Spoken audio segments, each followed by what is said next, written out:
today. From Las Vegas, Nevada, it's Week 6 of the NFL on EA Sports.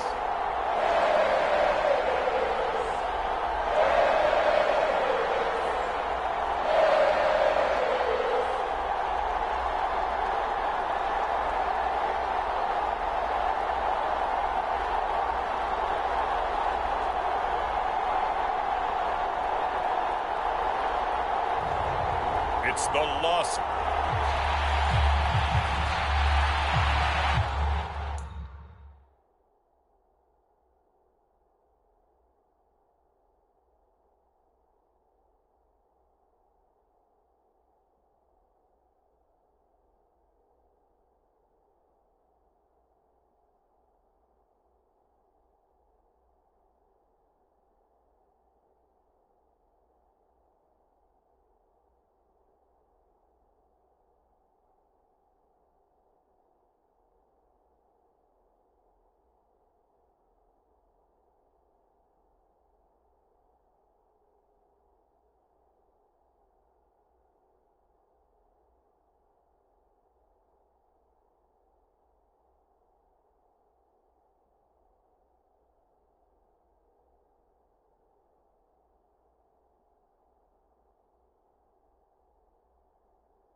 And off we go from Las Vegas.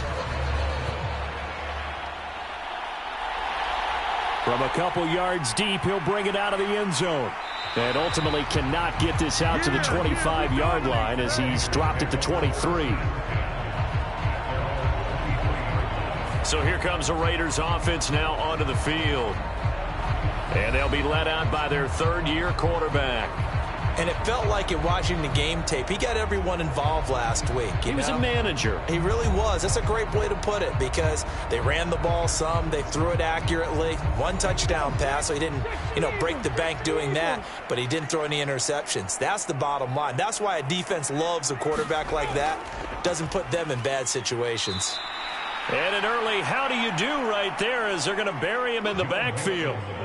Call it officially a loss of 2 on the first play from scrimmage. Second down.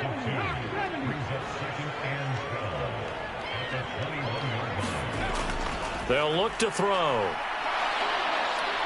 And they take him down. The Bills get to him. It'll go in the books as a 7-yard loss on the sack.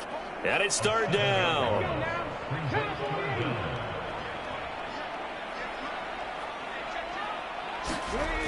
He'll drop to throw. And that's going to be incomplete. But, man, his first throw, that nearly went the other way. Instead, it's fourth down. So they're forced to punt on fourth as this one's away. Shoves him aside. It's a 43-yard punt, a return of 5. And the Bills will take over the football with a 1st and 10. So out comes this offense to take over for the first time.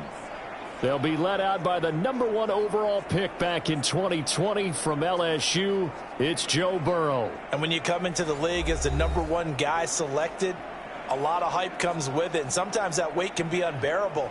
But this young man, he took that weight on and handled it as well as you can imagine.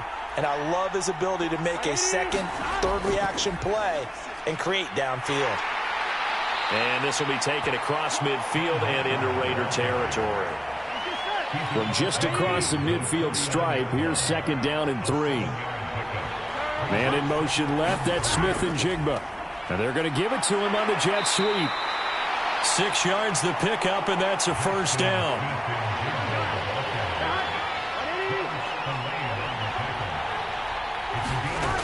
Burrow looking to pass.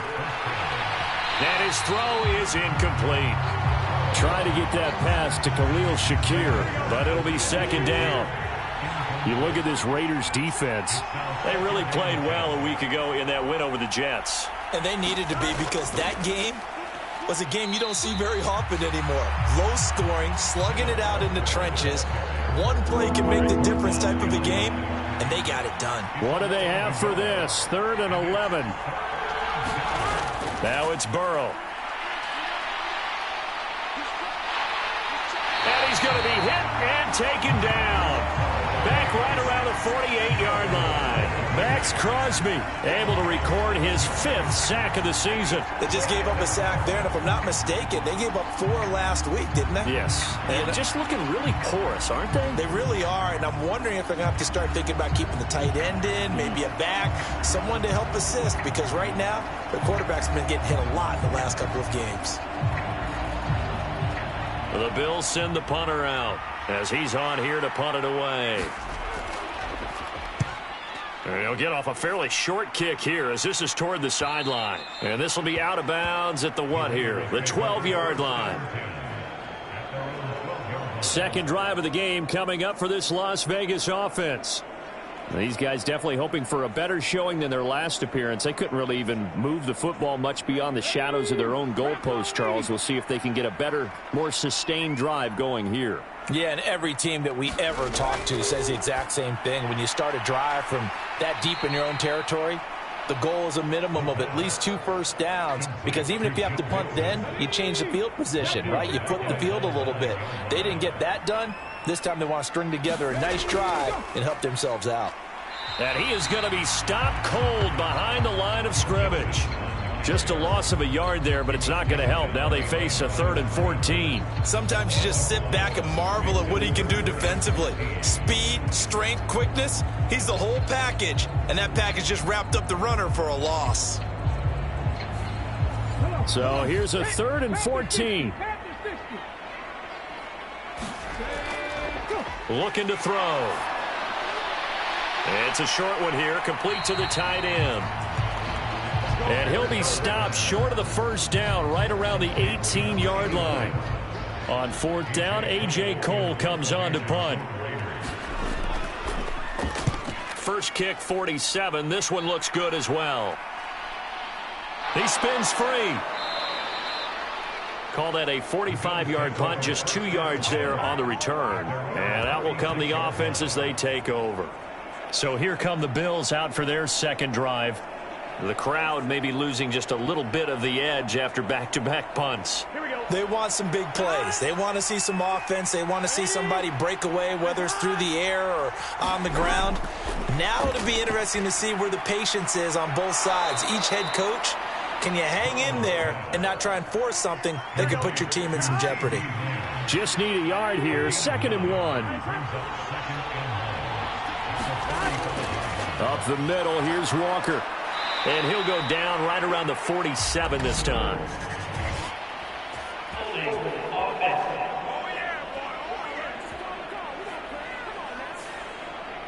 They get the former number 6 overall pick, Quentin Nelson, out of Notre Dame that time. On 2nd down, it's Walker. And able to get this one all the way up to about the 46-yard line. No score after 1 on EA Sports. The Bills with a football as we start quarter number 2. And the Raiders call on a nickel set here for 3rd down. As they've got it as we resume action. On 3rd and 1, Burrow. Escaping the pressure right. And he'll be taken down, but he does have first down yardage. Give him 3 yards and a fresh set of downs. They show run with 3 tight ends here on first down.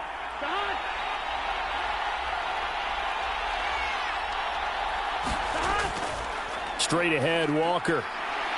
And the result here, a pickup of 8. Leaves him with 2 to go on second down.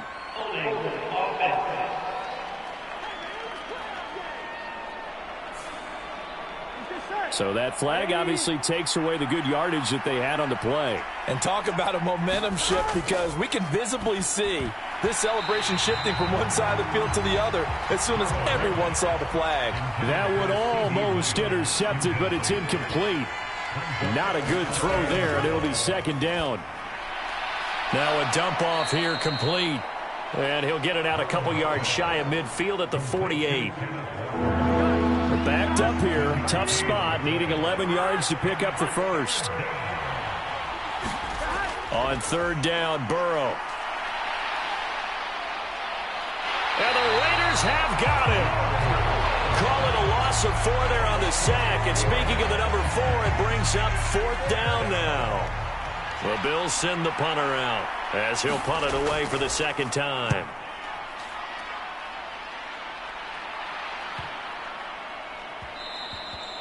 Yeah, he was looking for the checkup bounce, didn't get it. That scoots all the way into the end zone now for a touchback. Here's Las Vegas ready to take the field. And, partner, I know so far, and we're still in the first half, but you love this game as a defensive guy. 0-0. We'll see if the offense can get going on this drive. Well, you know how they talk about music to your ears? How about what it does for your eyes when you watch something like this, right, where these teams are locked in and going at it, no points going up on the scoreboard? I'm loving it. You're exactly right. Well, switch over, though, to an offensive mindset for a moment. What do they need to do here to get on track and get some points? Well, I think a couple of ways. Number one, you pull out something that maybe they haven't seen before. Coaches always talk about unscouted looks. Maybe you give them something that they haven't seen on tape, and now you shock them that way. The second, run your basic playbook, but run it so well that you give your skill position guys a chance to make big plays individually. Now 2nd and 9. Back to throw. Under pressure, and down he goes. Micah Parsons showing off that elite athleticism as he gets the sack. And we all know how talented this guy is, who's calling the signals for him. But even the best in the game, they can struggle against a good, cohesive zone coverage. Can't find a gap in the secondary quick enough, and he ends up taking a sack. Now on 3rd and long, they'll look to throw. Got a man. It's Chase. He completes it. And he will score. Touchdown, Las Vegas. Jamar Chase. His 3rd touchdown now on the year. And the Raiders post the first points of the ball game as they take the lead here in this second quarter.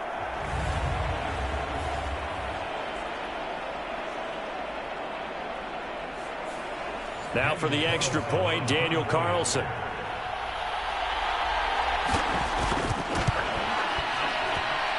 And that makes it 7-zip Vegas. Just a 4-play drive that time. And it was Jamar Chase who finished it off with a touchdown reception.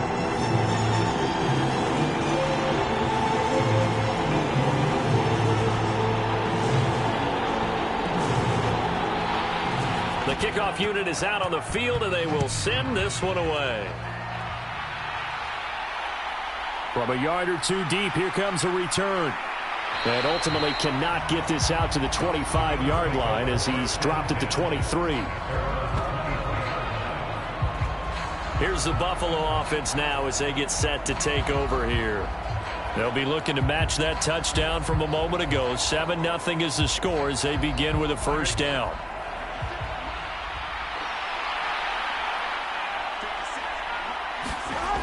From the shotgun, Joe Burrow. Can't get away, and he's taken down. Max Crosby. That is now 2 sacks for him here in this first half. Sacks, a growing theme in this first half. This is 2nd and long. And this one incomplete. Too much contact to hold on to that one, and it's third down.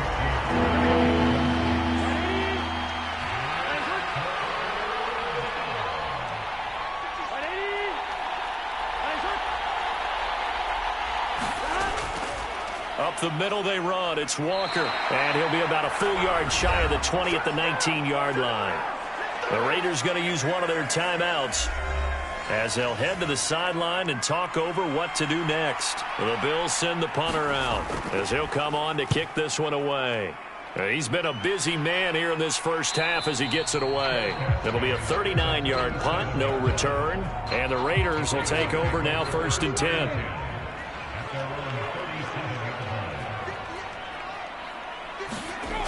They'll come out throwing here to start the drive. The throw here right sideline falls incomplete.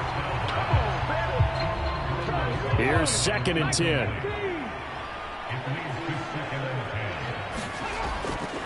Now back to throw. This goes out wide for Mixon. And he'll go out of bounds. It appears right at the 45.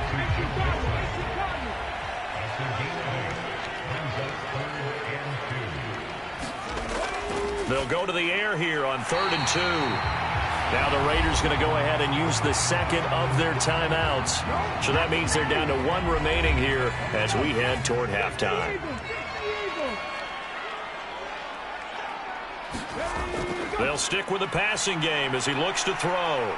It's a short one here, complete to his tight end. Yeah, that's good for a gain of 6, and that'll make it 2nd down. Back to throw again. Looking middle, and that's complete. And he's got a first down as the tackle made at the Bills' 32-yard line. Again, he'll drop to throw. Throw to St. Brown, complete on the left side. This will be stopped about 2 yards shy of the marker. 8-yard gain, 2nd and 2. So we've reached halftime with just... Well, we'll move right through the break then, skipping halftime and back to the field for the start of the second half. Just the 1 touchdown in that first half. 7-0 our score as we get going in quarter number 3. And here comes a return from just beyond the goal line. And he'll be dropped at the 21-yard line. So bringing it out of the end zone proves not a good decision. Loses him about 4 yards. The Bills offense set to take over to begin quarter number 3. This is a game, Charles, that's been fairly starved for offense. Really not much in that first half. We'll see if they can get something going here as we look toward the third quarter. And not just a chance to finally get a little more offense going, but to erase that small deficit they currently trailed by. I think they'd send a pretty powerful message to the opposite sideline if they drive it right down the field coming out of the half. And this one nearly intercepted. Boy, that would have been a great time for their first pick. But instead, it's 3rd down. Here's Burrow. Into the hands of the tight end, Dalton Kincaid. And he is going to have a Bills first down as they're able to get the 3rd down conversion.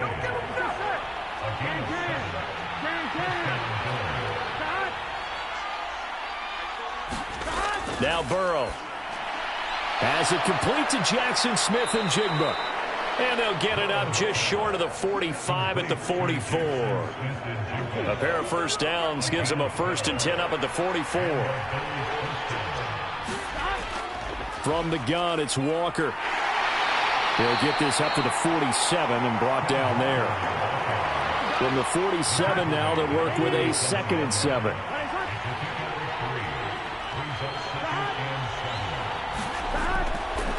They'll fake the jet sweep and go instead with Walker. And they get him behind the line, so that short gain on first down quickly negated. Now play number 7 of this drive, but it's a tough 3rd and 9. They're passing here, Joe Burrow. Able to find the open man. That's complete. And he's going to have another first down as the tackle comes at the Raiders' 42.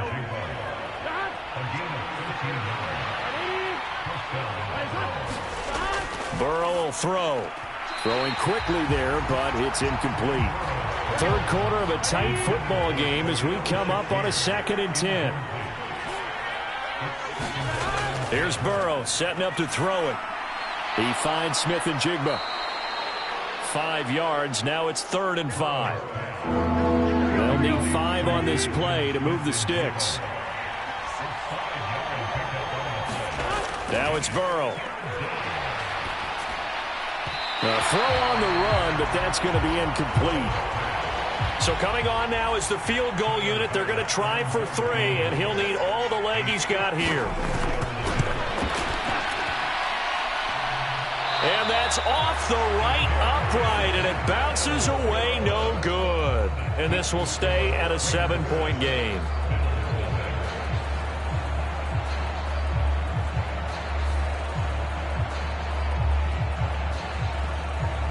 So here are the Raiders now to take over. They're on a 3-game winning streak, and right now looking good in this one as well. So distance not the issue there. He had plenty of leg to get it there. It's in the way of a good time, doesn't it? Because he hit it square, too. Sometimes you can bank one in if you get it on the end of the football. No such luck there for him.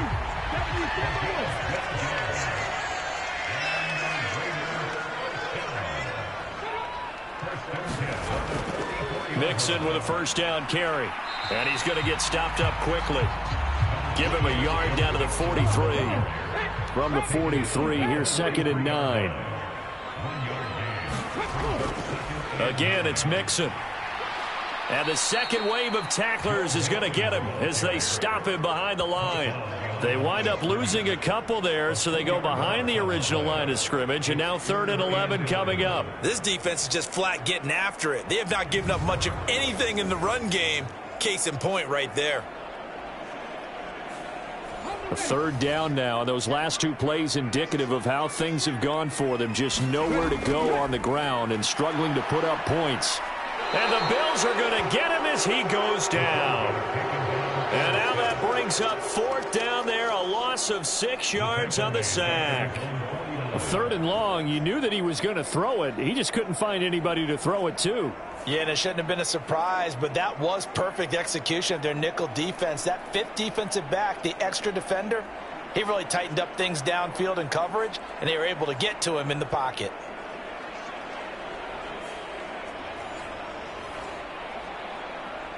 Here's A.J. Cole now as he's on to punt for Vegas.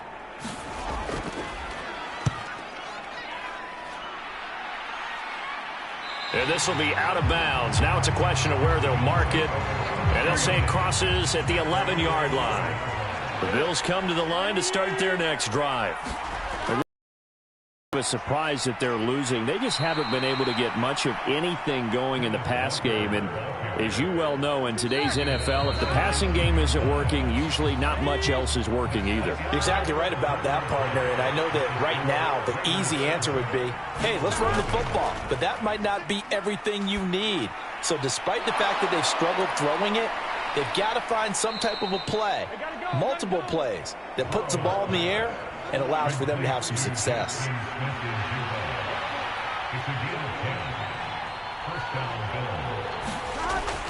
Walker now on 1st and 10. And he gets this one just shy of the 40, down at the 39. 41 yards on the ground for him now on 9 carries. The drive continues as they search for a tying touchdown. Here's 1st and 10. They'll look to throw here.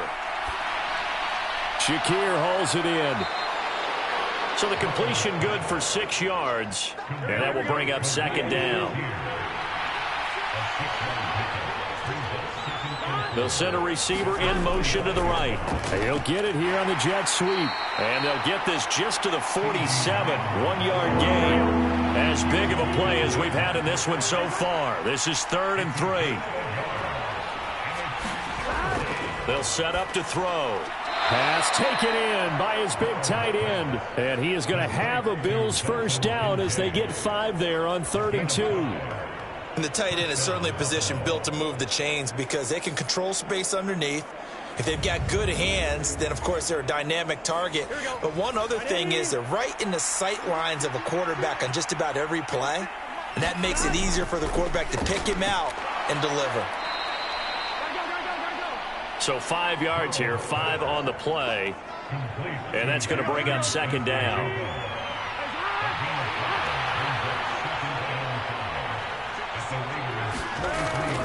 Back to throw here.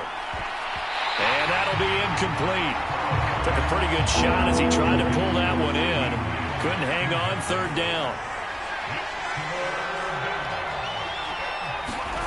And Burrow going to throw again.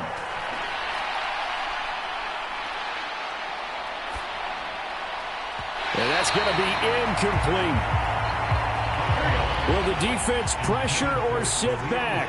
Here's 4th and 5. They'll try and throw forward with Burrow. And incomplete on the deep ball. The Bills' drive stalls out on 4th down. And this 10-play drive winds up yielding nothing. So the failure to convert no doubt really hurts. But this one's not over. A good chunk of time on the clock and the timeouts. Yeah, not only do they have the timeouts, as you just noted, they're going to get an extra one with the 2-minute warning. And that's going to help them big way. So in a sense, they have 4 timeouts in their pocket. The big thing, stopping them on defense now. They can't let them get a first down and make them use their timeouts and get a fresh set of downs. They've got to stop them right here. And if so, they've still got an opportunity.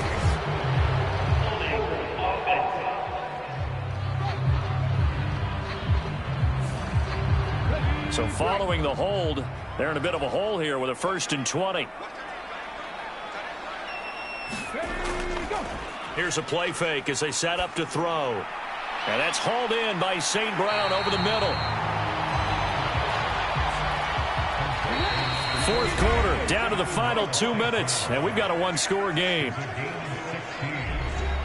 So it's Raider football as we get you reset.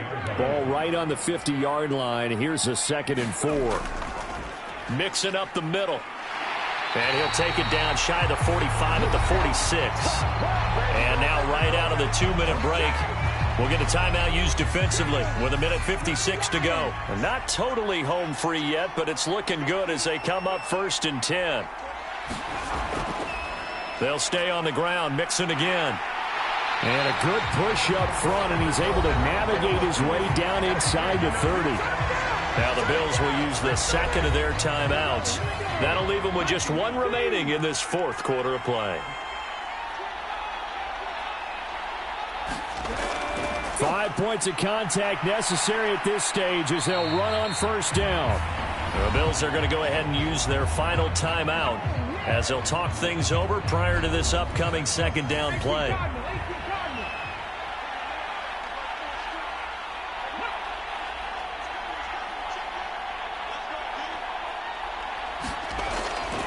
Inside handoff to Mixon. And he's going to have a Raider 1st down. And that should be the one that finishes the script here.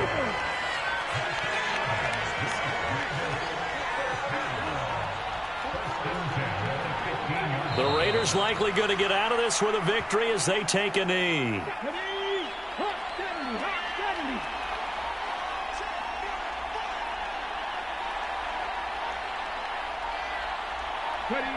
Down to a knee one more time, and that should just about do it.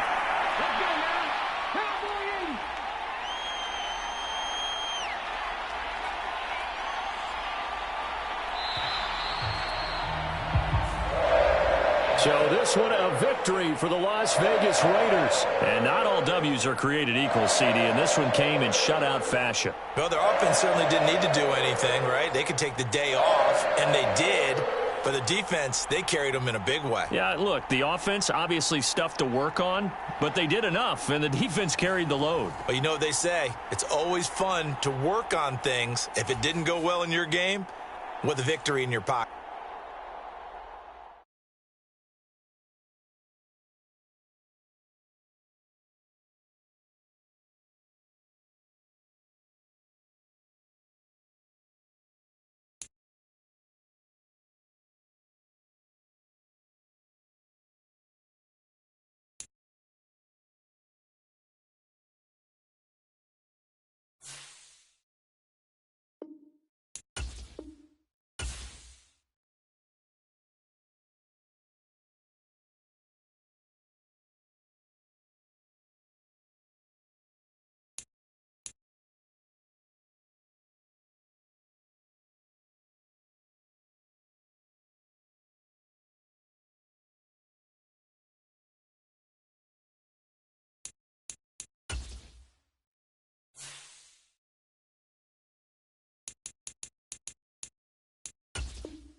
Today, it's the National Football League. It's Week 6 of the NFL on EA Sports.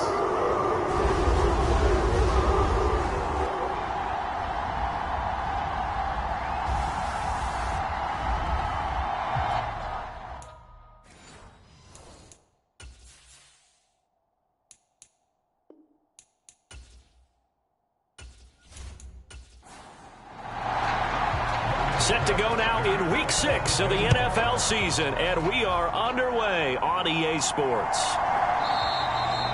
No run back here on the opening kickoff as we'll start at the 25. So here come the Browns for their first drive on offense. They're led by the #1 overall pick in the 2021 draft, Trevor Lawrence. And he's been playing at an elite level here in this early half of the season. Tops in the league in touchdown passes at this point. This is definitely a wide-open offense, and we'll see if he can keep his string of good games going right here. They'll run with Taylor to begin the drive. And he can only manage to get a couple. 2nd and 8 coming up. The numbers for him from a week ago: 11 carries, 83 yards, and a touchdown. And as we discovered in talking with the coaching staff prior to the game, going up against a team that struggled against the run has only emboldened them to run the football more. I expect 40 to 50 carries in this game. And he knocks the ball away, and it falls incomplete. An early tough test on the opening drive. This is 3rd and 8. Now Lawrence. He'll drop this down to Taylor. And he'll be taken down, but he does have first down yardage. Got what they needed there. The drive continues with a 9-yard pickup.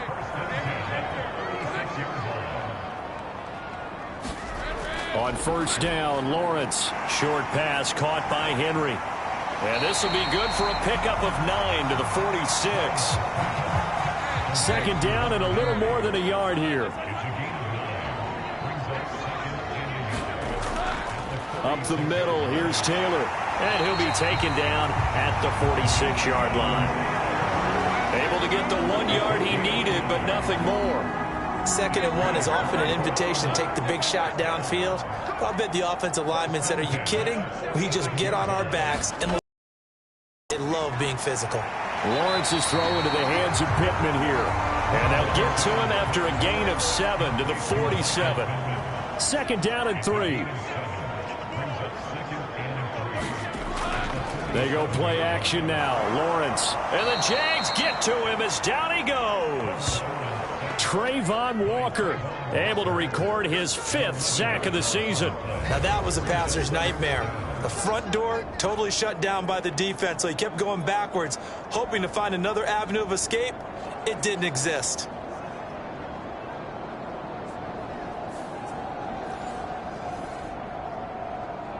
Now they're coming up on play number 8 of this opening drive, but they're looking at a 3rd and long.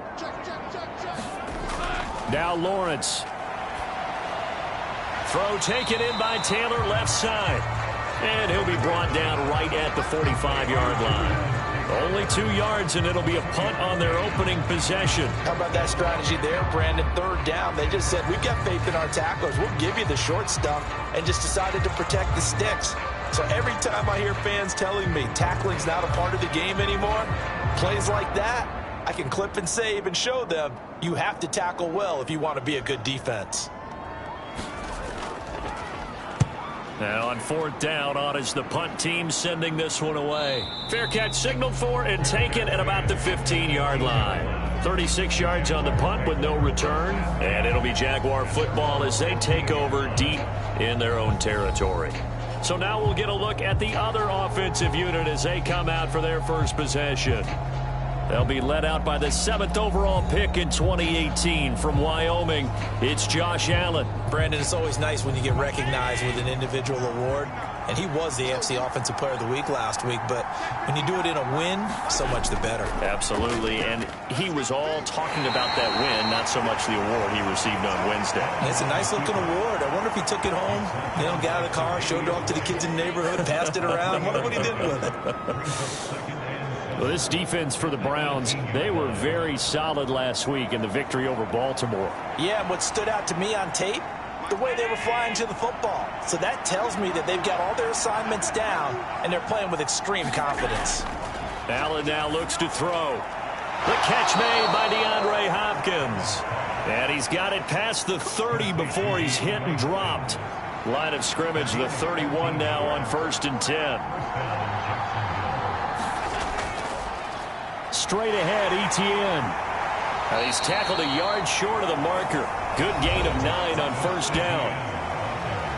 The numbers on the ground for Etienne last week. 11 carries, 53 yards, and a touchdown. Just an all-right day from him last week. He really didn't break out for the huge yardage he had hoped going in. I talked with him before the game, though, and he knows this is a new, fresh opportunity. He's put last week behind him, and his focus, getting some extra yardage with every carry he receives this week. And Etienne going to have a Jags 1st down as he'll be brought down at the 42-yard line. Allen going to throw. Man open, that's Calvin Ridley. And he'll be taken down, but not before he gets into enemy territory. We're scoreless after 1. The Jags with the football to begin the 2nd quarter, as they've got it with a 1st and 10.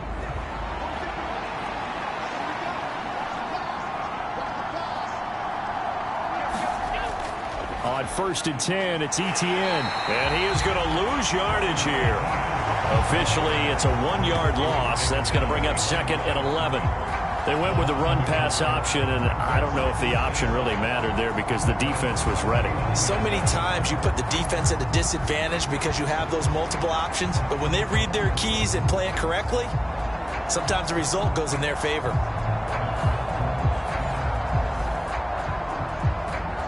So after the loss of a yard, they'll look to push forward here on 2nd down and 11. Here's Allen to throw it. He'll get that underneath Etienne. Broke through some contact, but unable to reach the 40. The 8th play of the drive coming up. It's 3rd and 3.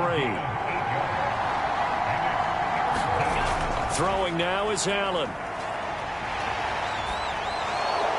And he is caught.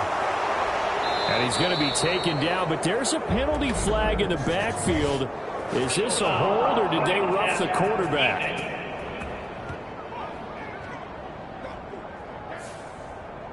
So a critical mistake, roughing the passer. Now it's 1st and goal. Etienne will get it into the end zone for a Jaguar touchdown. So a good job there, Charles, taking advantage of the short field, and they score first, punching it in on the short touchdown run. I love the theme there, right? They didn't have to do anything big on that drive. Took advantage of where they were on the field, took it downfield, put the ball in the end zone. The only thing big on that drive, the 6 on the scoreboard.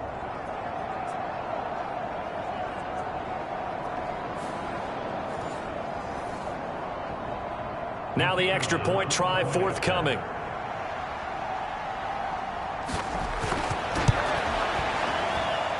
And this is up and good. The score now 7-0 Jaguars.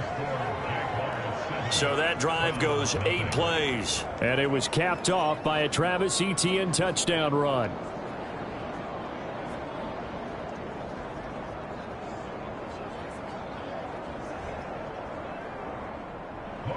After the touchdown, Cook now to kick this one away.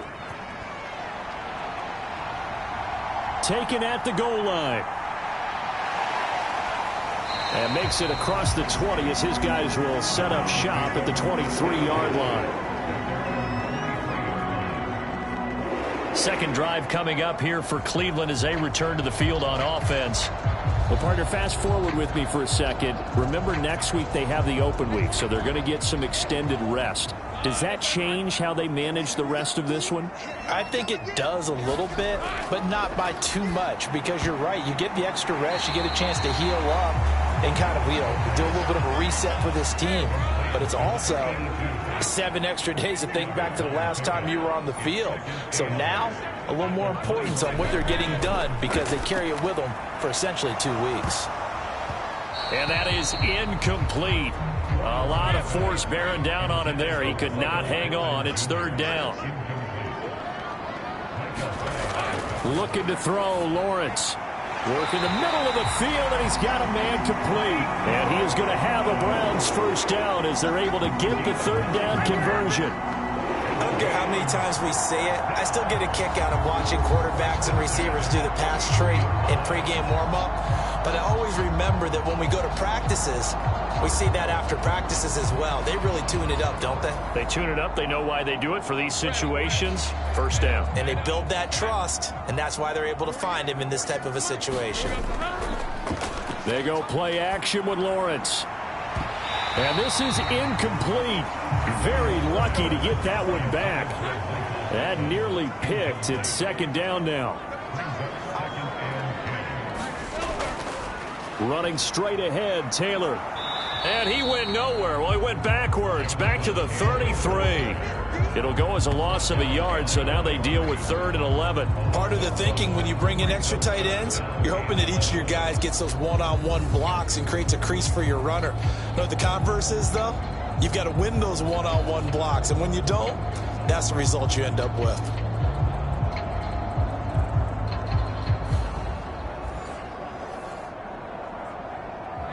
The Browns on 3rd down. They've been okay, 2 for 3 thus far. This is 3rd and 11. Here's Lawrence. A throw for Pittman is intercepted. He may go. And they can't bring him down. And he will take this one home. It's a touchdown. 3rd down, passing down. They throw the extra defensive back in there for a nickel package, and it worked out. And it's not anything that you would think is just great strategy. It's just that when you have 5 defensive backs on the field and an obvious passing down, it's a lot tougher to complete a pass. And on that play, they completed it just to the wrong team, and it cost them 6 points. A try here for the extra point.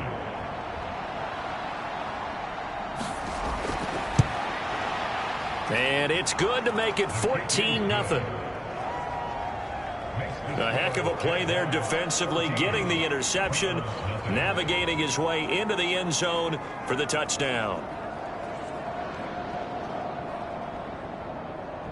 So they'll get another shot on offense following that pick 6, and now the kick is away. From a couple yards deep, he'll bring it out of the end zone. And out a little across the 25 to the 27.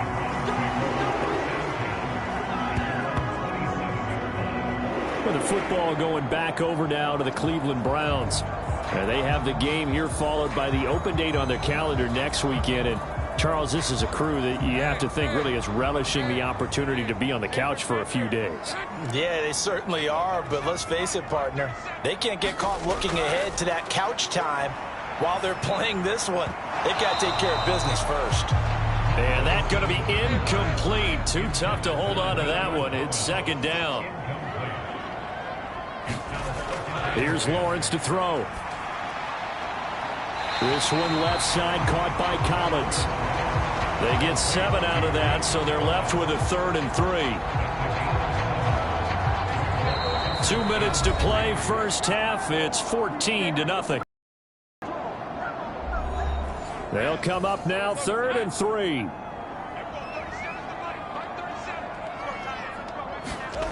Lawrence will throw.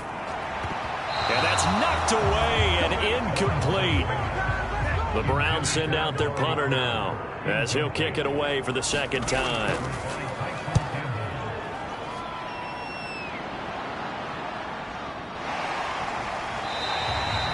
Good coverage there holds him to just a 2-yard return following a punt of 44.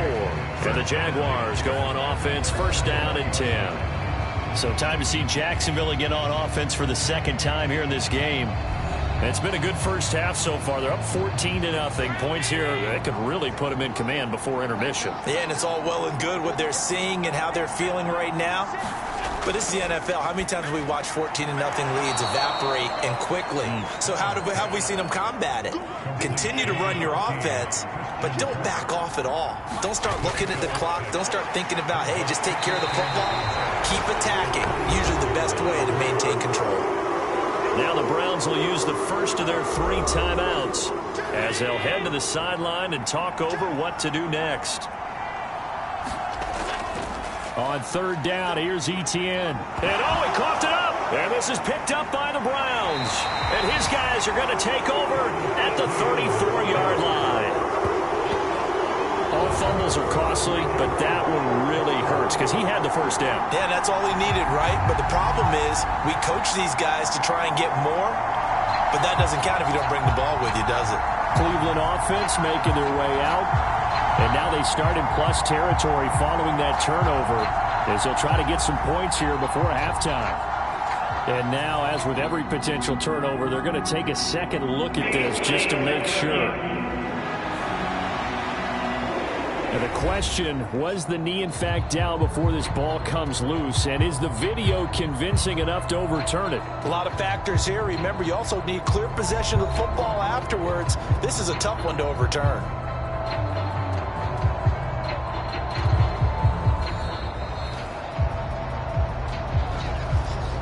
So that one overturned. They say the knee was down, and that will not be ruled a fumble. Here's Allen on 1st and 10. Finds his tight end Ingram.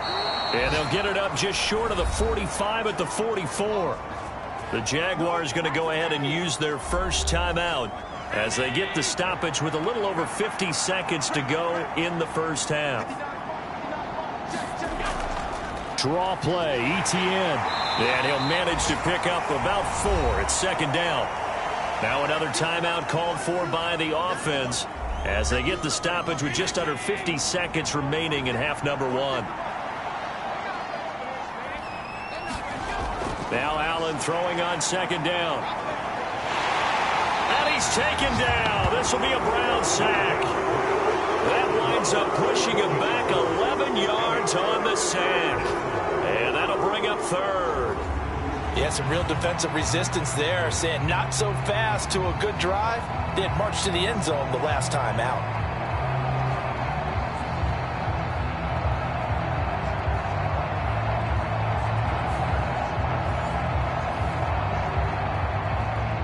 Seventh play of this drive coming up, but a long way to go on 3rd down.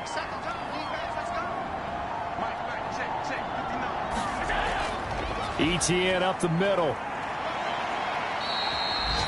And with just 1 second remaining in the first half, they'll call the timeout. So on 4th down, here's Logan Cook to punt for Jacksonville.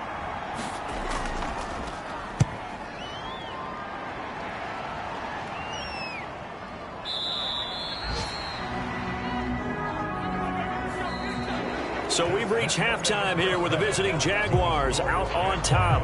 As we'll send you down to Orlando, and we check in with Jonathan Coachman for our EA Sports Halftime Report. Coach. All right, Brandon, thanks. A few teams starting to rise to the top as it's time to take you around the NFL here in Week 6.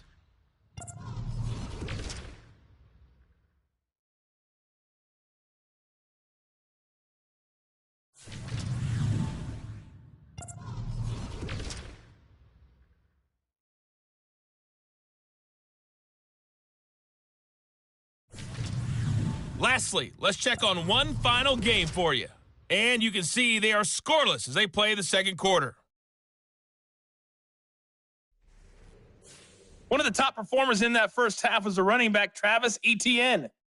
He wound up finding the end zone on a touchdown run to help give his guys the advantage here at the break.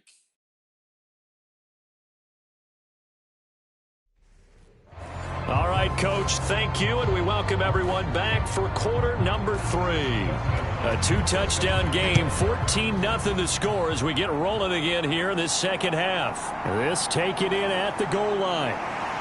And he returns this to the 22.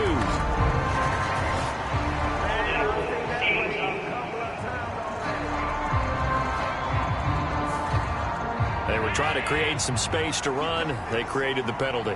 And you work on it so much. You work on it so hard. But it's tough to simulate game speed in practice. That often runs you into a penalty. Give him a couple on the carry there. 2nd and 8. You've got to be impressed by that defensive front on reps like those. They were not being moved off the line, kept their shoulders square, and gave their teammates time to fight to the ball and limit that gain. This is 2nd and 8.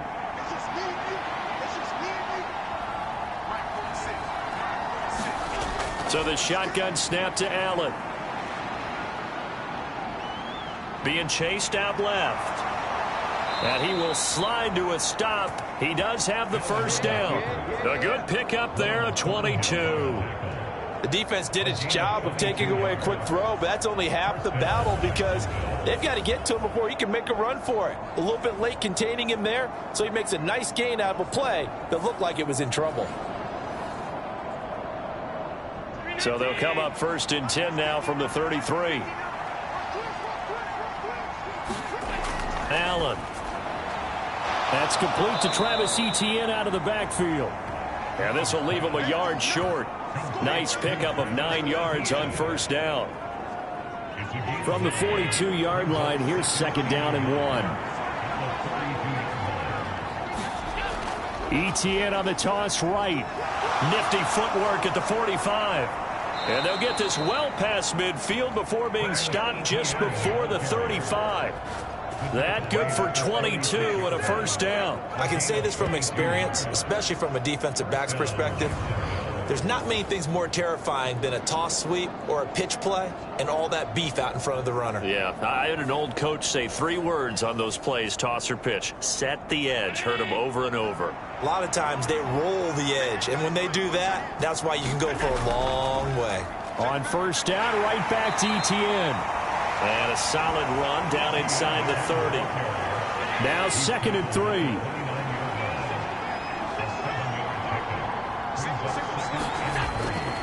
Etienne once more. And he's able to get it down to the 25-yard line.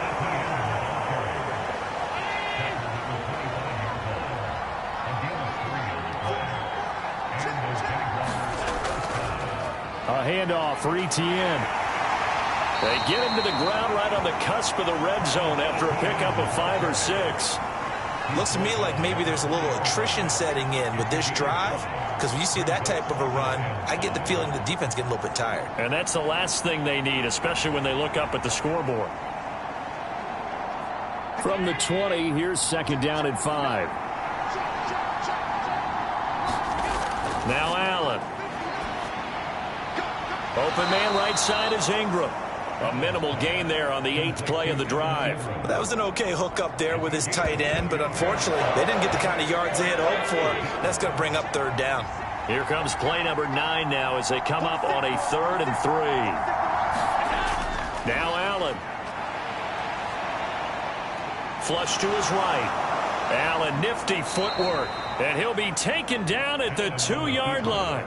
Josh Allen, very athletic at 6'5", showing the versatility, picking up the 1st on the scramble.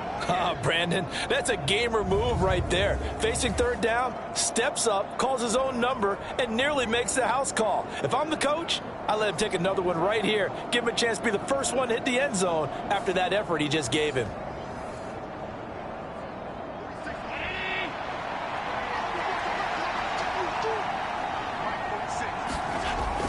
A carry here for the big tight end. It's a loss of a yard there, and now 2nd down. I like the idea to mix it up from time to time because, let's face it, you can't be predictable. But the execution was a little lacking on this one, right? They might want to go back to the drawing board with that call.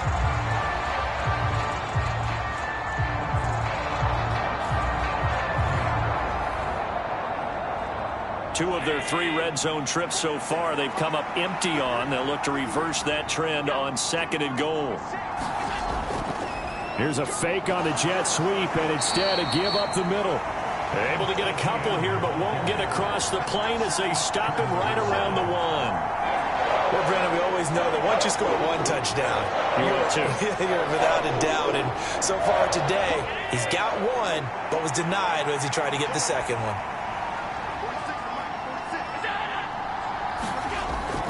They'll try to run with ETN. And he'll take this into the end zone. Touchdown, Jacksonville. Travis Etienne, his third rushing touchdown on the year. And the Jaguars go coast to coast and finish the drive off with 6 points. So the second down run didn't work. They run it again on third down and get in. I wasn't sure if they might pass it, Charles. We know that they like to mix it up down here around the goal line. Yeah, almost felt like the offensive line said, forget mixing it up.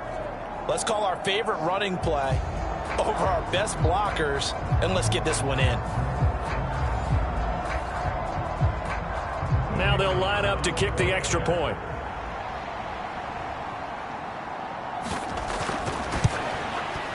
And it is now 21-0. So that drive, 12 plays in length. And it was capped off by a Travis Etienne touchdown run.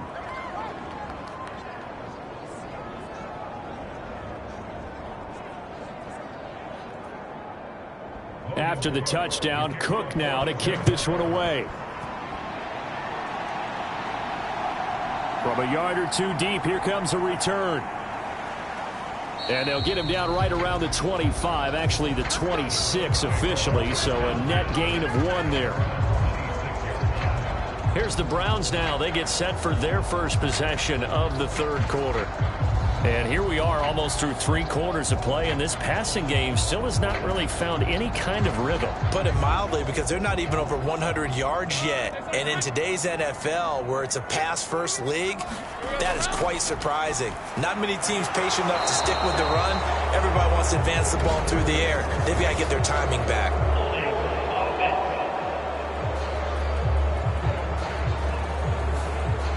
They're backed up here with a 1st and 20 now after the holding penalty. On the handoff, Taylor gets by him at the 25. And he's able to get up here to the 26. Without the previous penalty, that would have been a first down. Instead, it's just a gain of 10. Third quarter action. Appreciate you joining us from Cleveland, Ohio. 2nd and 10. They run once more with Taylor. And he'll be taken down after a minimal pickup, and that will take us to the end of quarter number 3. So they'll get a little extra time to come up with his third down play as we've played 3 quarters. We'll return with more after this break. You're watching the NFL on EA Sports. On third down, Lawrence. And that is incomplete. All right, they're going to try and keep hope alive here on 4th down. They're going for it. Here we go. Got to have it. Lawrence. A throw for Pittman is intercepted. Picked off by Tyson Campbell. And the Jags are going to take possession here at their own 47-yard line. Well, I guess an interception at this point on 4th down is just as bad as an incomplete pass. Either way, the ball goes over to the other side. Yeah, it's a tough spot to be in this late in the game, and there's not a whole lot he could do there. And he winds up giving the ball away. Out comes the Jacksonville offense as they get set to take over here. And after the interception, they are sitting in an even better spot with the ball and a comfortable 4th quarter lead. They've got good starting field position as they come up here 1st and 10 on their side of midfield at the 47. Now Etienne to start the drive. And he's going to take this across the 50 into Browns territory. Linebacker Patrick Queen bringing him down. Oh, that's one to warm the hearts of all those old school football players, isn't it? Tough, hard, gritty run. Got behind his pads, bowled over a few people. Look at that one, right up the gut. So through 3 quarters, no reason to lighten up now. He'll wind up getting 3 on the keeper there, but it leads to a 3rd down. Anytime you decide to use your quarterback as a runner, most of the time when you design a play, you're expected to break a little bit bigger than this one, because when you run him on short gains, your risk-reward and him taking hits, I'm not sure that's the payoff they were looking for. And he will have a Jaguars first down as this defense unable to hold. It's a 7-yard gain there on 3rd and 2. And looking to put this game on ice in the 4th quarter, but still not afraid to throw it as they show there. You want to play the game with confidence, and they have a guy who's in control right now. Their trigger guy, throwing it, they feel just as confident with him doing that as they would if they tried to run the ball and run the clock out. So here's a 1st and 10 at the 38. Handoff running left is Etienne. Skirts by him at the 35. And brought down, but not before they're inside the 25. 84 yards rushing for him now, as he has been tremendous all day long. At carries like that, that's how they're going to continue to salt this thing away here, Charles, in the fourth quarter. Yeah, how about that? A new set of downs. Clock continues to move. No better way to close out a game than to tap those mastodons you have up front and say, guys, keep pounding them. Let's keep the ball, keep their offense on the sidelines, and let's close this one out.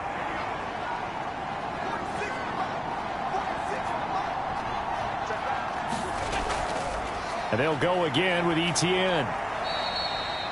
It's a 6-yard pickup, but it gets him to 2nd and 4. Good gain there on 1st down. It keeps them in a running situation, probably. They did everything right on that play, didn't they? They got the leverage up front, good blocking, nice hole for him, ends up picking up nice yardage, stays in bounds to keep the clock rolling. They are in charge of this scenario right now. They want to stay that way. And not in any rush offensively. On 2nd down, a run with Etienne. And that play going absolutely nowhere as he's belted before he could get out of the backfield. That's a loss of 8 yards there to bring up 3rd. These guys off the edge are already tough to contain when they're protecting a stationary target. Asking them to hold their blocks when a runner is struggling to find a lane, often an impossible task. Regardless of the outcome on the scoreboard, that will be one of this game's biggest stops. 7th play of this drive coming up, but a long way to go on 3rd down.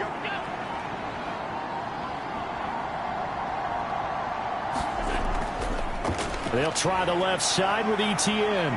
And they're going to get him down well short of the 1st, as he can only get this to about the 19. Give him 8 yards on the carry, and that's going to bring up 4th down. Yeah, another good run there. He's been such a big part of their success here this afternoon. And that last carry, it puts him over 100 yards now for the day.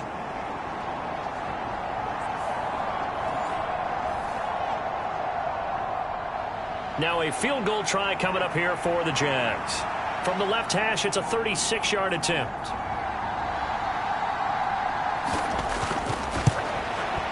And his kick is good. And that will extend their lead even further.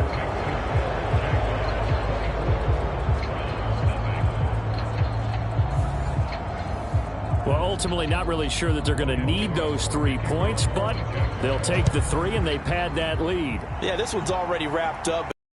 No, if you're an offensive coordinator, you never let up on the gas unless the head coach tells you to do so. And maybe you've actually clicked him off in your headset so you can keep calling plays and trying to add to this lead. Here comes the Browns offense back onto the field. And just looking ahead, it would appear that that bye week is coming at the right time. They'll have 2 weeks to chew on this one, though probably not one that they want to chew on. A poor performance from start to finish. Trying to shake off the interception. He'll look to throw. Jaguar pressure and a Jaguar sack. Now the Browns will use the first of their 3 timeouts as they get it with just 19 seconds left on the clock. Throwing on 2nd and long. Lawrence. And he drops it incomplete. And their struggles continue here.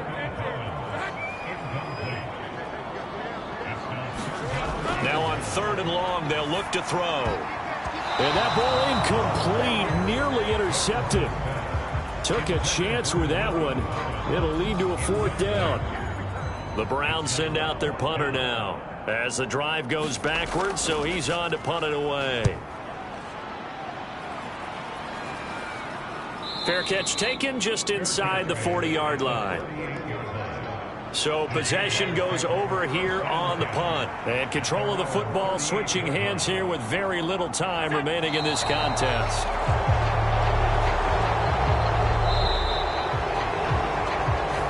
So this will be a win for Jacksonville. And this was truly a total team effort, Charles, on both sides of the ball. Well, they absolutely pitched a shutout, so it can't get much better than that, right? The defense led the way, but the offense did their part as well. They moved the ball up and down the field, so you've got to like what you saw. What do they call that? A total team effort? I think when it's time to hand out game balls, guys from both sides will end up getting one. So for the Jags, they climb back to 500 now at 3 up and 3 down. And they'll be able to enjoy this one through the bye week before they get back at it again. Meanwhile, for the Browns, the loss here will move them back to 500 at 3 and 3. And now they'll head to the bye week as they'll be back in action in Week 8. I'm Brandon Gaudin. Certainly have to thank Charles Davis, my broadcast partner, and our entire crew. We'll catch you next time right here. It's the NFL on EA Sports.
today.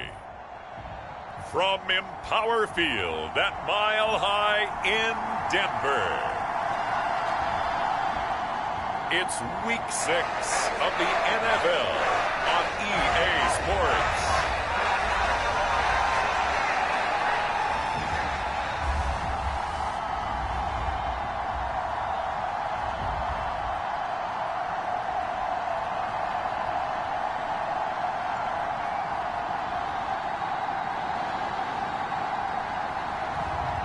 It's the Denver Broncos taking on the Los Angeles Chargers.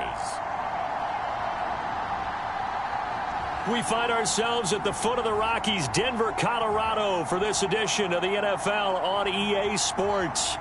Today we've got a Week 6 matchup for you here, as it'll be the LA Chargers taking on the Denver Broncos.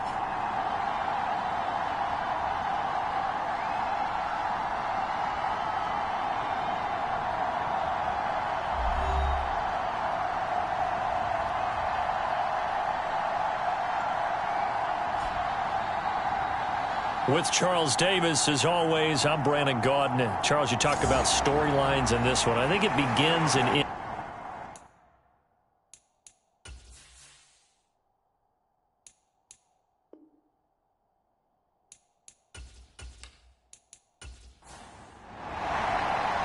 And off we go from Denver.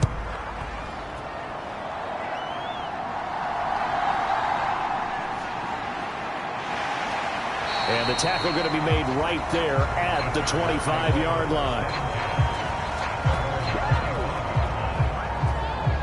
Here are the Chargers ready to go on offense, led by their first-round pick in 2020, the man out of Oregon, Justin Herbert. And his stat line last week, that's not going to get him to the Pro Bowl. All right, no touchdowns, no interceptions, but they won. And so the bottom line for him is team won, managed the game effectively, led them to victory. He's doing all the right things. Now a first carry here for Robinson. And he gets this up to the 34 out of bounds there. Check in on the numbers last week for Robinson. 15 carries, 71 yards, and a touchdown. He's really been someone special to watch this season and brings a real unique element to their offense. Even with defenses focusing on him all year, he still sits 4th in the league in yardage. Hard to come up big week. A gain of 5, good enough for the first down. Straight ahead, it's Robinson. And he'll be brought down just shy of the 45. Now 2nd and 5.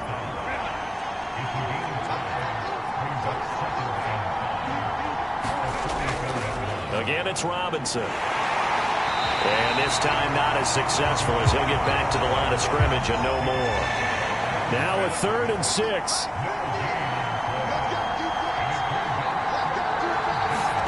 Now it's Herbert. He's got his target. That's complete. And this is going to be another first down as they'll make the tackle at the Broncos' 43. That one good for 13 and a Charger first. And every time you step on a field, coaches are always going to talk about how important tackling is in a ball game. In this one, especially so. You can't allow these guys to break free and get extra yards after contact, but that's exactly what happens here. That can't continue as this game goes on. So a 1st and 10 now in Denver territory at the 43. Herbert. He's got another one to Johnston. And he gets it inside the 35 and just shy of the 30. Line of scrimmage, the 31 now on 1st and 10. Herbert now. That's going to be knocked away and incomplete. 2nd and 10.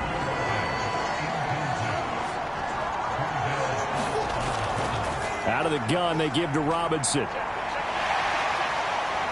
He'll be dropped at the 25 after a gain of 6. Play number 9 now on this pretty long opening drive, but this is 3rd down. Now Herbert with it, looking to pass. Able to find the open man. That's complete. And this is going to be another first down as they'll make the tackle at the Broncos' 13-yard line. The Chargers passing game rolling a bit here. They've got another first. Oh, there's going to be a little bit of regret there because they certainly had the chance to get off the field here, just giving up a field goal attempt. But they couldn't get that stop on third down. Now they have to hunker down because guess what? That drive continues. From the 13 now, they work on 1st and 10. Robinson up the middle. Oh, what a move. And they corral him just a couple yards shy of the end zone.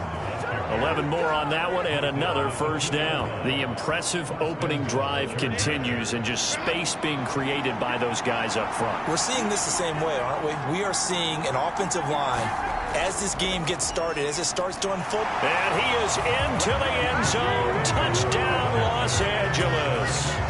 Bijan Robinson with his 4th rushing touchdown on the year. And the Chargers will jump on top with the game's first score here this afternoon. Some good running there at the end of the drive. He had the burst that set up the 1st and goal, and then one play later, he's in the end zone. Brandon, what I liked about that sequence is I'm not sure who made the play call, but they understood the situation, understood the momentum. A nice hard-charging run, give it right back to him, and let him cap things off. Now the try here for the extra point.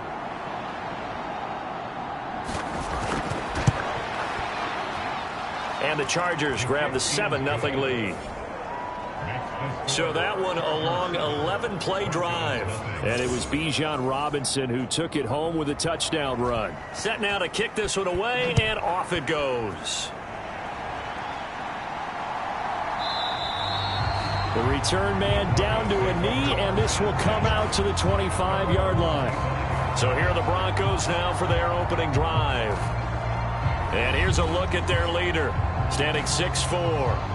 And no excitement unless you're on the defensive team of last week in his numbers, because the only excitement he really generated was the one interception he threw. Yeah, no touchdown passes. Yeah, and his team wasn't real thrilled about that. And they lost the game.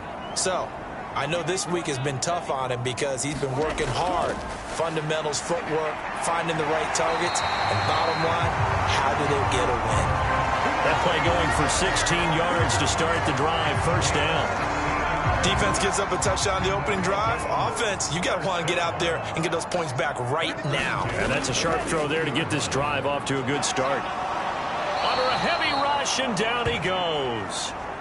He'll wind up losing 8 on the sack there, and it's 2nd down. And this is what you've got to do against a quarterback like him. You've got to keep him in the pocket and not let him get to the perimeter, because once he gets outside, that's where he can really hurt you.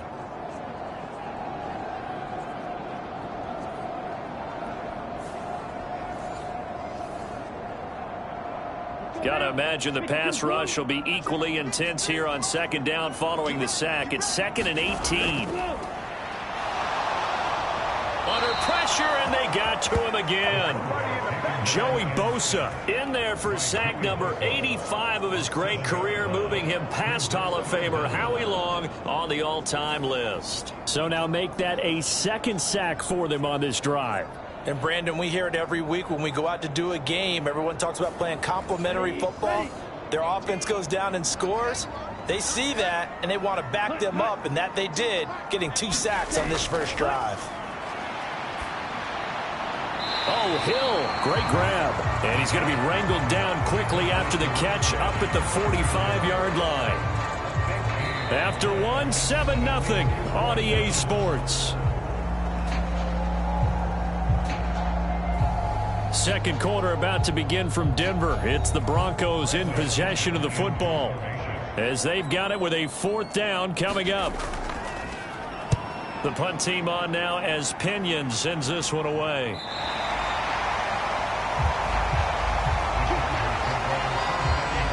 The Charger drive about to get going. They'll be looking to duplicate that first drive, the one that got them that 7-0 lead. Of course they would. I mean, look, they're on the road. So getting the 7-0 lead was huge for them, right? Imagine getting up 2 touchdowns on the road, taking the crowd out of the game. It'd be ideal. He did have the touchdown run earlier, but not a heck of a lot more than that throughout this game. No, not at all. In fact, I would say that this defense has done as good of a job on him as they have on any runner in recent memory. Herbert off of play action. Throw over the middle, and it's caught by Johnston. And way up past the 35 before he's taken down. 22 yards there, a first down. So many times in my career, I've heard coaches talk about completions are one thing. But as long as we're there at the catch and we get guys on the ground, we can live with that. But if you're going to give up 10, 12, 15 yards after the catch, then your defense is going to be in a lot of trouble. Line of scrimmage, the 37 on 1st and 10. Here's Herbert. He'll be brought down by the Broncos. It's a sack. Multiple players combined for their team's first sack of the game.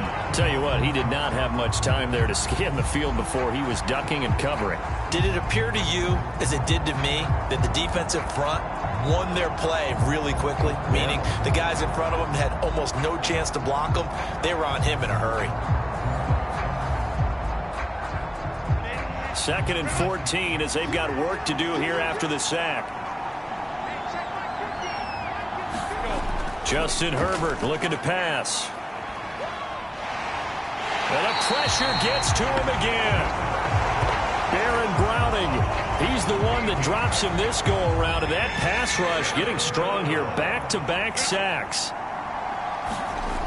3rd and long, it's Herbert. And this is going to be incomplete. A 4th down, so the Chargers trot out J.K. Scott. Back deep is Tyreek Hill. And the win last week punted 4 times as this one's away. And taken right at the 35. We'll call this a 41-yard punt, 7 on the return. And the Broncos take over, 1st down and 10. So now the second drive offensively coming up for the Denver Broncos. As we eat closer and closer to intermission, Charles, remember last time out they punted. They would love to get points here, especially if this is going to be their final possession of the first half. Yeah, and this is what close games feel like because the pressure is on both sides, but sometimes the pressure is a little bit higher on the team with the slight edge because they're trying to hold on to that, trying to increase it. Let's see how this one continues. Yeah, another negative play in an early down situation. This one to start the drive. You're putting a lot of pressure on your quarterback to bail you out when you're in 2nd and long yardage.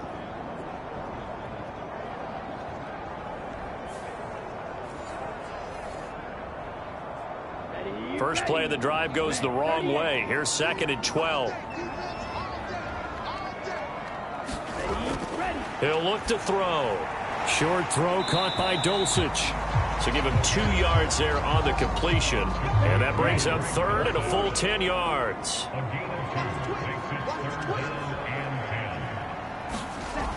They'll look to throw. Out route to Hill, complete.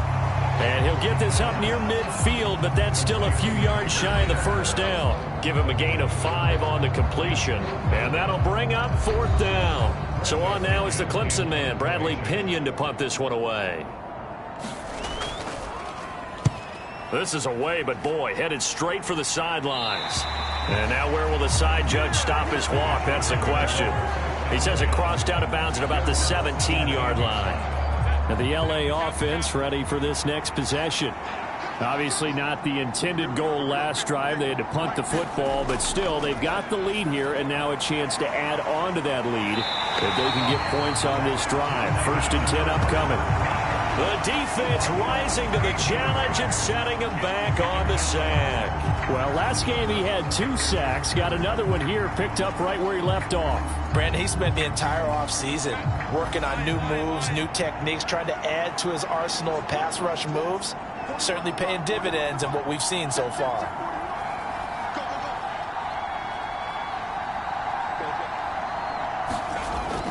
Second down and a run by Robinson. And from the 4, they get it to the 8 on a pickup of 4. Now the Broncos are going to call the first of their timeouts as they'll head to the sideline and talk over what to do next. On 3rd down, Robinson. And he will lose yardage here back to his own 6. Now the Broncos going to use the second of their timeouts. So that means they're down to one remaining here as we head toward halftime. On is the punter Scott here as he gets this one away. And this returnable for Hill. And he'll be out of bounds just shy of the 40. Found good room to run there. Returns it 14 yards. And it'll be a short field for the Broncos as they take over 1st and 10. The Broncos going to go on offense now late in this first half.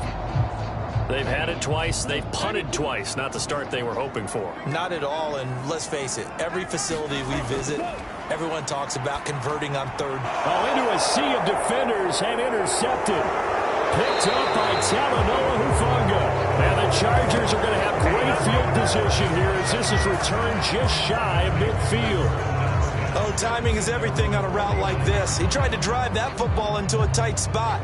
And if you're a little early or a little late, chances are there's going to be someone there. And sure enough, this one's going the other way. The Chargers going to take over now late in this first half. And with good starting field position and 3 timeouts as well in their pocket, no reason not to try and put a late scoring drive together.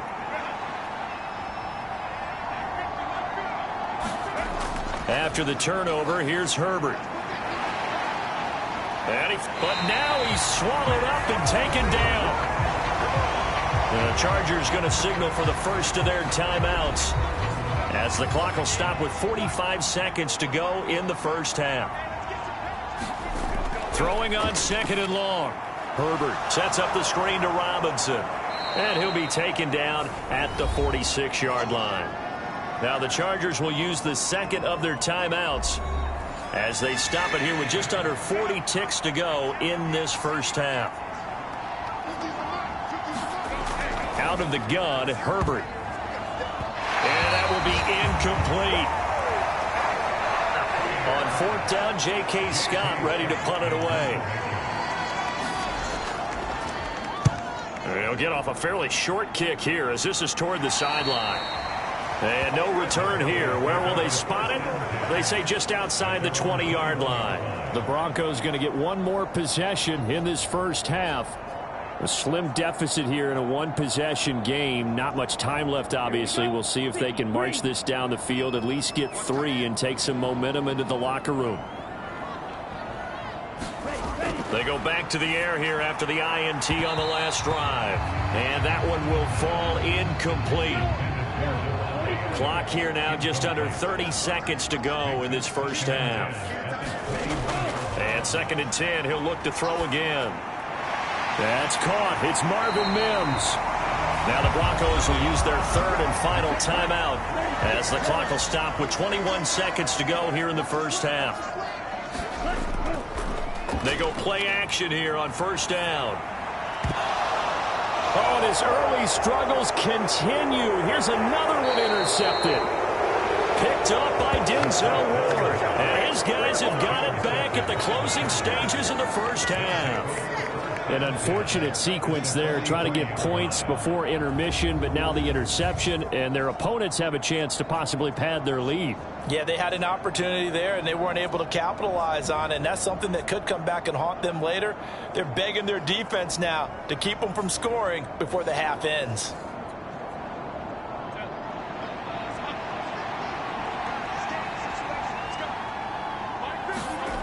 On 1st and 10, Herbert. They'll find Everett there, complete. So we have reached halftime, intermission with the visiting Chargers on top. As we send you on out to our studios in Orlando, here's Jonathan Coachman at REA Sports Halftime Report. All right, Brandon, thanks. A few teams starting to rise to the top as it's time to take you around the NFL here in Week 6.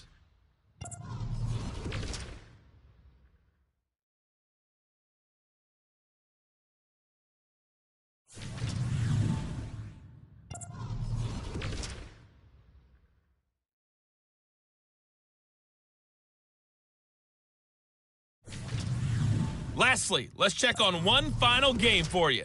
And you can see they are scoreless as they play the second quarter. Message received here. No need to wait. We're going to skip halftime and get right back to the action. Here comes the third quarter. Just the one touchdown in that first half. 7-0 our score as we get going in quarter number 3. And here comes a return from just beyond the goal line. And they'll get him down right around the 25, actually the 26 officially, so a net gain of 1 there. The Broncos onto the field ready to start their next drive.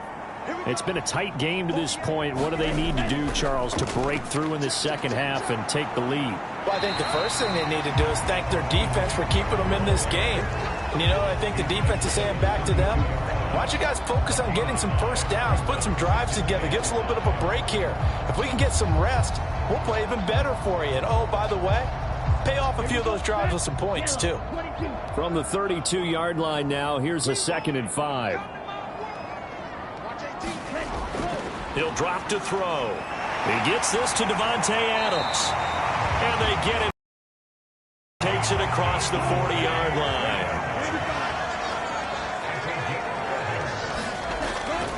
Running on first down, Eckler.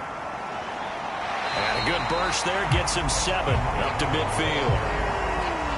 Here's 2nd and 3.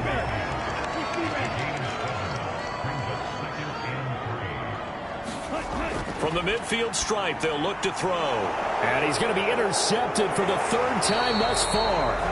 Picked by Logan Wilson. And the Chargers are going to take possession here at their own 47-yard line. And that has to be a little bit discouraging because after all their halftime talk, adjustments, and points of emphasis, their first drive ends with an interception. Absolutely aggravating if you're a head coach because you spent all that time, gone through every situation possible, and it still ends in a turnover. So here are the Chargers to take over. They're working on a 4-game winning streak, and they lead this one as well right now as they start 1st and 10. Here's Herbert. This one taken in by Olave. And he'll work it across midfield inside the 45.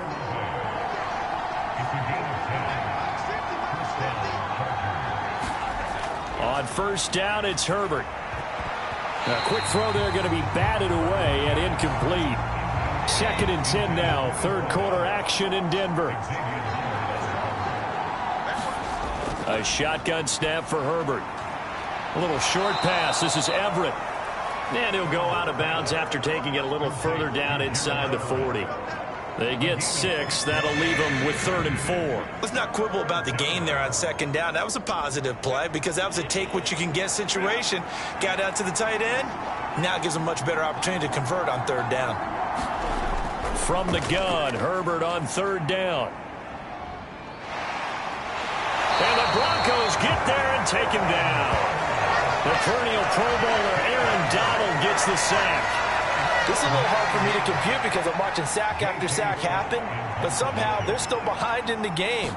I would expect all of this defensive pressure to translate to them taking a lead, and thus far, it hasn't happened. Time's winding down. They don't want to waste this type of performance from these ace pass rushers. And Denver getting set to take the field. And, Charles, they're certainly still right in this game, but they need that offense to wake up and in a hurry. Yeah, I like the way you put it. They certainly did seem to sleepwalk a bit in the first half. Now that their defense has done its job, it's their turn now to go out and try and get some points. No gain on the play. It'll be 2nd down.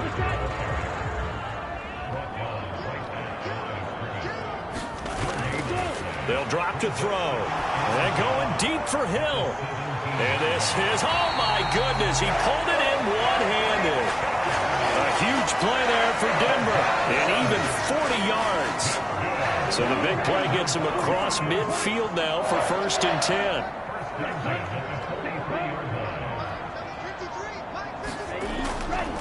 Here's a play fake as they set up to throw.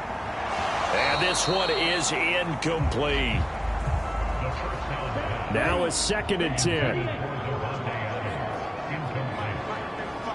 In motion right goes Adams. They'll get it forward to him on the touch pass. And he's going to be stopped at about the 37. And a lot of times these plays, they either go for nothing or they go for big yardage. And here, they got to the outside, turned it upfield, and ended up getting a nice little gain out of it. Again, he'll drop to throw. And that is incomplete. Oh, he had a defender right there with him to force that to the ground. And fourth down now coming up.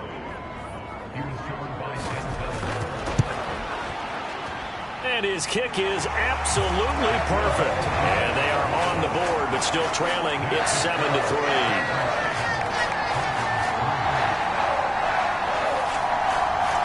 So that, Charles, a season long right there. And you know who's really excited about that? The special teams coordinator, because he's the one who has to tell the head coach in pregame, this is where we trust him from. This distance, he can hit it, and he repaid that trust by knocking that one right through. And it's a pretty good return here as he'll get this up to the 29. L.A. set to take over again on offense. Their defense has done the job. Now it's the offense's turn as they've got it 1st and 10.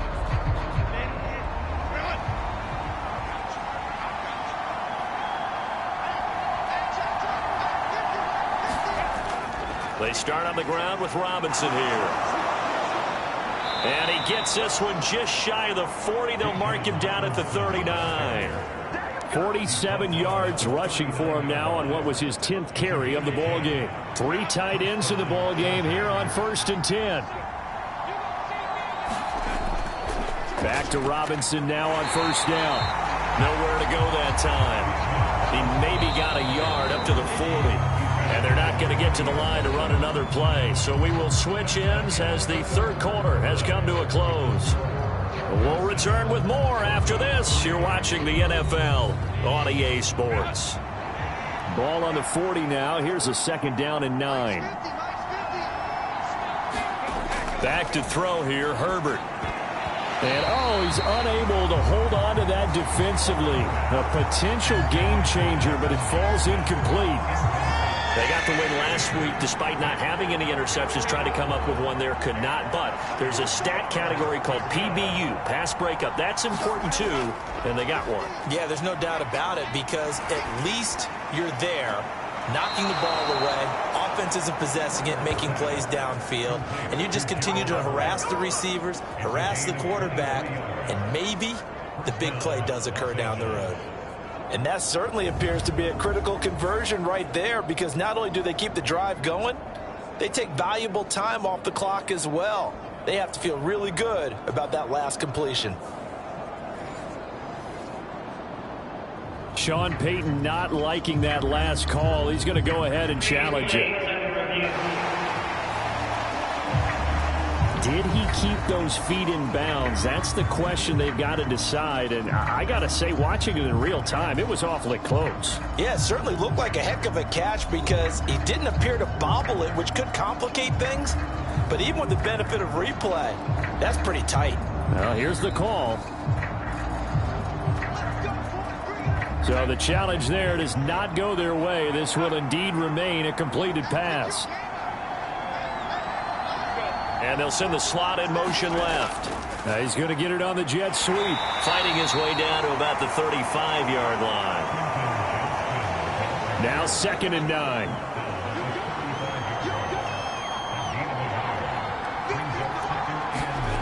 From the shotgun, here's Herbert. And this one incomplete. Too much contact to hold on to that one, and it's 3rd down. This has certainly been a physical game so far. Limited scoring opportunities for both sides. And there's another chance that goes unfulfilled. Going to throw on 3rd down with Herbert. And this pass broken up. The contact well timed there. And now 4th down.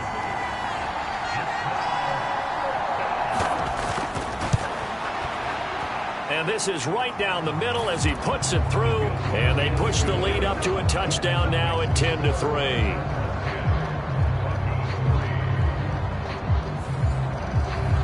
A lot of people talk about how difficult it is to play in the high air here in Denver, but one group of folks who most definitely don't mind that, kickers, and that one, CD, a career long. You're exactly right about that, Brandon, because they envy guys like Matt Prater, Brandon McManus, who have spent their careers here.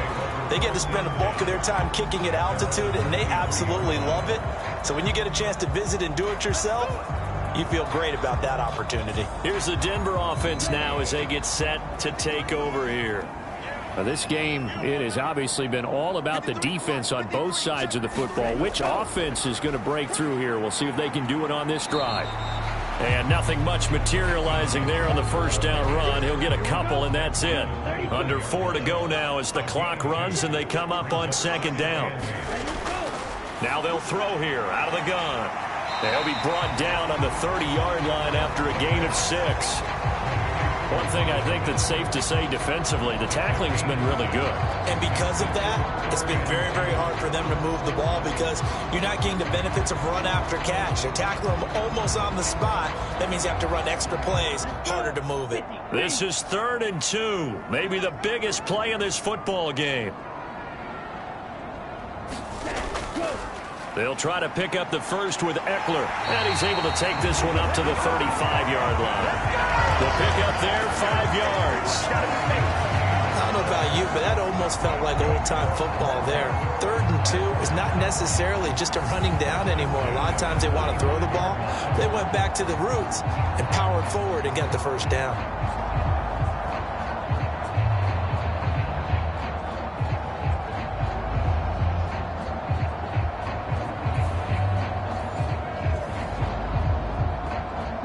Ball up to the 35 now as they come up on 1st and 10. Looking to throw. And that'll be off the mark, too far out in front, and it's incomplete. Had an open man that time, but ended up putting a little too much heat on it, don't you think, partner? Absolutely, just needed a touch more air under it. Instead, he fired an absolute bullet. Here's 2nd and 10.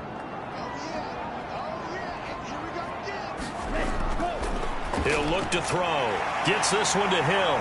And able to get this one across the 45 before he's brought down.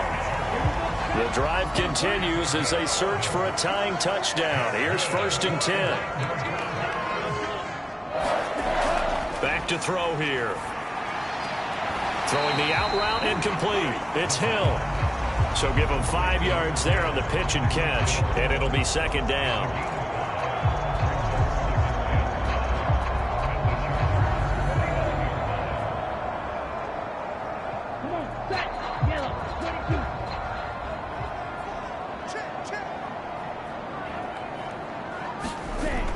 They'll stick with the passing game as he looks to throw. A quick throw knocked away. It's incomplete. Partner, for once in my life, I'll be succinct. In a one-possession game, every single stop like that could be a difference maker. Here's 3rd down at 5.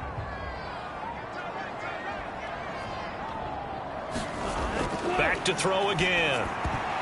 And this one incomplete. And another throw that really could have been, maybe should have been intercepted. That would have been number 4.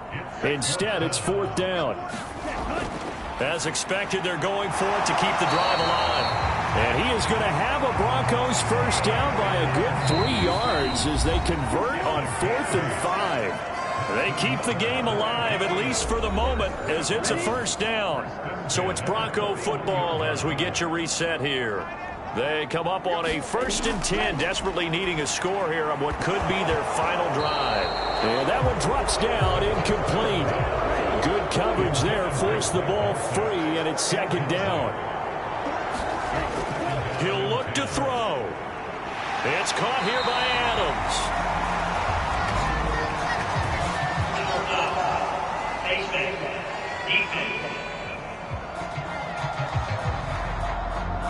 Well, certainly those are the types of mistakes they're trying to avoid as they attempt to protect this lead late in the game. And let's face it, they're hoping that this one doesn't cost them in a significant way. Yeah, one guy committed a penalty, but now the entire defense has to pay the price and try and rise up and overcome it. Now a toss, running left, Eckler. And forget about finding a lane. He barely had time to look up before he was planted in the backfield.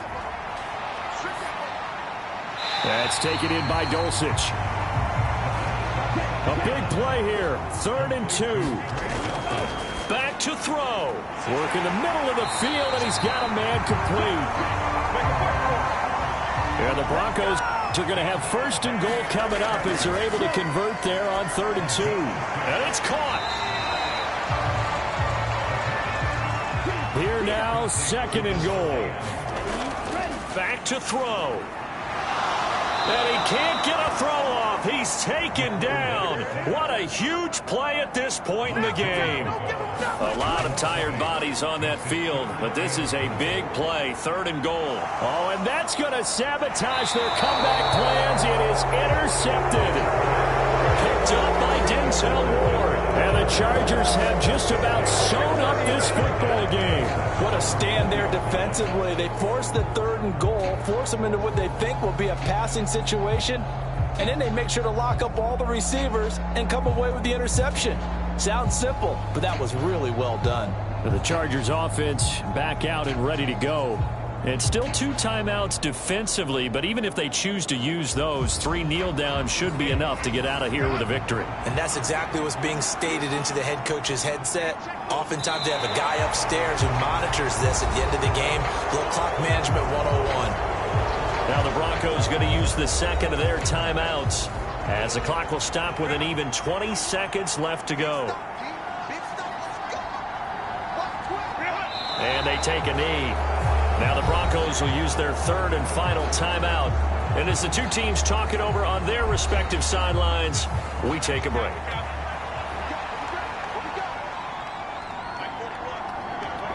And they will take a knee here. I don't know about you, partner, but watching them take the knee there and finish this one off, I feel like I'm going to be sore tomorrow. This was one bruising affair. Low scoring, but my kind of football. Not a work of art, but maybe in your world, a little bit of a work of art. You like the defensive side. I thought it was pretty. I can't help myself. I thought it was pretty. And it ends in a kneel down as the clock rolls down to zeros. Well, it took us until the final play, Charles, to officially decide a winner. Although on that last play they were so backed up, it would have taken a miracle, and they couldn't get that miracle done. Well, I like how you stayed with it because we both knew that this had to go.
Today, from Hard Rock Stadium in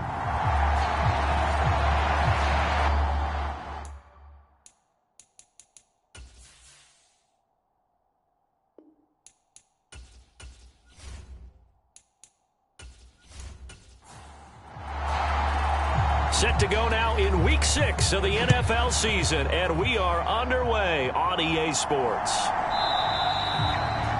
And no run back here, so they'll bring it out to the 25. So here come the Dolphins now as they get set to take over on offense. And they are led out there by their mobile quarterback. I tell you what, when he is on schedule for that week, secondaries take notice because you've got to stay alert back there on every snap. A truly powerful arm, one is capable of challenging any level of the defense on any given play. That's why so many scouts preach arm talent when preparing for the NFL draft. A quarterback with arm strength to make every throw in the book, he's an asset to have in any offense. And he'll take this ahead for about 4. Second down coming up. They get the former Raider there, the tackle Trent Brown.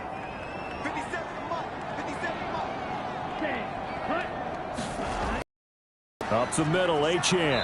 And he's going to lose yardage here back to the 14-yard line. Call it a full 3 yards in the wrong direction there. Brings up second down.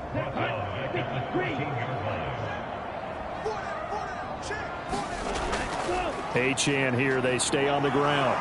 And good yardage as he gets this one up to about the 23. A nice job of just sticking the helmet down 9 yards on the play, but still 3rd and 12 now. So, Charles, you look at this offense, what a start to the season. 5 wins without a loss. When do you think that you start believing that maybe you're in the midst of something special? Well, you and I both know every head coach never wants that thought to creep into a locker room. But the truth of the matter is, not quite at this time, because if we look at the Steelers in 2020, they're a great example. Remember, they started 11-0, then lost 5 of 6 and went out in the first round.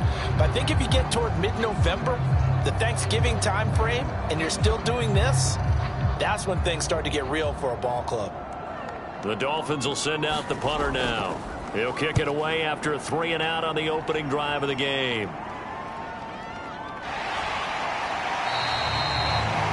.39 yards on the punt, just 2 on the return.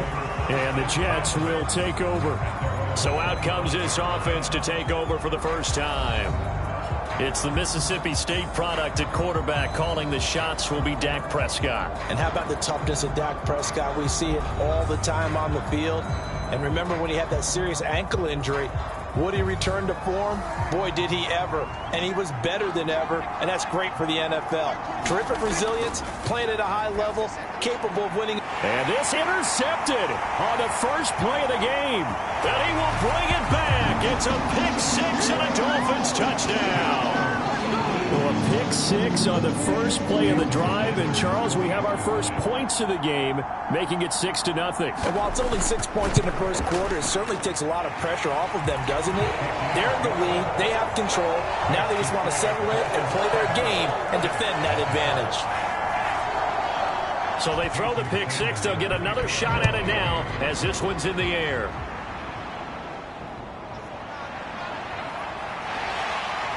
And he'll take it up past the 25 to the 26-yard line.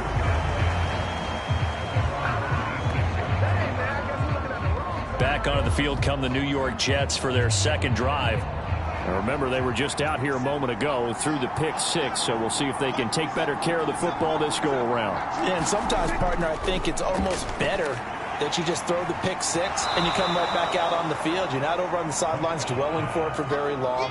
You're not hearing everyone say, oh, hey, you'll get them next time. Hey, don't worry about it.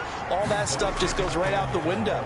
You're right back out on the field with a chance to atone. And the Dolphins rush gets home. Down he goes. That's Kalijah Cansey in to get him down. Now they'll work with 4 receivers here on 3rd down and long. Now Prescott. Flushed out right. And he's going to get this to the 31, but that is still well short of what he needed. Give him 8 yards that time on the scramble, and now 4th down. I thought he did a pretty good job there to get back what he could, but let's face it, that sack on 2nd down, talk about throwing a wrench into the works. It certainly did. Yeah, he did everything he could there, trying to pick up some positive yardage, and he did, but not enough. Here's Daniel Whelan now.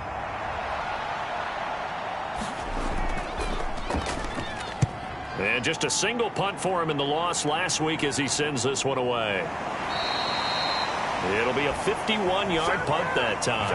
And it'll be Dolphin football. The Dolphins at the line ready for their next drive. They've got a 7-0 lead in the football as well as they start out 1st and 10. They go over the middle, and it's complete to start the drive. And he works it across the 25 before being tackled.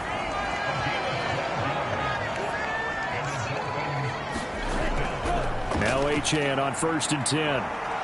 And he will lose yardage and be backed up to the 24.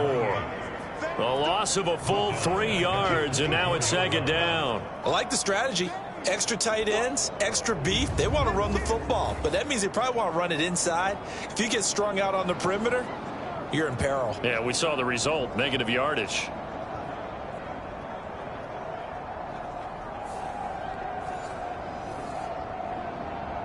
After the loss, they'll come up 2nd and 13.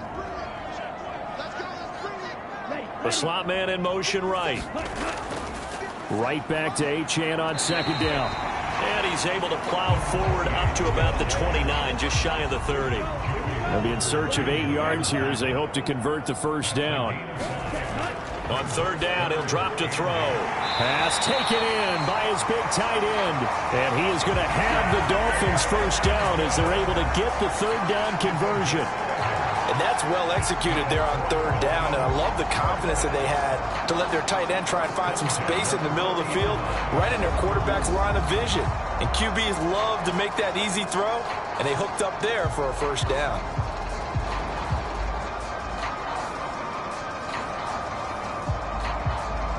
A couple of first downs have them to the 40 now on 1st and 10. On play action, they'll throw. Going underneath, he's got Hockenson. The Dolphins at a perfect 5-0 here to begin the campaign. And they've certainly found their groove of late, winners of 5 in a row.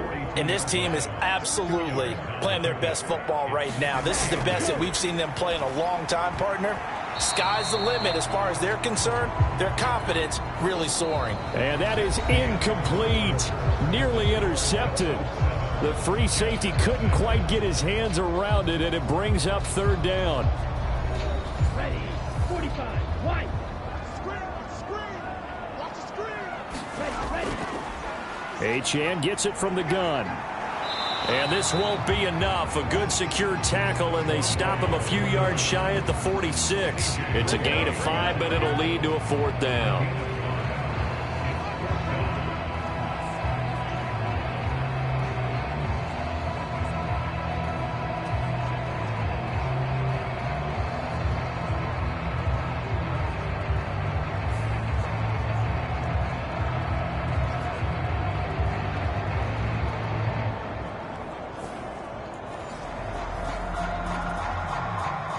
The Dolphins will send out the punter now as he'll kick it away for the 2nd time.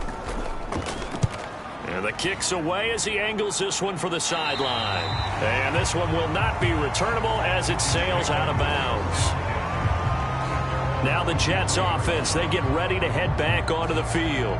They're still in search of an initial first down as they come up here 1st and 10.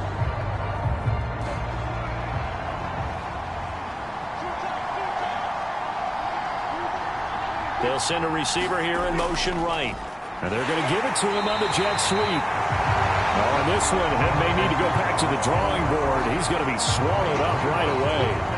Dre Greenlaw in there on the tackle. But defensively, they have that one pretty well figured out. Yeah, one of the things about this play, it can be even more effective when you run a lot of motion, and there's plenty of times you don't hand it off. He'll find Juju Smith-Schuster. And he'll be out of bounds across the 30-yard line. 9 yards, not quite enough, and they'll be left now with 3rd and 1.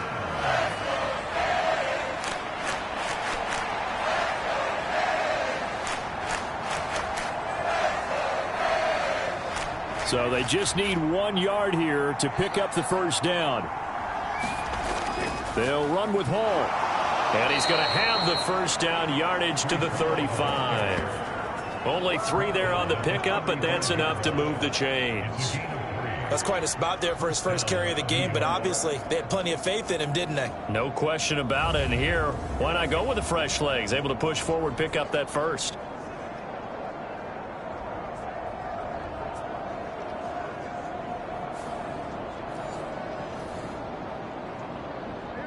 Ball up to the 35 now as they come up on 1st and 10. Here's Prescott. This pass out wide to Hall. It'll be a gain of And it'll be second down.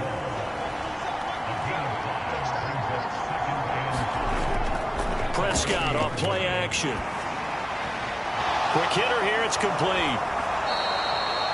First connection there of the afternoon for those two, and it's good for a first down.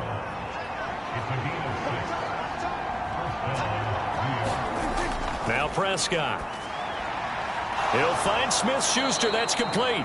And a gain of 4 gets him right to the midfield stripe. Second down and 6 now. Prescott now from the 50. A short throw to Conklin, the tight end. And he'll get 2 or 3 out of that one, as that is going to take us to the 2-minute warning. So the completion good for just 3. And that'll lead here to a third down.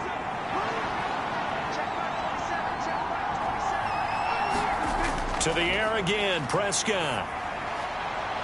He's got his target. That's complete. And he gets this one inside the 15, just a yard or 2 shy of the 10. That one goes for 36 yards. For an offense that has not found the end zone yet, that's a big play. There's the spark right there. The big play that they needed. Now they've got to go ahead and finish this drive and put this ball in the end zone. So how about this for field position after the big play? Inside the 15 now as they come up on 1st and 10. And check down, complete to Hall. And he's going to get a solid gain of 9 before being brought down. Second and right of the yard.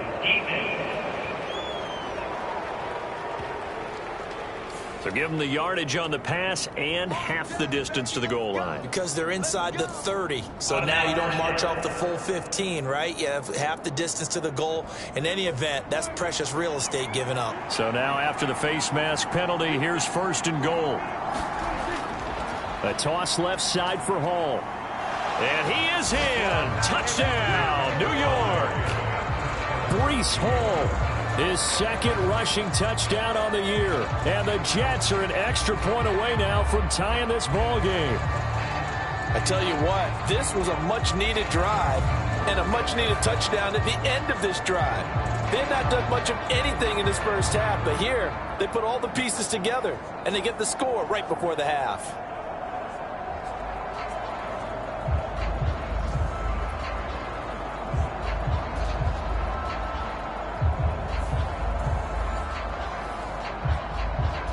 Extra point attempt to come here.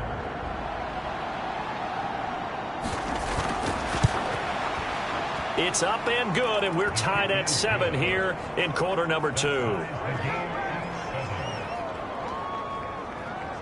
A good drive that time as they go 9 plays in all. And it was capped off by a Breece Hall touchdown run.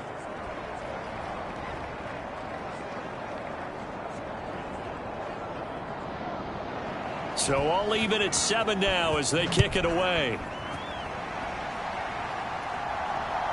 From a couple yards deep, he'll bring it out of the end zone. And he's up past the 20 to the 22-yard line. Dolphins offense returning to the field. It was still more than a minute to go in the half. Time to try to mount a drive. And I would think that they would have to. This is today's NFL. You got to push it whenever you get an opportunity. You can never have enough points with the high-powered offenses that you face. And analytics will tell you, try and score when given the opportunity. A throw out wide, going to be incomplete. An incomplete pass on 1st down. That leads to a 2nd and 10. They'll look to throw. Over the middle, it's complete. The Jets are going to use the first of their timeouts. 3rd and 9 here.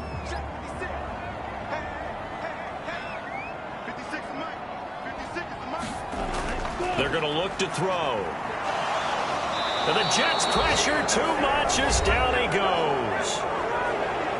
Now the Jets going to use the 2nd of their 3 timeouts as they'll head to the sideline and talk over what to do next. He's been a busy man here in this first half as he gets it away. An 8-yard return there after a punt of 47. And the Jets will take over 1st and 10. Another drive coming up for New York's offense. This drive here beginning probably with a pair of motivated groups. Remember, the offense scored a touchdown on their last time out, looking to repeat that in Charles's defense. They were very frustrated after giving up 6 the last time on the field. And frankly, it's just a battle of wills in a lot of ways because you know they're both motivated. They both game plan for this drive, and they both have specific outcomes in mind. To me, it just comes down to who can execute better and which side can step up and assert its will over the other. And he gets this to the other side of midfield across the 45 before going out. Back-to-back good plays have him on the move on 1st down. Looking to throw. Prescott. And he can't find a receiver, and he's brought down. And it's a rush to the line right now for the Jets. Throwing on 2nd and long. Prescott. Under pressure again, and down he goes again. Multiple defenders in there to bring him down as this quarter comes to an end. So a touchdown apiece. That's what we have to show at halftime as they head to the locker room. 7-7 our score. As we go up to Orlando now and hand it over to Jonathan Coachman with our EA Sports halftime report. Take it away, Coach. All right, Brandon, thanks. A few teams starting to rise to the top as it's time to take you around the NFL here in Week 6.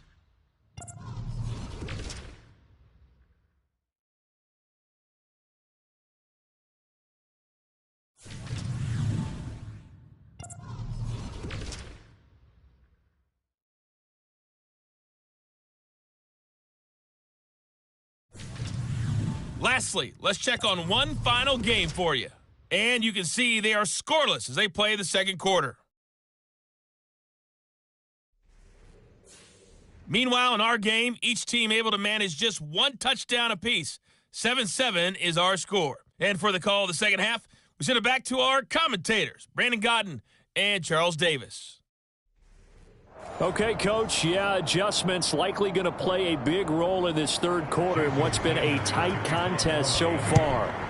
Set and ready to go for the second half. One touchdown apiece, 7-7 our score. And no run back here as the third quarter will commence with a touchback. Here's the Jets offense now getting set to start off this third quarter. It's a tie football game here. What do you think, Charles, the message was at halftime?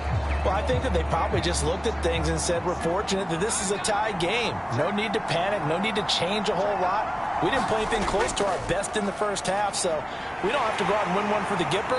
Let's just go out and play our best football and win one for us. Here's a 2nd and 2 now from the 33.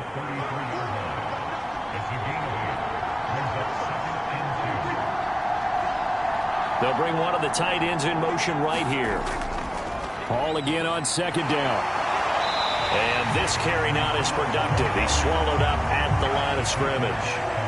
They need 2. Here's 3rd down. Prescott now. And he will not be able to hang on through the contact. It's incomplete. The coverage strong, and now it's 4th down. To give you an idea of how accurate he's been throwing the football, we're in the second half. That's just his 2nd incompletion. Well, if he's that locked in, that means everyone's locked in, because to me it's like throwing a no-hitter in baseball. The pitcher may get the credit, a lot of people making plays behind him in the field. Here's the Jets punter now, as he'll punt it away for the 2nd time.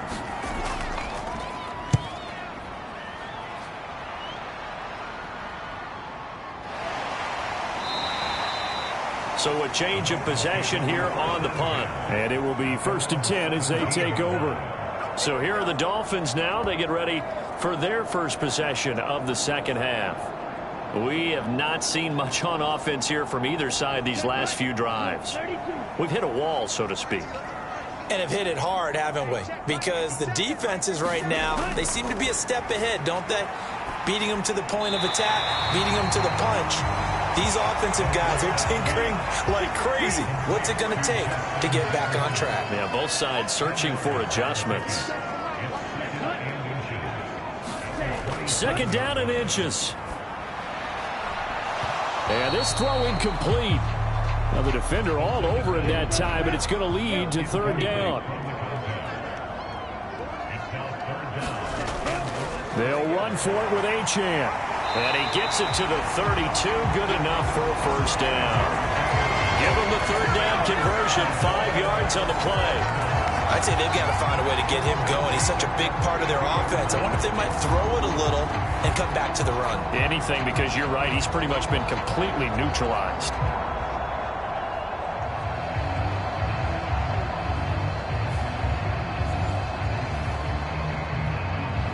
From the 32 now, here's 1st and 10. Again, it's Achane. And he'll get a few yards here to the 34. From the 34-yard line, here's 2nd down and 8.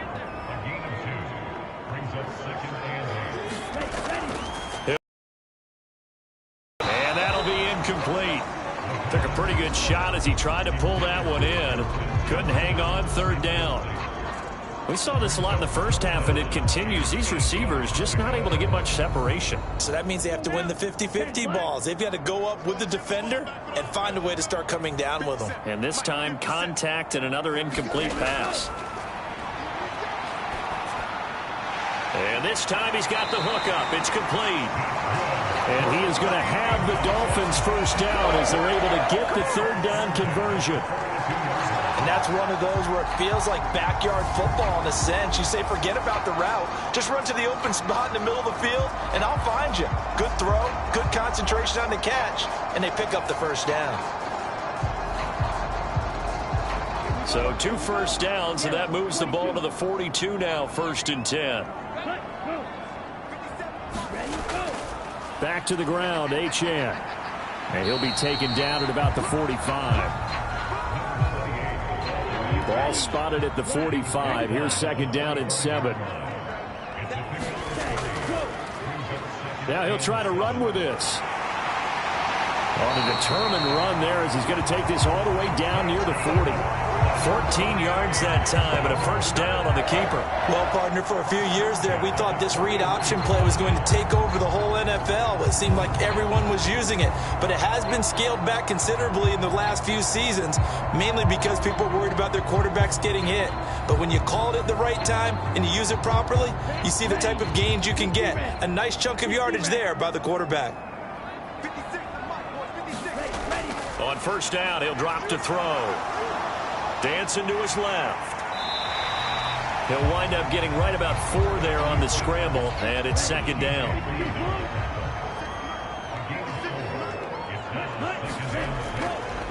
A run straight ahead with Achane. Fighting his way down to about the 35-yard line.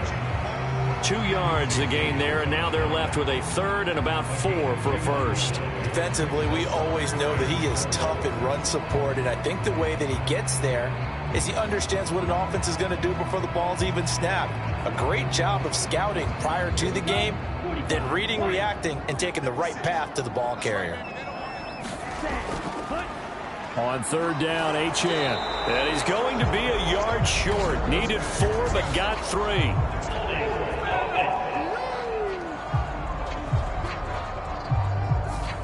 So they decide not to back him up. They want the down. An interesting call there as it'll lead to 4th down.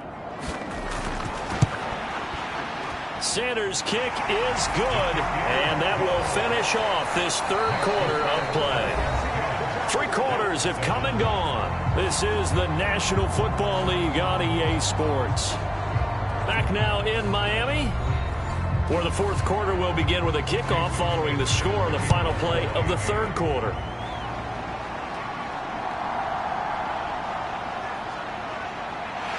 And he takes this near the 25. Just a little pass there. Call it the 26. And New York set to take the field. And now they find themselves trailing following the field goal. Still a good amount of time in this 4th quarter, but this drive very well could determine the outcome of this ball game.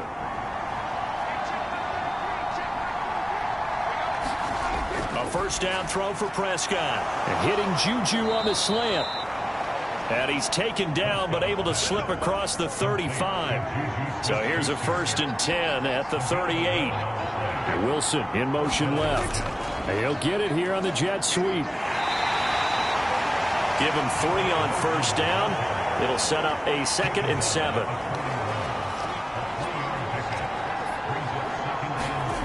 To throw is Prescott. A quick throw knocked away and incomplete. The Jets on 3rd down. They've hit 2 for 4 thus far. This is 3rd and 7. Throwing. Prescott. Open man. Completes it to Smith-Schuster. And they get him down about 2 yards shy of the line to gain. A 3rd down pickup of 5. That pattern and scheme was well defensed on 3rd down. He tried to just sprint from one side of the field to the other, and they got it to him quickly.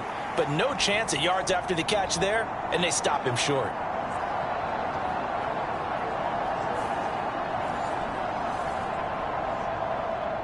One score down. Here we go. They're going to go for it here on 4th down. Desperation time. Prescott on 4th. Able to find the open man. That's complete. And he's brought down. That's a 4th down pickup of 10 yards and an opportunity certainly missed on the defensive side. And here we are in the 4th quarter, partner, and watch them drive for what would be a go-ahead touchdown. And you and I both know this is where you need a quarterback who can keep his cool back there. Not just for himself, but to keep the rest of the team relaxed too. And he can only manage to get a couple. 2nd and 8 coming up. Well, any lane that might have been open there was closed pretty quickly, and that was because the defensive front, they won that battle at the point of attack at the line of scrimmage. They used great leverage, held their spot, and stacked him up. Meanwhile, Dak's throw here going to be caught by Wilson. Call it a gain of 6 on the play. And now 2 yards to go on 3rd down. Right there, he rose to the occasion late in a close game. It's something he thought about, dreamed about, and worked on throughout his career. Because in these types of situations, he wasn't going to allow extra coverage to keep him from getting the football. If they get nothing else here on 3rd down, it'd be a 53-yard attempt from this spot. And he's going to have the 1st down yardage as he's down at about the 30-yard line. Able to get what they need to keep the drive going with a 6-yard pickup on 3rd down. I think they like this drive a little bit better there, partner. Running game helping out, picking up some of the slack. Because remember, the last drive, they went 3 and out.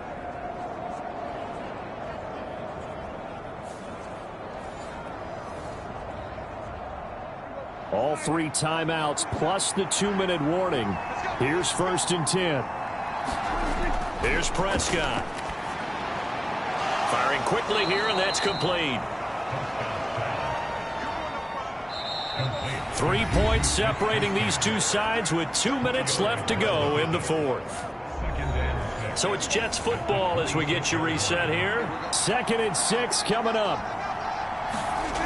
Prescott.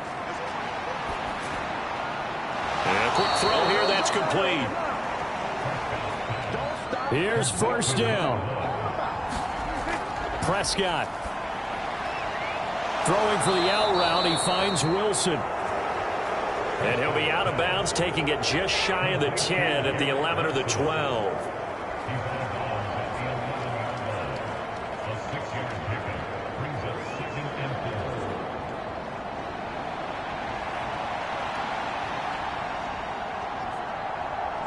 Well, think about this. You got to potentially be careful not to score too early here. 2nd down.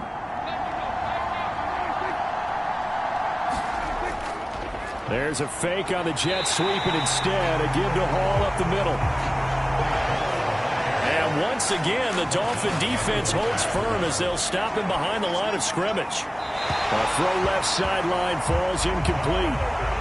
So now one of the biggest kicks of the night is forthcoming. From the right hash here, should be an easy one. And this one is right through. And with a little more than a minute to go, we are all tied.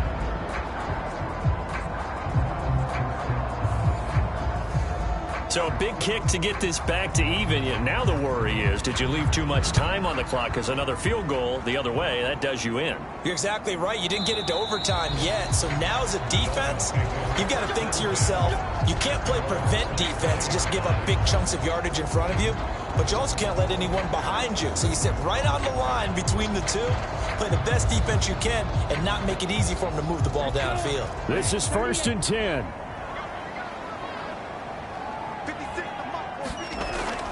They'll try and start this drive in the air. Completes this to Jefferson. And he's tackled a yard short of the marker.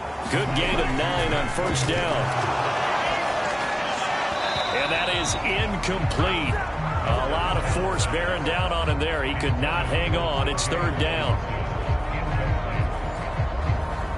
Well, here's a big one. You can just feel it.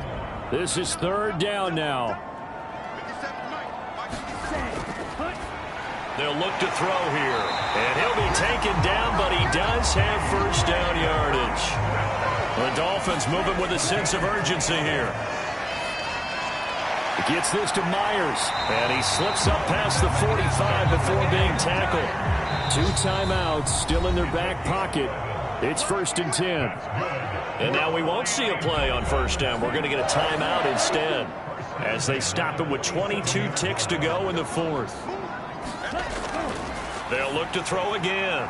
It's Myers again with another catch. The Dolphins going to take their 2nd timeout. That'll leave them with just 1 remaining in this 4th quarter of play. Again, he'll drop to throw. And that will be incomplete with the clock down now to 13 seconds. A big play looming on 3rd down. They'll set up to throw. Pass incomplete, but the flag in the backfield, and this might be a roughing call.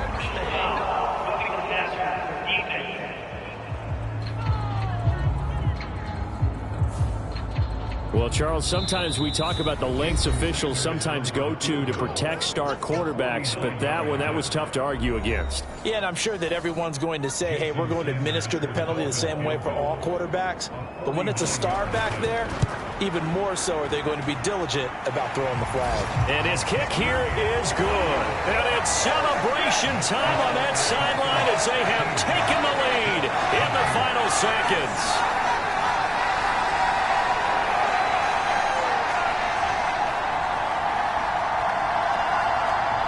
So they tried to ice him there, but it's fair to say it did not have the intended effect. And I've known kickers that take it as an affront. And there he says, you think you're going to rattle me? Think again. And they'll get him down inside the 30 at the 27.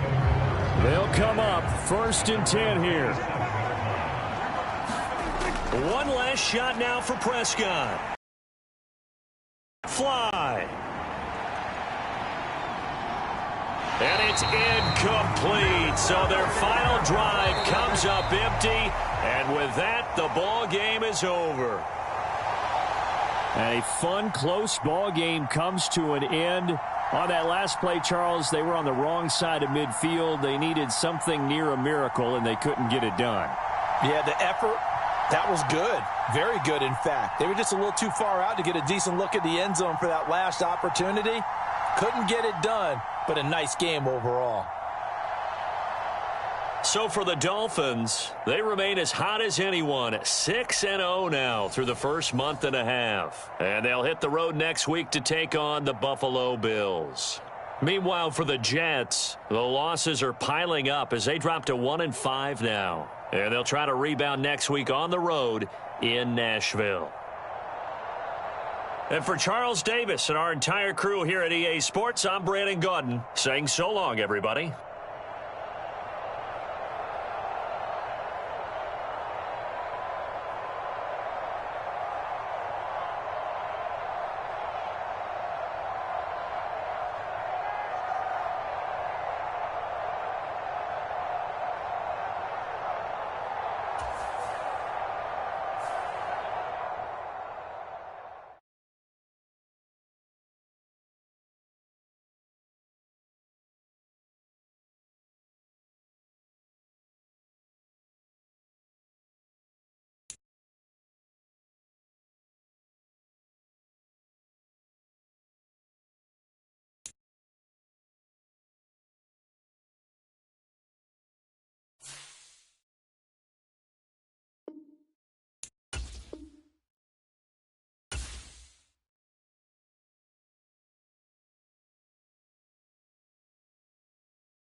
today.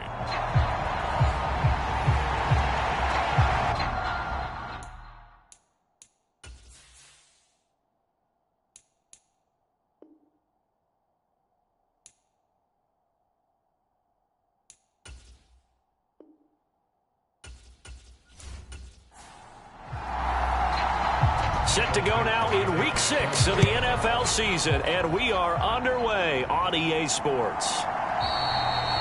And we will not get a run back here to start. It's a touchback, and it will come out to the 25. So out come the Cardinals now for their opening drive.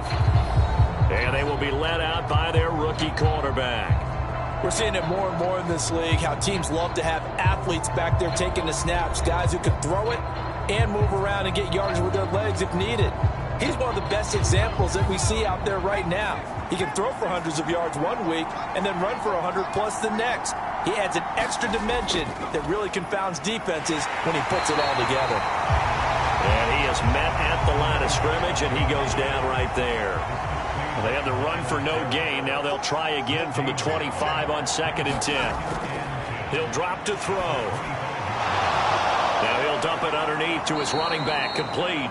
And he's brought down, getting this one up to about the 35. Ball up to the 35 now as they come up on 1st and 10. Quick hitter here, it's complete. They'll wind up getting 7 on the play, and it's 2nd down. And they'll use him out of the backfield, and sometimes quite a bit. They're just trying to get him touches any way they can.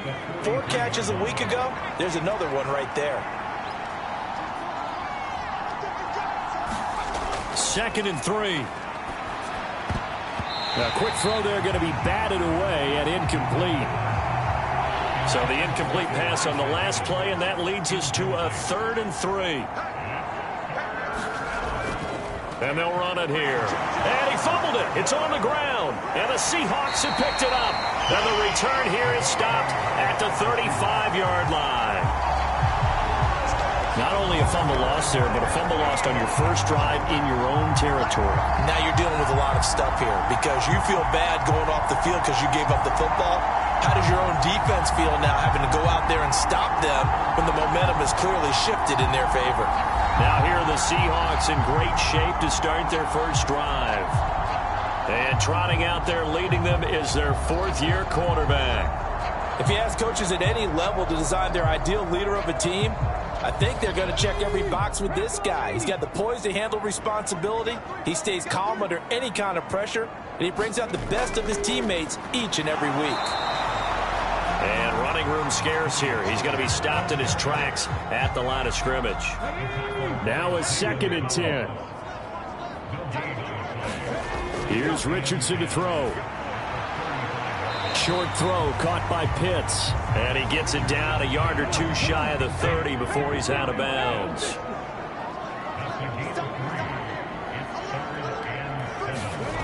On 3rd down, here's Richardson. Drops this underneath for Pollard. And he'll be stopped short of the first down as they rally to tackle him at about the 28. He did his best to just get 4 out of that, but not enough. And now 4th down. We can make this one pretty simple. Locked up all of his progressions downfield, forced to get it to his running back. But how about the way they ran to the football and knocked him down to force a 4th down?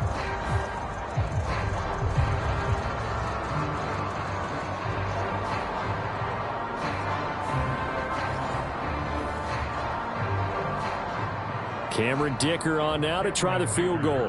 Spotted at the left hash, this from 45. And this one looks good. It is good. Right down the pipe, and the Seahawks grab a 3-0 lead.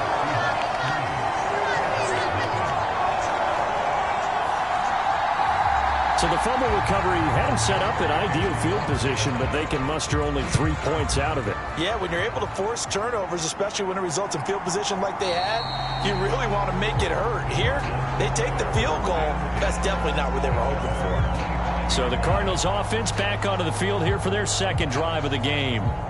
And they entered play on a 2-game win streak, and then they've got the open date on their schedule next week. So this is a group that's really looking to hit the break on a high note.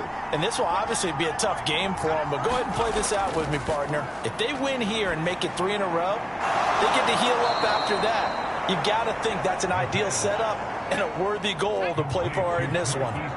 So from the 39 now, they'll come up on a 1st and 10. Now they'll throw here out of the gun. Now throw right side here, going to be incomplete. 2nd and 10.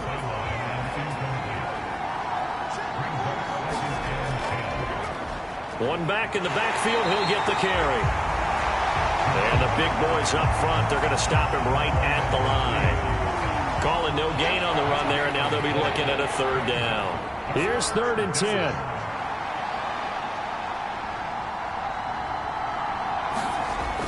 Back to throw.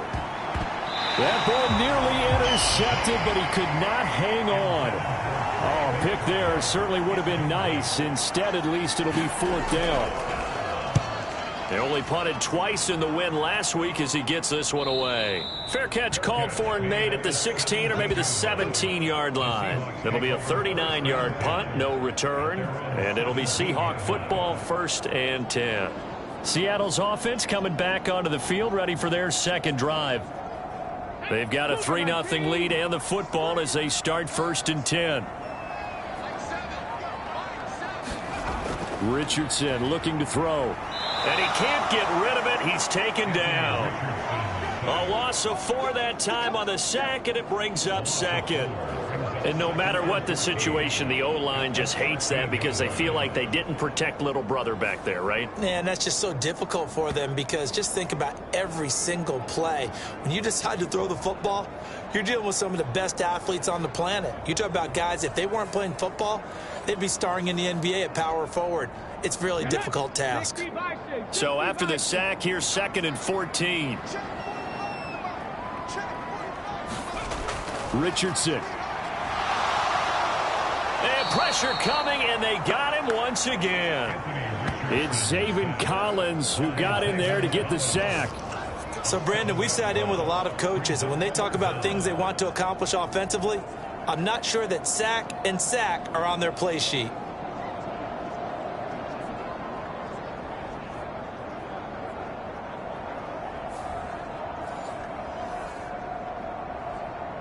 Here is 3rd and quite a ways. Now it's Richardson. That's to the right sideline, and it falls incomplete. Now here's Michael Dixon. And no room for error here as his first punt comes from deep in his own end zone. He was only asked to punt once in the victory last week as he sends this one away. Take it at the 37. All told, a 54-yard punt, 13 on the return. And this offense takes over in great shape right at the 50, 1st and 10. The football going back over to Arizona now.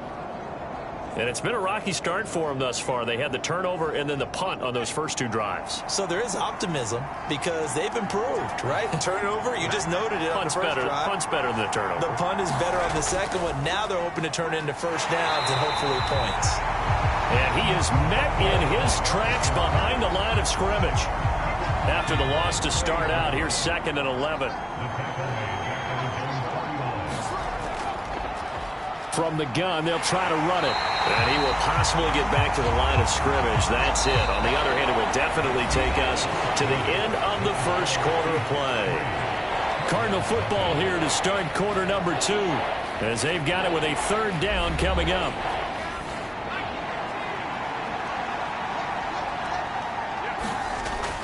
Back to throw here. Buying time to his left. And he will slide to a stop. He does have the first down. Last play, they got stuffed at the line. Different story here, over 20 yards. As we both know, there was a lot that went into why they made him their first-round pick this year, and part of it was what they saw in college, his playmaking ability when things break down. As soon as he saw he wasn't getting a lane to throw, he pivoted and found an alternate way to the marker. So 1st and 10 now from the 30.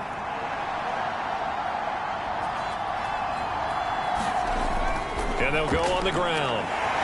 Stopped at the 24-yard line after a gain of 5. From the 24 now, here's a 2nd and 5.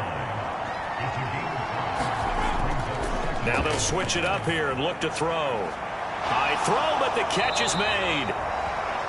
And able to get him down, but he does reach the 5.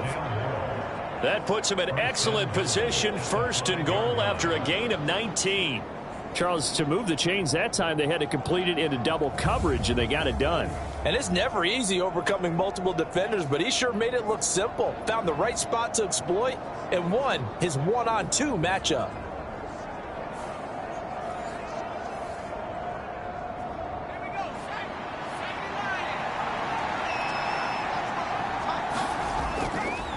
They'll try and run for it on 1st and goal.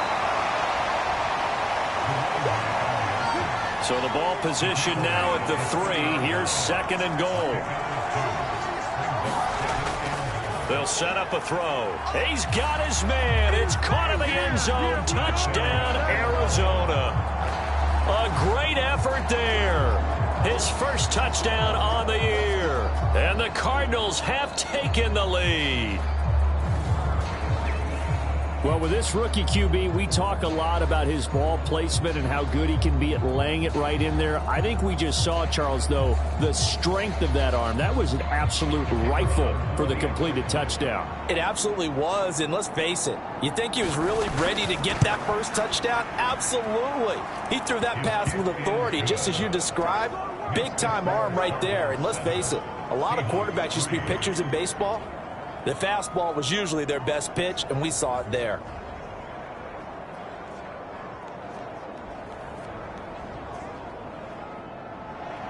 The Cardinals set now to kick this one away, and off we go.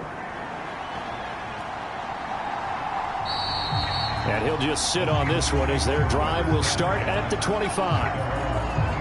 The Seahawks offense now, they get ready to come back onto the field. They've shown precious little here offensively thus far as they try again with a 1st down now.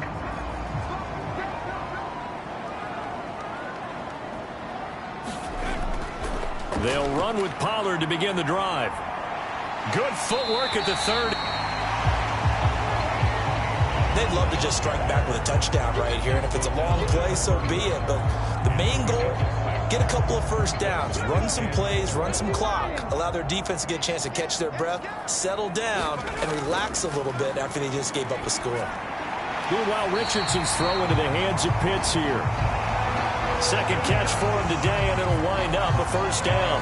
The Seahawks at 2-3 here to begin the new season. And they were winners their last time out, so they'll be looking to make it 2 in a row. And so much about football, partner, comes down to mindset. Being in the right frame of mind, and the best way to get in that good frame of mind, winning. So they come in feeling good. They've got the home crowd behind them. I think they're going to be tough to beat in this one. 2nd down, Pollard again.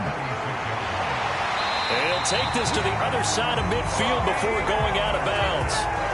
They get 17 on that one. Move the chains. 1st down, Seahawks. Absolutely love the run right there. This guy's known for his quickness, but also for his speed. He's able to get to the 2nd level almost before you blink if you give him any type of blocking. Always talk about slot receivers. They're usually known as quicker than fast. In this case, we've got a guy who's quick and fast, and he used it to great advantage. This offense finding its legs now. Here's another 1st and 10. Here's Pollard again. 3 yards on the pickup there, and it'll be 2nd down.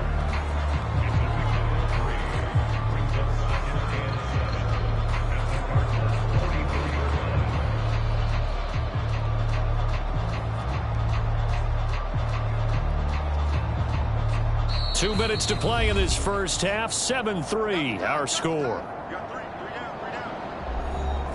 From the 44-yard line, here's 2nd down at 7.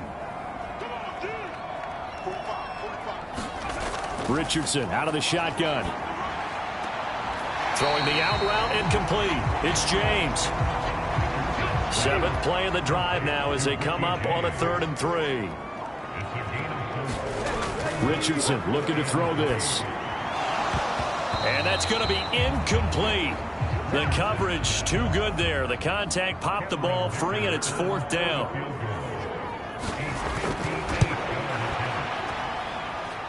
He's got the leg, but it's no good. He missed it right, and that will keep this a 4-point game.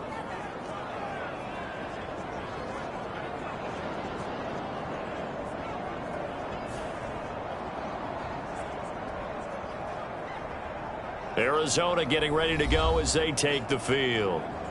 And they'll just simply be looking to build off the confidence of the last time out where they scored a touchdown. And confidence is powerful, isn't it? When you've scored once, you feel like you can go back out there and get it done again. Doesn't matter what the defense throws at them. They feel like they're in a groove right now, and they want to get out there and show it. Yeah, hoping to stay in that groove here this go-around.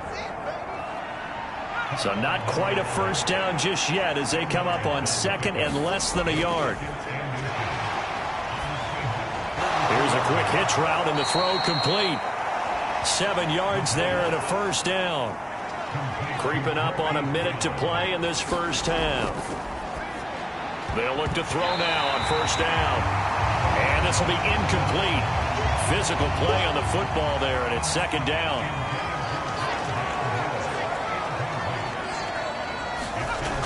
They'll stick with the passing game as he looks to throw. The quick throw knocked away. It's incomplete. So back-to-back incompletions, and that has him staring at a 3rd and 10. Back to throw again. Man open left side is Brown. And he'll be stopped short of the first down as they rally to tackle him at about the 28. And now out is the Cardinal field goal team here. Spotted at the left hash, this from 45. And his kick is right there. It's good, and they push the lead up to a touchdown now at 10-3.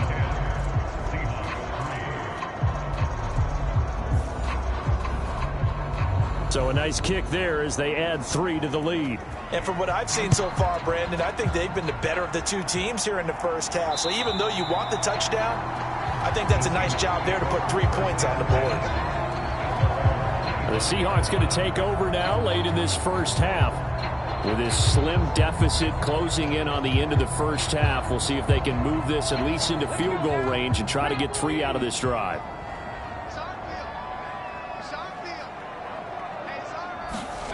Richards into the air on first down. Catch is made by Metcalf. Now he's loose down the left sideline. And all the way in, touchdown Seattle.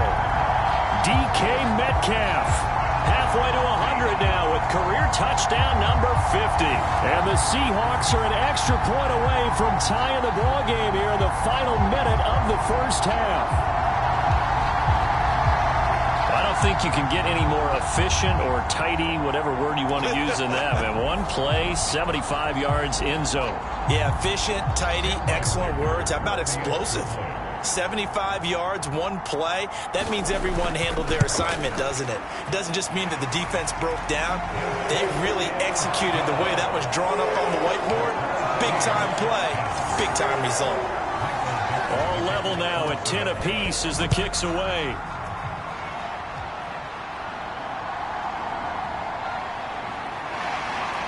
And he'll get it up past the 20 to about the 22.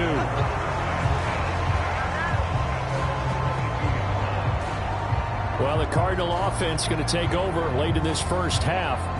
And they've got a little under 40 seconds to go if they want to try to put something together here.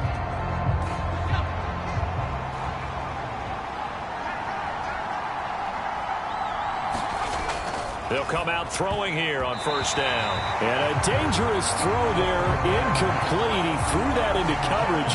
It was nearly intercepted. To this point, I've been impressed with the work defensively. They have not allowed a lot of receivers to run free. And there's another example, another incompletion. Here's 2nd and 10. He'll look to throw.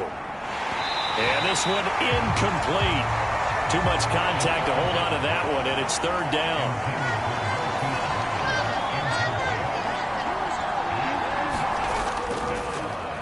Off the option, he'll try and run with it. And he's not going to sniff the first down here. He stopped at the 25. Now the Seahawks call the second of their 3 timeouts as they'll stop it with 25 seconds to go here in half number 1. On fourth down, the punt team is on as this is sent away. Shifts by him.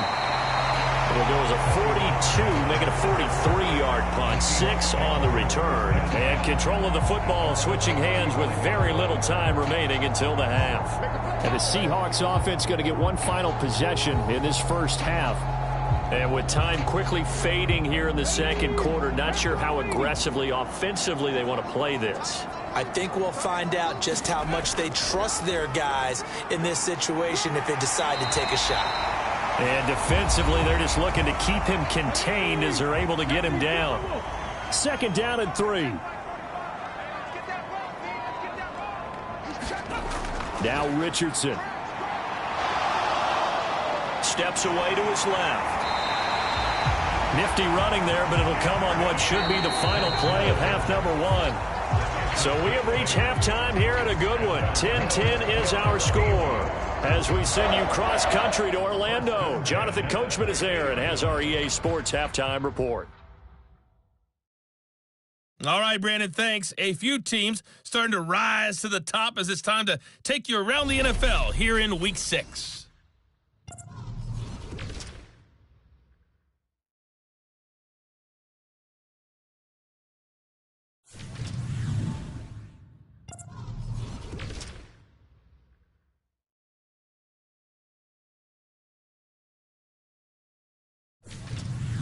Lastly, let's check on one final game for you. And you can see they are scoreless as they play the second quarter.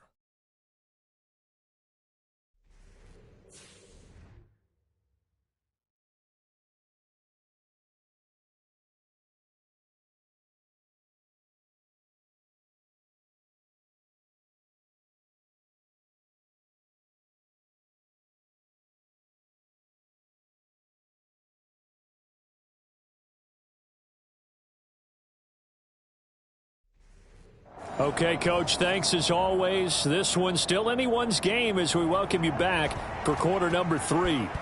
And ready to get the party started for the second half. It was an even first half, all tied on the scoreboard. And no fireworks to start the half. This will be a touchback. The Seahawk offense set to go to begin this third quarter. Well, the first half, very even. I mean, really, in all facets, this ball game tied, Charles. So as we start the third quarter, curious to see what the second half brings us. Certainly am. I'm with you on that one. And we all know a lot of coaches from the NFL all the way down to the Pee-wee level. They love to spin it to their teams. Hey, we're starting a brand new, shorter ball game. It's all even. Let's go out and seize it. This is ours. Ball on the 30. They'll come up with a 2nd and 5. Going to run again here with Pollard. Nifty move. And he'll be brought down right around the 37.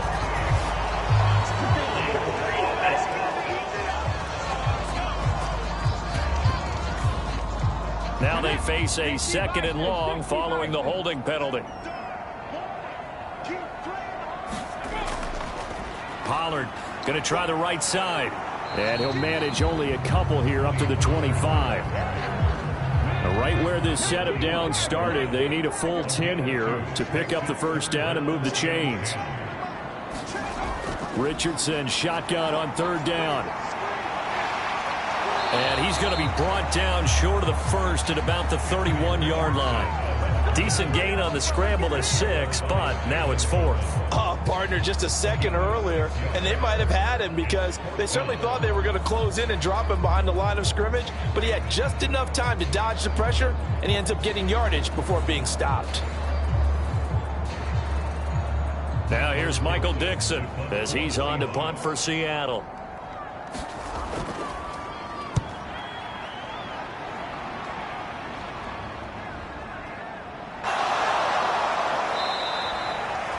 That'll be a 43-yard punt, but a net of just 33 following a 10-yard return. And the Cards will take over 1st and 10. Now we take a glance at the offense as they work their way back out for their first possession of the second half. So they'll come up 1st and 10 now from the 33. They'll start this drive out on the ground. Knifes his way forward here, but just 3 yards on the play. 2nd down.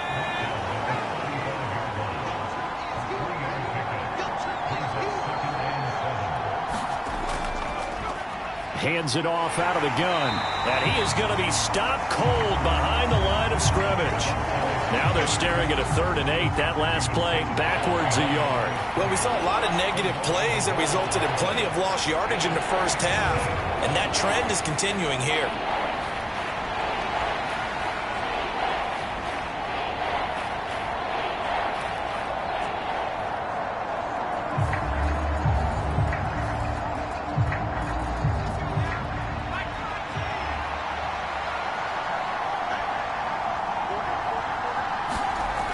Out of the gun now on 3rd down. Pass taken in by his big tight end. And they've got it well across midfield down to the 40 before it's all said and done. Excellent play there on 3rd down. Give them 25 yards. Well, certainly as a fan, you get a little bit nervous when you see him make those kind of throws. But they work on that in practice more than we know. And most of them now know their limits and know what they can get away with. And there's a completion right there. So from Seahawk territory now, it's 1st and 10, right at the 40. They'll let the QB keep it here off the option. And a short gain there down to the 37-yard line. Give him 3 on the keeper there, and it is 2nd down.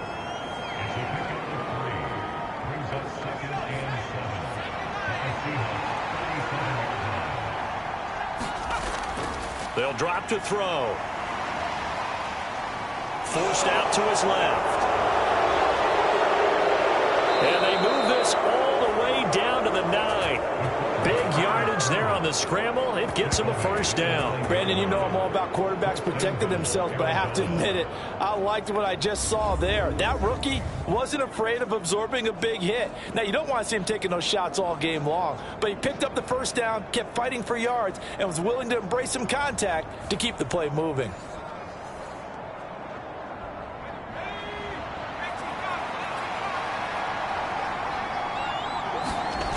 They're going to look to throw. Eluding the pressure right. And he'll take this one in for the Arizona touchdown. A 9-yard touchdown run. And the Cardinals have taken the lead. And this is a balancing act for a head coach with a rookie quarterback. You've got to walk a line with him. You don't want him getting happy feet, but you also don't want to rein in what worked for him in college. And here, he pulls it down, takes it himself, and takes it into the end zone. Extra point attempt to follow here. He's got it as they go up by a total of 17-10. A drive that time of 6 plays and a 9-yard run on the end of it.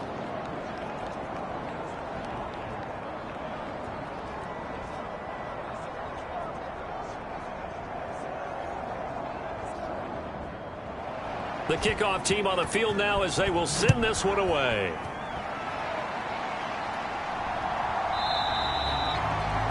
And this will not be returned. It'll come out to the 25. The Seahawks again now ready to take over on offense. They find themselves down 17-10 as they come up on a 1st and 10.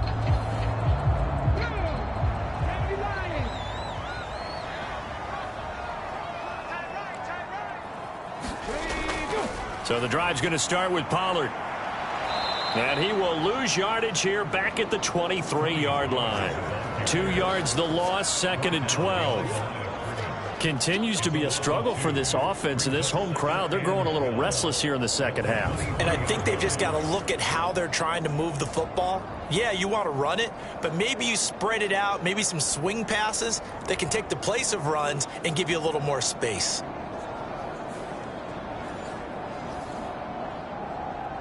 So the opening play of the drive goes backwards. Now they'll come up on 2nd and 12. They run straight ahead here with Pollard. And he'll take this one up close to the 25-yard line. After getting stuffed on 1st down, not much better there. 2-yard gain. Sometimes your philosophies get challenged at times you don't want them to. They did try to stick to the running game on the first 2 plays. Didn't amount to much. And now facing a 3rd and long at the outset of this drive. And they get him down, but not before he takes it across the 40-yard line. Able to make something out of nothing there. 17 yards and a first down. This is where the NFL is headed year by year, partner. A league where just about everyone has someone under center who can get you with their legs as well as their arm. And we've certainly had a nice display of that from both QBs in this game. And that continued with that first down run. Here we go. 19, 18. Switch. They'll go with Pollard here on first down. Oh, he faked it with a juke. Now he's got some room. And he gets us to the other side of midfield across the 45 before going out. A good gain again. That's now 31 yards combined on those last two plays. Successful toss play to the right there. It's interesting. Teams seem to run the toss a lot more to the right than to the left. It's usually a little more natural. Right-handed quarterback, typically your power side running the ball is to the right side with your guard and your tackle. In college football, they used to call it student body right because you had everyone on that side, including a fullback leading. In the pros, they don't call it that, but it's still the same result. And he'll be taken down after a minimal pickup, and that will take us to the end of quarter number 3. 3 quarters in the books. We'll return with more after this. This is the NFL, and it's on EA Sports. 2nd and 9. Now Richardson back to throw it. And he's going to have to eat this one as down he goes. Zaven Collins able to get in there for his 2nd sack of the afternoon. And the passing game's been struggling a bit today, and that was the latest example. Haven't been getting much yardage out of it, and now on his back after the last play, he faces 3rd and long.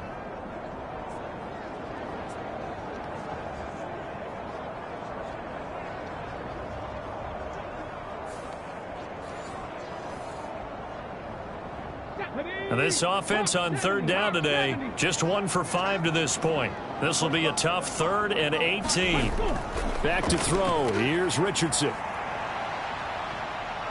Being chased out left. And they're going to have another first down as the tackle's made here at the Cardinals' 28. Turns out to be a great idea to tuck that one. Good for 24 yards. Well, there you go. Save your best scramble of the day for a big-time situation in the 4th quarter, picking up the first. You don't want to use it up early, right? You want to make sure you save it for that exact moment, that key time. And that's what he did, although you and I both know it wasn't planned that way. But what a nice job using his eyes, scanning the field, and realizing when it was time to exit the pocket and go. The drive continues as they search for a tying touchdown. Here's 1st and 10. Running right, it's Pollard to about the 26 here. Well done to sniff that out defensively. He had it diagnosed pretty quickly. I love that description because diagnosed is perfect on that one. Read his keys, made the play, and he couldn't even get going moving the football. Play action. Now Richardson. Swinging this out for Pollard. Only able to gain a couple there. And now 3rd down and 6 to go.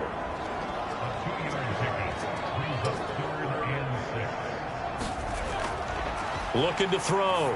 Richardson. And he's got his man in stride, complete. And he is going to have a Seahawks first down as they're able to get the 3rd down conversion. You want to put together a long drive? You've got to be able to convert on 3rd down, and they've done exactly that on this one. Sure enough, came up with another conversion right there.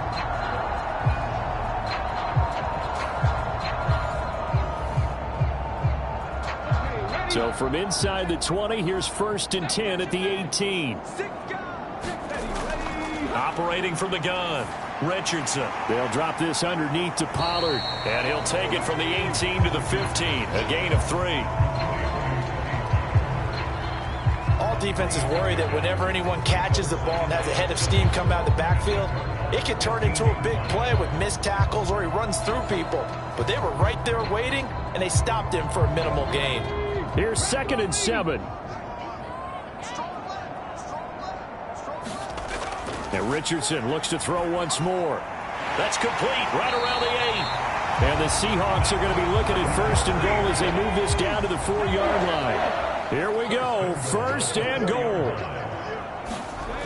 Richardson working from the gun. On a huge mistake late, it's intercepted. We've got a one-score game with inside of 2 minutes remaining. And the Cards have just about sewn up this football game. Arizona's offense at the line, ready to get their drive started. And this game not quite over yet. And we'll likely see them take all 3 timeouts defensively, so they can't just kneel this one out. They're going to have to try to run a few plays. You're exactly right. They've got to get a first down and make them use up all their timeouts in order to feel like they have this one in hand. Have to imagine this will be on the ground as well as they come up 2nd and 7. He's going to get it again. Just looking to get forward and protect the ball. Whistles now and a timeout. So defensively, they burn it here with 1:51 left. Here now a 3rd down and 8.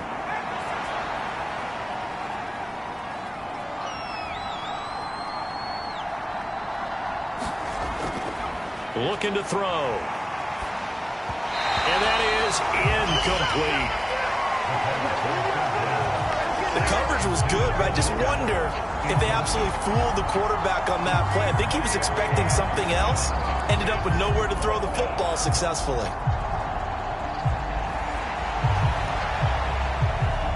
Here comes the Cardinals punter now as he's on to kick it away.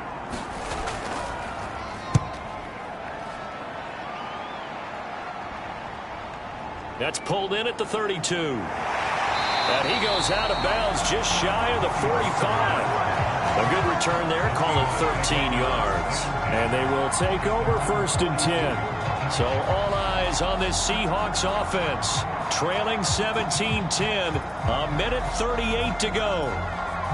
They need a touchdown and the PAT to tie it as they come up 1st and 10. Here's Rich. Here's a screen now for Pollard. And they went the wrong way there. Losing yardage back at the 43-yard line. Now Richardson.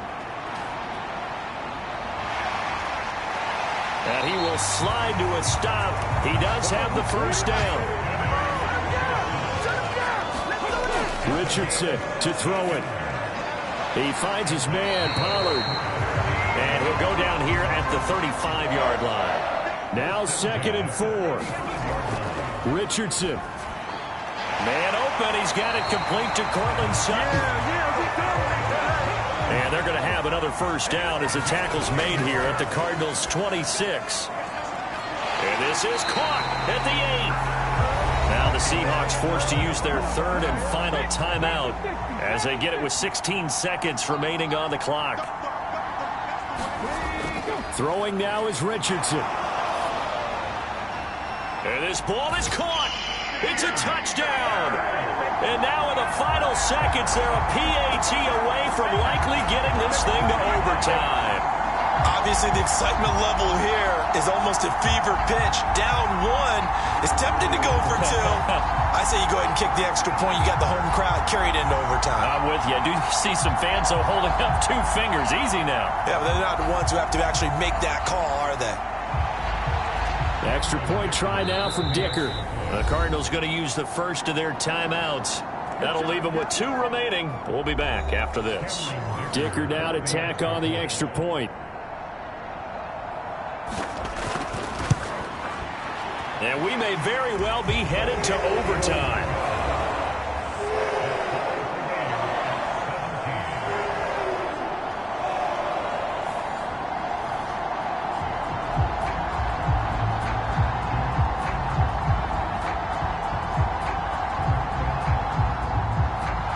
Time a 6-play drive. This one all we could have asked for. All tied, final minute as the kick's away here.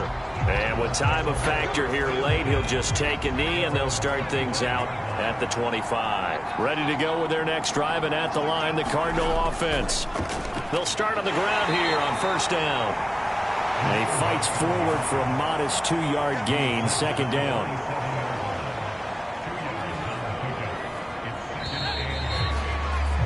And we have free football overtime. Here we go, my friend. And the way this game played out, this is exactly how it should end, going to overtime, because neither one got an advantage today.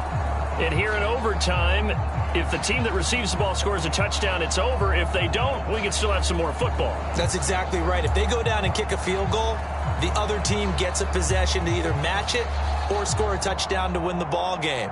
If both teams kick field goals, the next team to score wins. But if the receiving team throws a pick six or fumbles the ball and it gets picked up by the defense and they score, the game is over at that point. And he returns this to the 22.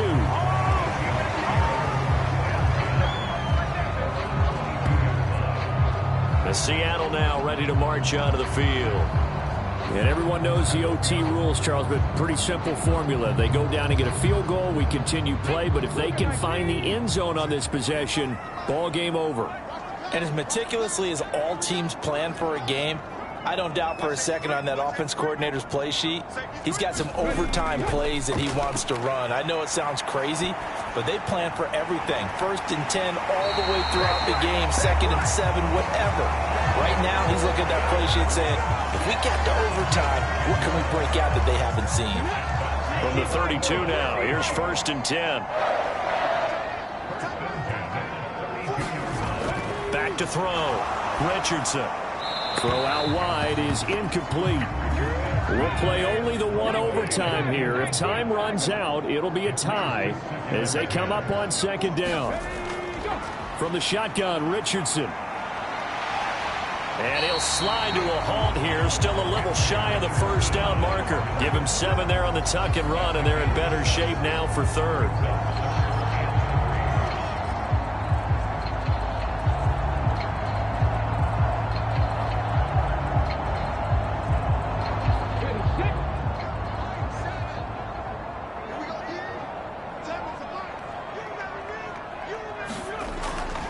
Trying to run for it with Pollard. And he won't be close to a 1st down as he runs into a wall right around the line of scrimmage. Decision time now on 4th and about 1.5 yards. I can still hear my high school coach, John Ford, right now. I want my #1 play with my #1 runner over my #1 blocker. Get me the 1st down. But some may very well say, punt this thing away, pin them down deep, and play field position.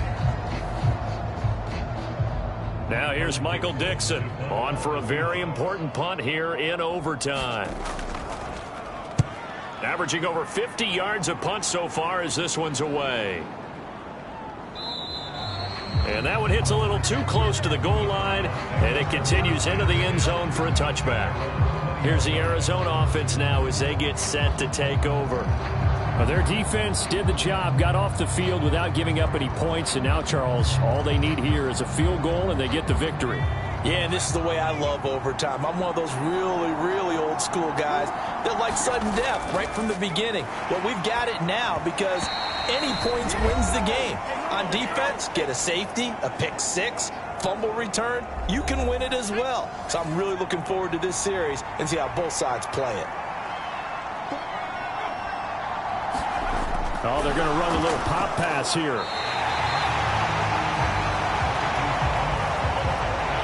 Third and 9 here. They'll look to throw. And he's going to find his man out of the backfield. That's complete.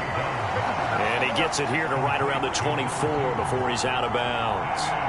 The defense does its job. Now they're going to get the ball here in overtime with a chance to win it. Major League kudos to them because to get the ball back in this spot, everything was on them. It had to happen, and they pulled it off. They'll get it back for their offense with a chance to win.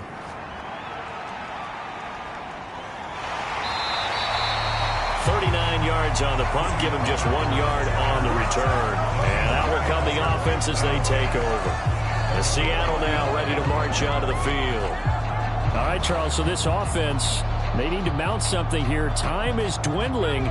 They can't get anything going on this drive. This one might end in a tie. Yeah, that clock putting a little extra pressure on them, right? So now, as you look at the playbook, what are you breaking out? Is there something you haven't used before? Is there something you used earlier that you can go back to? Or can one of your guys just make one of those big-time plays that decides this game? This being their second opportunity in overtime, third overall drive, see if they can settle into a rhythm. And that's what you're looking for. Get a few first downs, move the ball downfield, have some confidence, get yourself in a spot where you can at least kick a field goal to win it. But I tell you this, if I'm the play caller, I'm looking at that part of my sheet that says playmakers. Get the ball in their hands, critical situation, now's their time. On second down, it's Richardson to throw it. Now they go screen. It's complete. And he goes out of bounds just shy of the 45. Here now, third and a yard.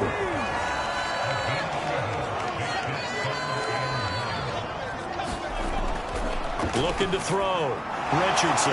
That's caught by Pitts. And they went the wrong way there. Losing yardage back at the 43-yard line. We'll put that one in the win column for the defense. Trying to contain tight ends in the passing game is so difficult nowadays, but they did in a big way there.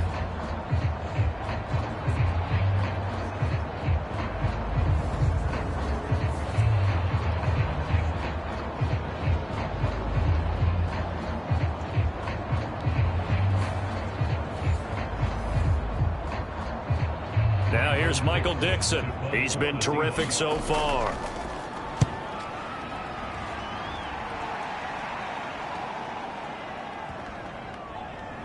And a great job on special teams to down it, as this will be marked out inside the 5-yard line. That punt was near perfection as it checked up inside the 5-yard line. You never know where these things are going to go, do you? No, what was it? You got a John Heisman quote about that, yeah, right? He said the football is roughly a prolate spheroid, which means it's going to bounce funny, and you never know where it's going to end up.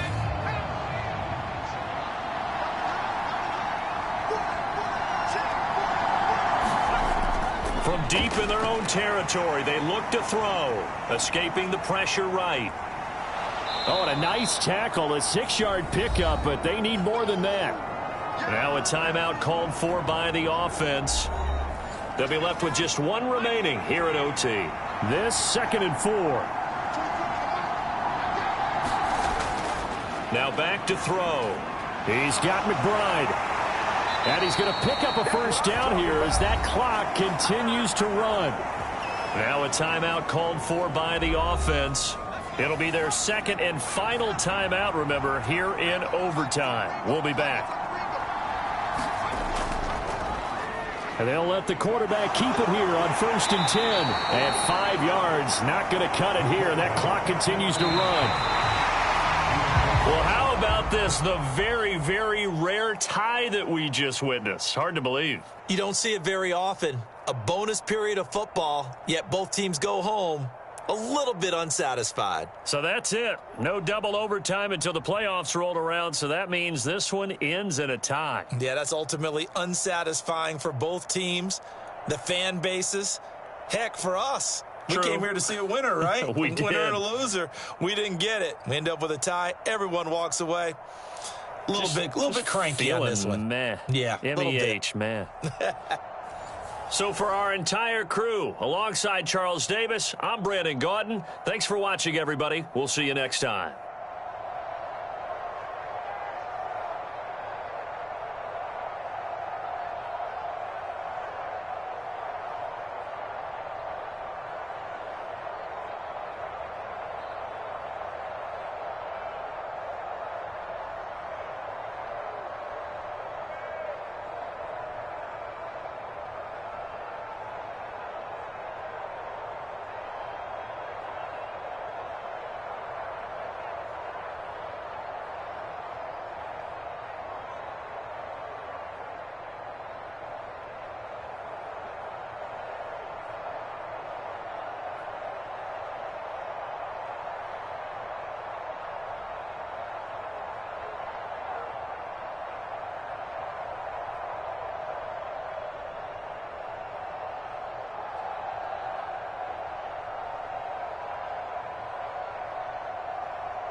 tonight.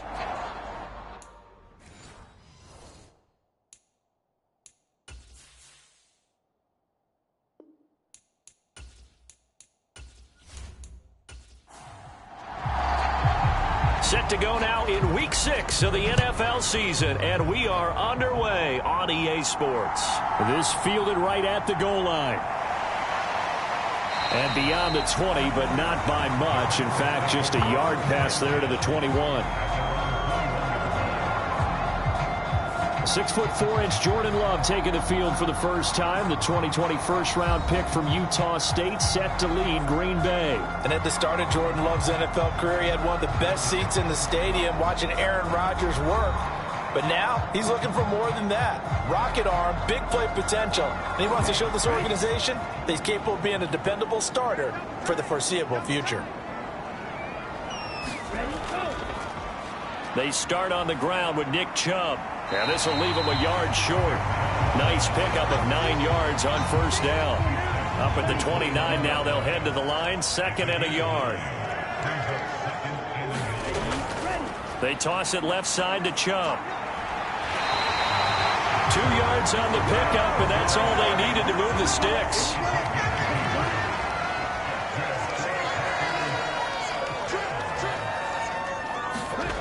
Love looking to throw it. He finds his man, complete. It's Reed.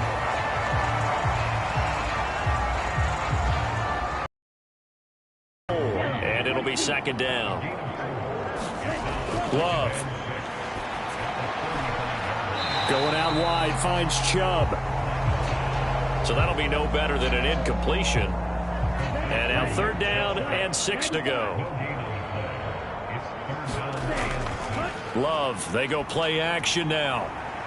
He's going to launch this deep for Watson. And that will be incomplete. Well, they weren't scared to let it fly, but it falls to the ground and brings up 4th down.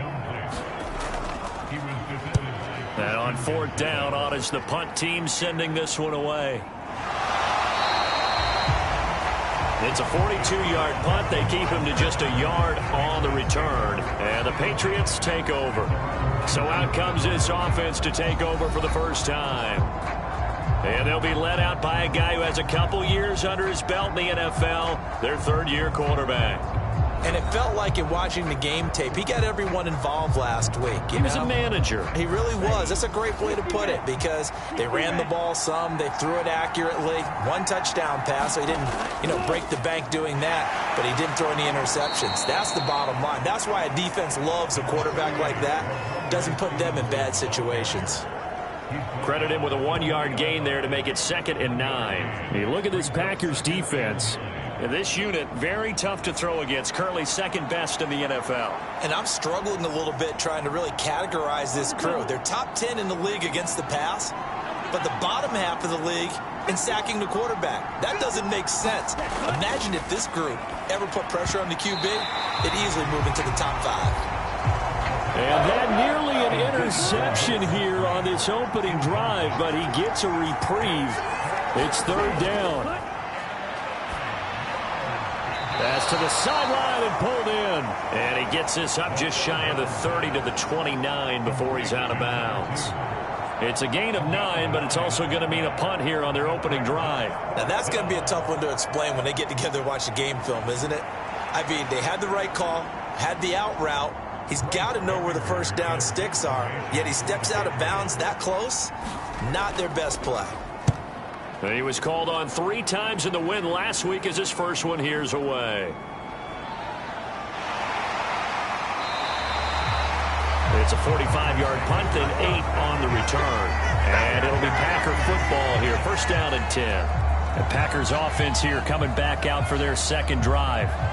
Sitting at 1st place in the division. They've got an open date on the calendar coming up next week. So, Charles, you and I were talking about this before the game. This one for them kind of has some extra importance. It certainly does, because if they can get the win here and pad their lead a bit or at least keep pace, then they can really kick their feet up and say a job well done at this point and not have to worry about ball at all until they're back in their facility, back in their meeting room, getting ready for the next game. And that one to the right side and incomplete. So after the second down incompletion, they'll come up now against a 3rd and 6. Throwing. Love. He's got his running back out of the backfield. And he's going to have a Packers first down as they're able to get the 3rd down conversion. The Packers at 3-2, a game over 500 here to start the season. Charles, they were losers last time out. What do you think they need to do differently here? Well, I don't think it needs to be as drastic as burning up last week's game tape or not watching it, but the attitude has to be what's done is done. Let's move on. Put that one behind them, galvanize themselves, and go forward and get a win in this one. They will throw again here with Jordan Love. There's another catch by the running back, Nick Chubb. And able to break one tackle, but then quickly brought down. But a nice little gain. Ball on the 47-yard line. Here's a 2nd and 4. To throw now. Here's Love. He has it complete to Christian Watson. They'll wind up getting just a yard out of it. And now it's 3rd and 3. Love with it here, 3rd and short yardage. And that will be incomplete. They couldn't hook up on what's going to be the final play of this first quarter. No score after 1 on EA Sports. On now is the Packers punter as he'll kick it away for the 2nd time.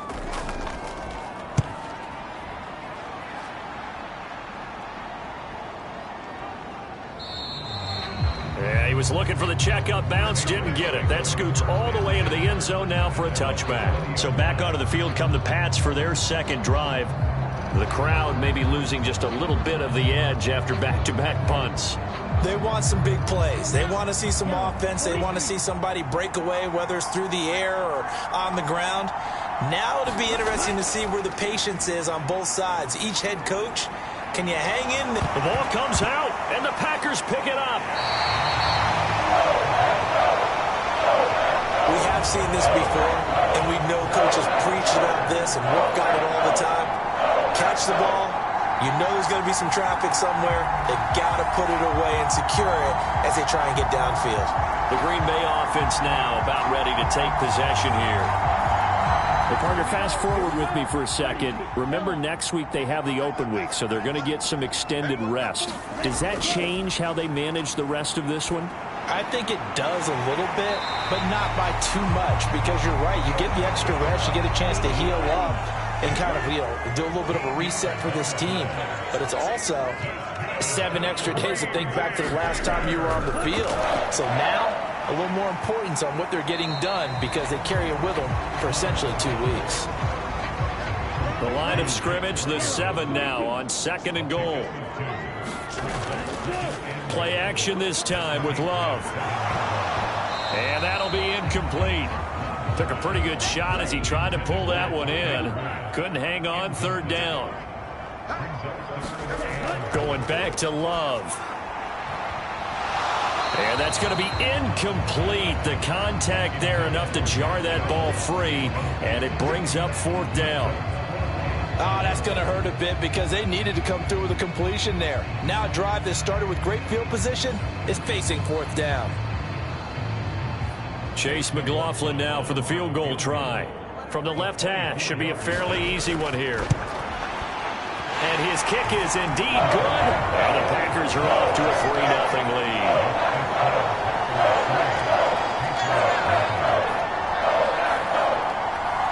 So the defense are able to force their first turnover of the game, and then they add on to that by getting the field goal. And you don't just want to take the ball away from your opponent, partner. You want to make them hurt as well. And if you don't score yourself on defense, turn it over to your offense and have them put points on the board.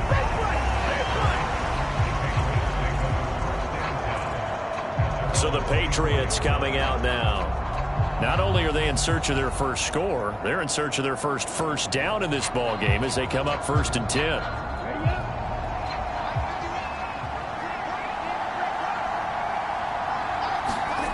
They'll try and start this drive in the air. Nowhere to go here. He lost the football, and the Packers pick it up.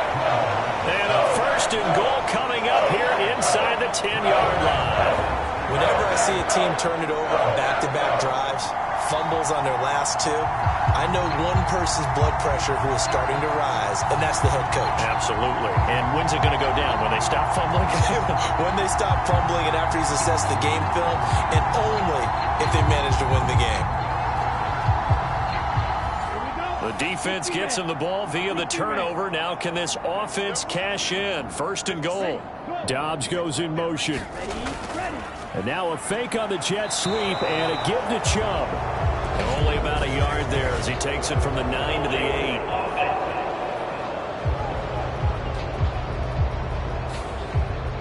8. A terrible spot for a holding call as they'll try again, but now from further back on 1st and goal. Now Chubb running right. And he'll take it from the 18 to the 15. A gain of 3. Still a ways from the end zone as they come up now on 2nd and goal. Here's Love. He finds his man complete. It's Ferguson. A gain of 3 last play. This time they double it and pick up 6. Completion was given up, but that's why you play zone defense, so that you can have people around the ball when it's caught, and you don't give up much run after the catch. Love. This is 3rd and goal. This is caught. That pass play good for 7, but it still brings up a 4th and goal. They kept the receiver in the short field, but that let his quarterback get the ball quickly to him before either guy in double coverage could react.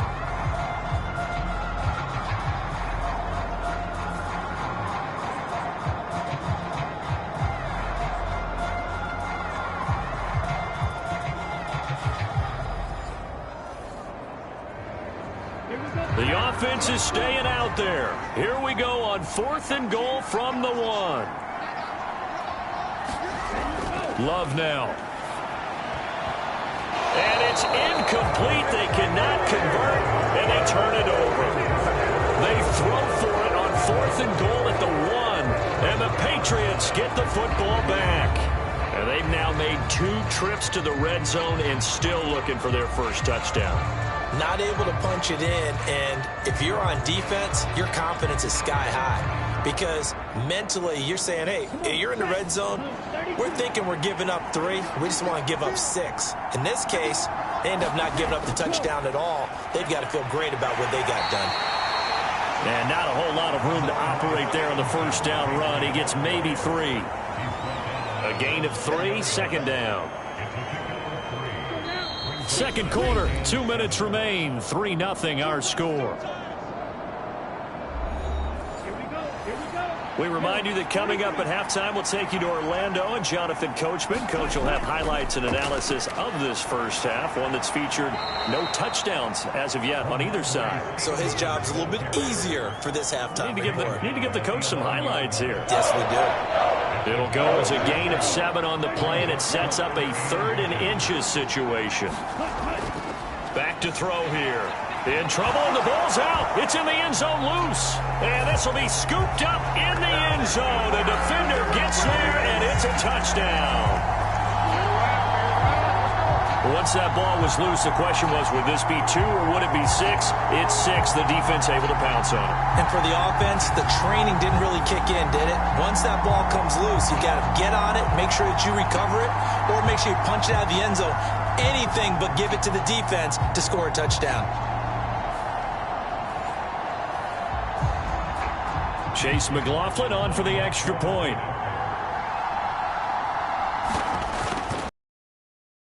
It's up and good, and that'll increase their lead to 10-zip. So not only the cough up, but then the pickup on the other side, the scoop, and the score the other way, the fumble return for a touchdown. And you can bet they're preaching 2 hands on the ball here as the kick's away following that fumble return. Marcus Jones going to elect to bring this one out. And he's up past the 20 to the 22-yard line.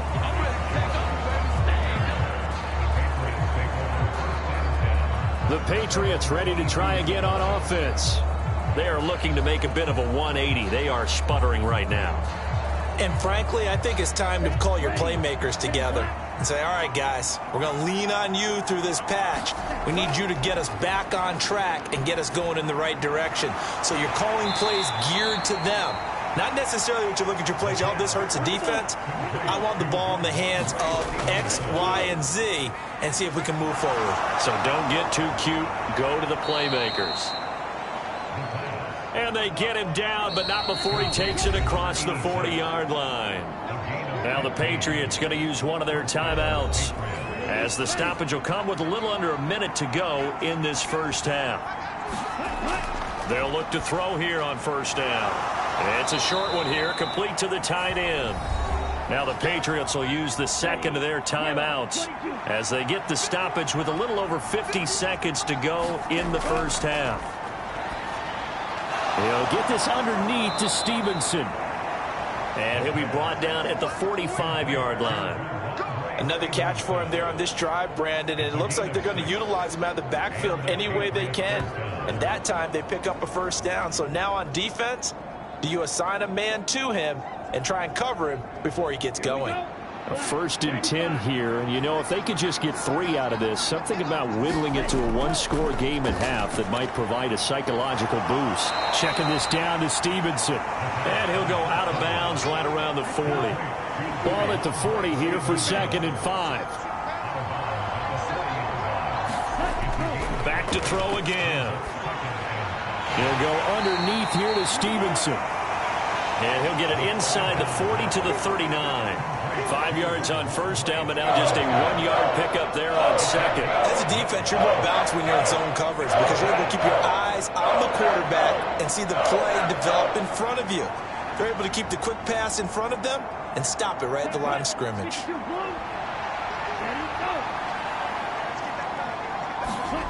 They'll throw now on the final play. Firing quickly here, and that's complete. Yeah, this won't be enough. Stopped a yard short after a gain of 3, 4th down. So we're at halftime here on a Monday night as we'll head down to Orlando. That's where we find our man Jonathan Coachman at our EA Sports Halftime Report. Coach. Okay, Brandon, thanks very much. Welcome in, everyone, to our EA Sports Halftime Report. Let's get you caught up on what's going on around the NFL. We'll begin out in the Windy City of Chicago, and those two are tied up as they play the second quarter.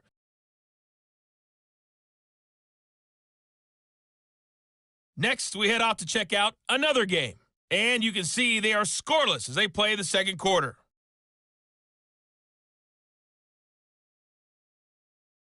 Lastly, let's check on one final game for you, and you can see they are scoreless as they play the second quarter.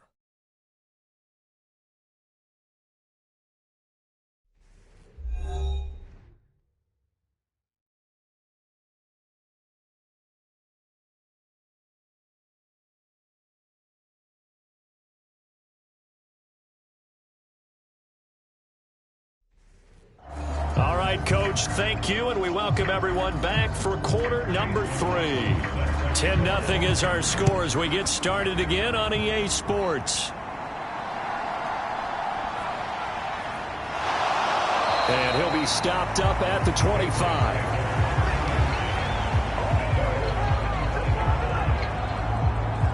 Here comes the Patriots offensive unit. They'll have it first here to begin the third quarter. Charles, it'll be interesting to see what adjustments this offense made in the locker room. Haven't really been able to get anything going offensively, virtually nothing in the ground attack either. So certainly something has to change here in quarter 3. And I'm pretty sure they're friends from the... Nowhere to go here. He lost the football. Oh, and one of the linemen on the other side has got it. Fortunate to get that football back, because trailing here in the second half, last thing they needed was to lose the possession. And the word I think of here is opportunity, because it could have been lost there, their chance to score points. But the opportunity for the defense was to go ahead and really close this game down if they were able to get possession. So they keep the football, but now face 2nd and long.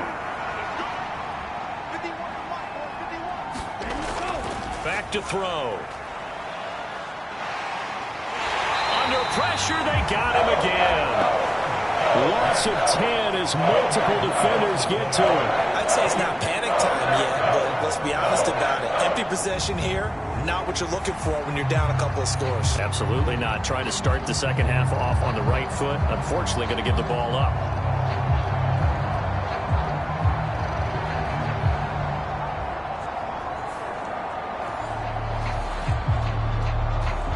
This offense in desperate need of a conversion as they come up on third down. They'll set up a throw. Got his man complete over the middle. It's Stevenson. And able to get it here to about the 16-yard line. They do get 7 out of that, but not enough to prevent a fourth down. I think that call was made not so much to try and get the first down, although they would have taken it if they could have gotten it, but to give their punter a little bit of space and try and help out their defense. Yeah, they got the safe completion on third. The Patriots send out their punter as the drive goes backwards, so he's on to punt it away. His first punt, 48 yards. This one looks equally as good. That'll be a 44-yard boot, just a yard on the return as he's covered up quickly. And it will be 1st and 10 as they take over. So here are the Packers now to take over. They were losers a week ago to the Texans, but they're on top right now as they start this drive out 1st and 10.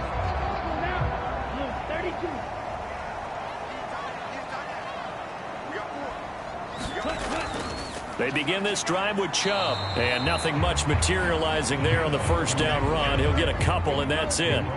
2nd down and 8. Dobbs goes in motion. Now they show jet sweep, but instead a run up the middle here. And he'll pick up about 3 there, up to the 43. In the first half, he was held in check on the ground, but despite that lack of production, they still have the lead. And they've got to feel fortunate about that. If they could actually get production from their lead horse, that would help open up this offense and widen this margin, too. The throw here, right sideline, falls incomplete. On now is the Packers punter, as he'll come on to kick this one away. He's averaging just under 50 yards a punt as he gets this away. And he couldn't get it to check up. That kicks all the way into the end zone for a touchback. And now out come the Patriots. And our game's hit a little bit of a lull here, a little bit of a snag. Punts on back-to-back drives. And old-school coaches don't necessarily mind that. Didn't turn it over, right? Didn't create a big play for the other team. Right now what you're looking for is, can you gain an advantage in field position? And that's what both teams are seeking right now. Yeah, they'll be seeking to gain that advantage here on this drive. Not what they had in mind there. That's going to go as a loss of 4. Well, plays like that, Charles, no doubt, they're just going to continue to fuel this crowd. And this defense is already playing well, but it also feeds on the energy of that crowd that you're talking about, and that takes them up to another level. Right now, they're playing really loose. They've got the lead, and what a nice stop they just made there behind the line of scrimmage. Here's a play fake as they set up to throw. Oh, that's into double coverage and intercepted. And his guys will take over at the 30-yard line. And right about now, you start to think, and maybe they're starting to think, gosh, maybe points aren't going to happen for us in this game. Well, it's a thought that is worth having because so far in this game, this defense has not just had the upper hand. They've appeared to be a step ahead, maybe even 2 steps to everything they've done. They've had an answer for everything this offense has thrown at them. Lambeau Field, one of the best home field advantages in the NFL, no doubt. And they're a happy bunch here as the Packers lead 3rd quarter. On first down, they'll run with Chubb. And he's going to be met at the line of scrimmage and taken down. 3rd quarter on a Monday night with a 2nd and 10 coming up. Now Love. He's going to float this one deep right side. And that is caught, but the back judge right there to say incomplete. The chance of wasting this great starting field position, a real threat. This is 3rd and long. Work in the middle of the field, and he's got a man complete. And he's going to have a Packers first down as they're able to get the 3rd down conversion. And now we get into the psychology of the whole thing because a lot of teams with a 2-score lead in the 3rd quarter, they almost become defensive with their offense, just playing not to lose. I think with this team, you got to figure at this point, this is a great spot for them to go into attack mode, really try and put the hammer down and finish this one off. Lambeau Field, one of the best home field advantages in the NFL, no doubt. And they're a happy bunch here as the Packers lead third quarter. A give running right is Chubb. And he's going to get a solid gain of 9 before being brought down. Second and right at a yard.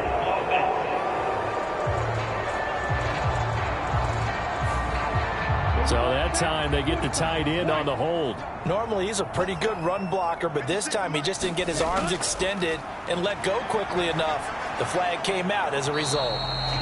And he'll be taken down near the 20 at the 21.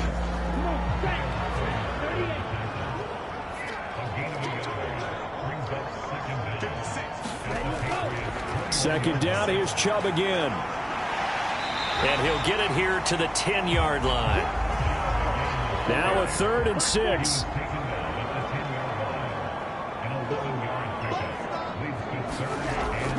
They'll try the draw now with Chubb. And a pretty nice tackle there, ranging up from his free safety spot as he'll stop him about a yard short. It's a gain of 5, and now the question, will the offense stay out there on 4th and 1? 1 quarter remains here as we wrap up the week on a Monday night. You're watching the NFL on EA Sports. Back now at Lambeau. And with things looking pretty good on the scoreboard, they're going to keep the offense out there and go for it here on 4th. And a dangerous throw there as that's knocked down and incomplete. The Packers unable to pick up the first. And that will force a turnover on downs. And I am not sure, partner, there what the mindset was to go for it. I don't know. And some teams just feel that possession is the key to everything. They just want to have the football in their hands. No matter how it goes to the other team, they just don't trust doing that. So they say, listen, go for it and try and finish it ourselves. Trying to shake off the interception. He'll look to throw. And a quick throw here. That's complete. And able to get it across the 10 to the 15. They needed some breathing room. He gave it to them. 11 yards and a first down.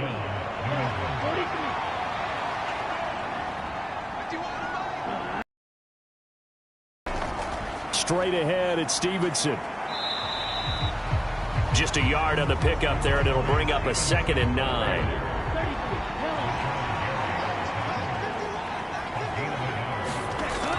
They're going to look to throw. A short throw to Musgrave. Yeah, that's good for a gain of 6. And now it's 3rd and 3.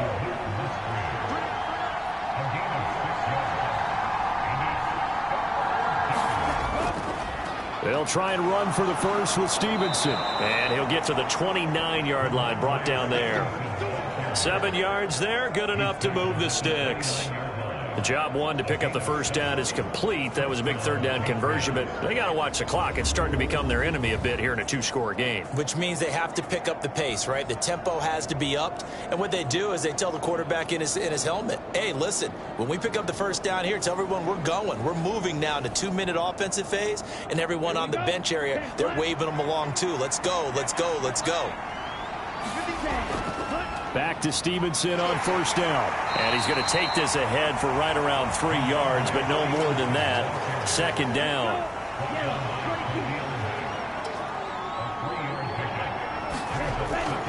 He'll look to throw. A quick throw there is incomplete. Here's play number 7 on the drive. This is 3rd and 7. They'll set up to throw. Nowhere to go here. He lost the football. He may go. And he will bring this one back. A fumble return for a Green Bay touchdown. So that is now 2 fumble return touchdowns.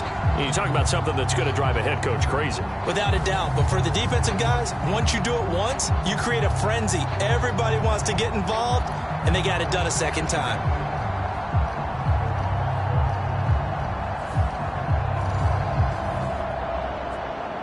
McLaughlin now to add the PAT.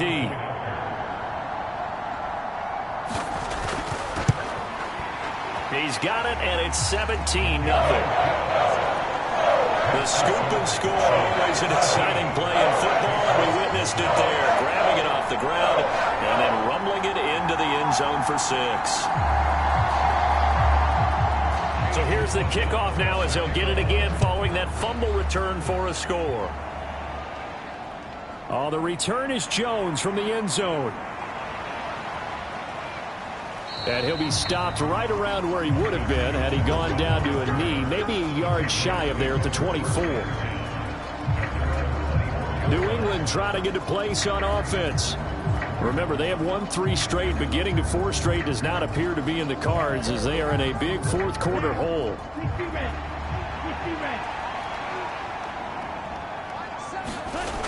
They'll come out throwing here to start the drive. That'll go for a gain of 7, and that'll bring up second down. Hard to believe his first catch of the game defensively. They bottled him up. That's why they're well on their way to victory. Put your best cover guy on him and then change the coverages behind him throughout the game. Brackets, double, zone, man, you name it. Make sure he gets a lot of angles. They'll throw over the middle, taken in. 6 yards the pickup, and that's a first down. One thing you're hoping for when you run drag routes, you're able to hit a receiver in stride, and he can pick up a lot of yardage after the catch. But in this situation, the defense was effective, able to stop him before he could get a good head of steam going. 2 minutes left to play in this football game here on EA Sports. So from the 36 now, 1st and 10. They'll drop to throw. Into double coverage, and it's intercepted. Picked off by Quay Walker, and they have possession, and they have it at the 38-yard line. How about one last great play defensively, and that should, for all intents and purposes, finish off this shutout. That's as good a defensive performance as we've seen in a long, long time. And I know as a team they will celebrate. I will guarantee you the defensive guys, they'll get together somewhere and have their own private celebration. A shutout, that's something to be cherished.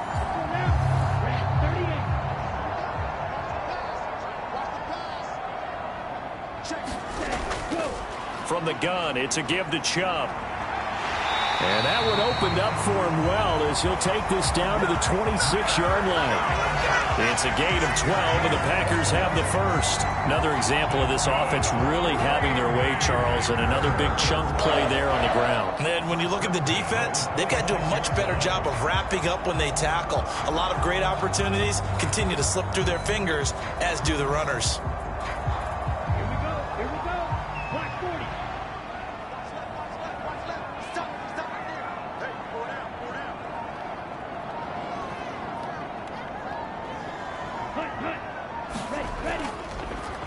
Here's a fake on the jet sweep, and instead a give up the middle. And he went backwards. He'll be down at the 30. That's going to go as a loss of 4, and it'll be second down. When coaches stress their defense being physical, they don't just mean the big guys.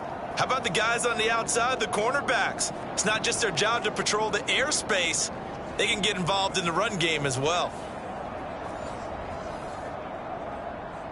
So a step in the wrong direction. Now they'll look to make amends on 2nd and 14.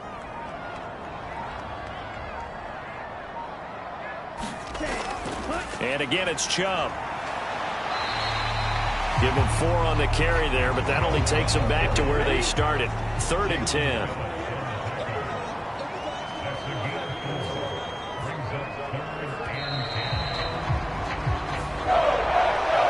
Certainly not the highest of scoring games, Charles. Their offense did some okay things. Not a lot of points on the board, but enough for the win with how their defense was playing in this one. Yeah, they certainly brought their A game, didn't they? They weren't fooled by anything that was presented to them from start to finish. That defense, they might as well have told their offense, guys, just kick a field goal. We've got it today. So for Green Bay,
today.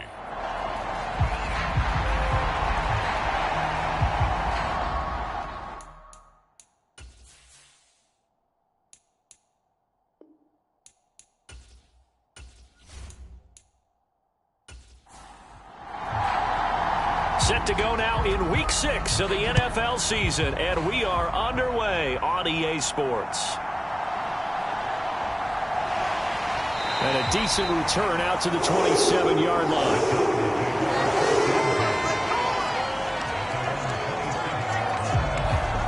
So here are the Titans now for their first drive.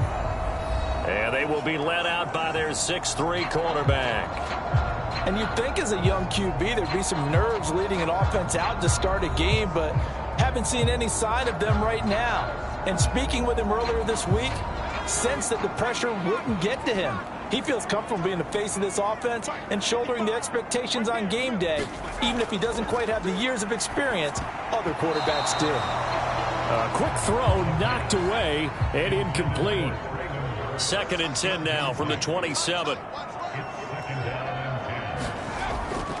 He'll drop to throw. And that falls to the ground, incomplete. A nice job of bodying him up defensively. And now it brings up 3rd down. They'll look to throw here. That one's taken in by Spears. And this effort will not get it done. He stopped well short of the 1st down at the 29. Only 2 yards, and it'll be a punt on their opening possession. One hallmark of good defenses is understanding the game, understanding positioning, and tackling immediately in the secondary after catches. I think we just saw that on display right there. Got to him before he ever had a chance to think about turning it upfield. Now on 4th down, here's Ryan Stonehouse to punt for Tennessee. He was only asked to punt once in the victory last week as he sends this one away. That'll be put in the books as a 53-yard punt. And the Cowboys will take over the football with a 1st and 10. So out comes this offense to take over for the first time. And a look at a guy, definitely got a little razzle-dazzle to him. Can do it with his arm or his legs. Their mobile QB. And there's a word that constantly gets thrown around with this guy when you talk to anyone in the building. Potential. They are sky high on what they believe he can grow into in the role of a starting quarterback. In addition, there are plenty around the league who think that as well. And years from now, he can still be leading this offense out. And up to the 35 before they're able to knock him down. First play of the drive, a success, 19 yards. A nice performance last week. Recognized as NFC Player of the Week after going over 100 yards rushing. I just love the vision. I love the wiggle he has, but I also love the power when he ends his runs. That's what impressed me. Yes, there was some elusiveness last week. A couple times he just ran over guys. Ball up to the 35 now as they come up on 1st and 10. Again, they run. Again, it's McCaffrey. Takes it to about the 37. The numbers for McCaffrey last week. There isn't a coach alive who wouldn't like those numbers. Well over 100 yards and a touchdown, too. Partner, I think all the coaches who are in that great coaching box in the sky would take those numbers. So dead or alive? Either way, they would take that kind of production. On 2nd down, McCaffrey. And he's dropped right at the 40. Gain of 3. You talk about this Titan defense. They were very strong in that victory from a week ago. In today's football, there aren't a lot of goals for defenses. But when you hold a team under 100 total yards of offense, yeah, that has to be a goal that was met. Big check mark for them in last week's game. Here is 3rd and 5. Looking to throw. And that is incomplete.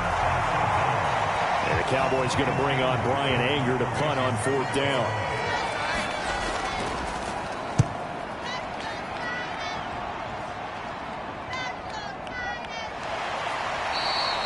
It'll be a net of 39, 41-yard punt, 2 on the return. And it'll be Titan football. The Titans coming back onto the field for their second drive. And on the first drive, 3 and out. I know that these are professional athletes, but I would imagine sometimes you get the nerves at the beginning of a game still, don't you? Those don't ever go away. And typically what I've heard from guys and what I remember from playing, if you don't have nerves at the start of a game, it's not going to be a great day for you. You're not really ready to play. So finding a way to harness those nerves and not let them affect you in a negative way, that's what all the guys are looking for. All right, so they got that one, Charles, against the center. And let's remember how difficult it is for the center, because remember, he's got to snap the ball to put the play in motion, and sometimes you got that big guy on your nose. You got sometimes where he's coming out. There he goes, left side. And he'll have this past the 30 prior to going out of bounds. 23 yards on the pickup there and a first. They had a chance to limit his yardage, but he was able to fight off that tackle. So it's not just the responsibility of the guys who missed the tackles along the way. It's all 11 on defense, able to stop this guy, unable to do it on that play. They've got to find a way. How about his ability to break through and gain that yardage? From the 32 now, here's 1st and 10. He'll look to throw. Throwing right, and that's complete. And he'll be stopped right at midfield. 18 more yards there and another first down. But one of the ways the quarterbacks keep all the receivers alive in a play, never lock in on any one guy. Make sure you keep your eyes moving, scan the field. And here he finds the open guy for a nice pickup. Back-to-back good plays have them on the move on first down. Hand off to Spears. And nowhere to run on the interior of that defensive line. He'll get back only to the line of scrimmage.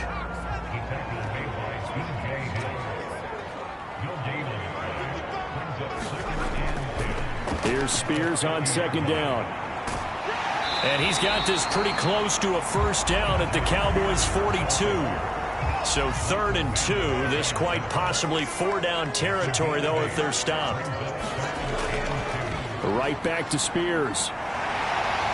And he's going to have the first down yardage to the 35. Give him 7 yards on the play as they do pick up the 3rd down conversion. The first drive this unit had, they punted. This drive, much more polished, just looking crisper, aren't they, moving the ball? Maybe the first drive was a little bit of a wake-up call. Probably a little bit angry that they had to punt the ball away the first time they had it. Got motivated, got to the sideline, said, okay, let's not let that happen here as we take over again.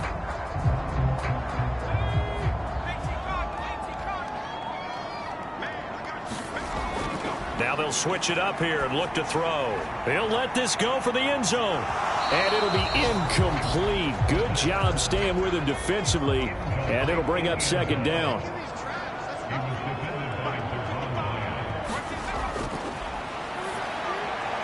Now he's going to swing this one out to his running back. And they'll be inside the 35 now at the 34-yard line. Now play number 8 on this drive, and they need 9 yards to pick up the first on 3rd. Pass taken in by his big tight end. And he's going to have another first down here as the tackle's made at the Cowboys' 18. That one good for a pickup of 15 for Tennessee. So from inside the 20, here's 1st and 10 at the 18. Again, he'll drop to throw. It's complete. Burks. And he'll be taken down as that will take us to the end of the first quarter of play. We're scoreless after 1. Ready for the second quarter from Tennessee, and it's the homestanding Titans in possession. 2nd down and 4. As they've got it as we resume action. They'll stick with the passing game as he looks to throw. And the Titans are going to have a 1st and goal as he'll be taken down at the 7-yard line. They'll look to throw again. He's got it. That's good for a gain of 6, 2nd and goal. I know sometimes we can get fooled when we watch him make catches, as we just saw him do there, because he really looks like a wide receiver the way he goes about his business. Yeah, 230, 240 range. Yeah, not super huge. Maybe not counted on to be that inline point-of-attack blocker. And he will score. Touchdown, Titans. Tajay Spears. His second rushing touchdown on the year. And the Titans post the first points of the ballgame as they take the lead here in this second quarter. Well, he's been the workhorse on this drive, and it would have been unfair to bring someone else in to finish the job. So they go back to him again, and he delivers with a touchdown run.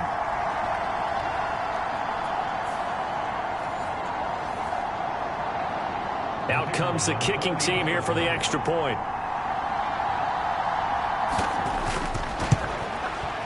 And this is good. Our score, 7-0 Tennessee. That one in the books as a 12-play drive. And the result in the end, a Titans touchdown. Out is the kickoff unit as they run up and send this one away. This taken in right around the goal line. And out a little across the 25 to the 27.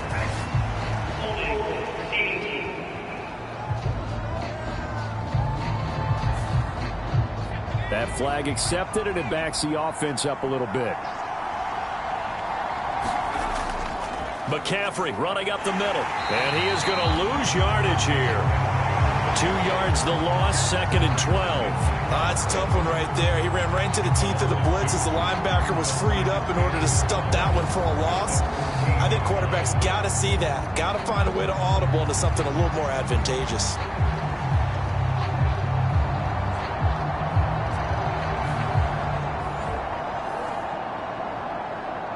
First play of the drive goes the wrong way. Here's 2nd and 12.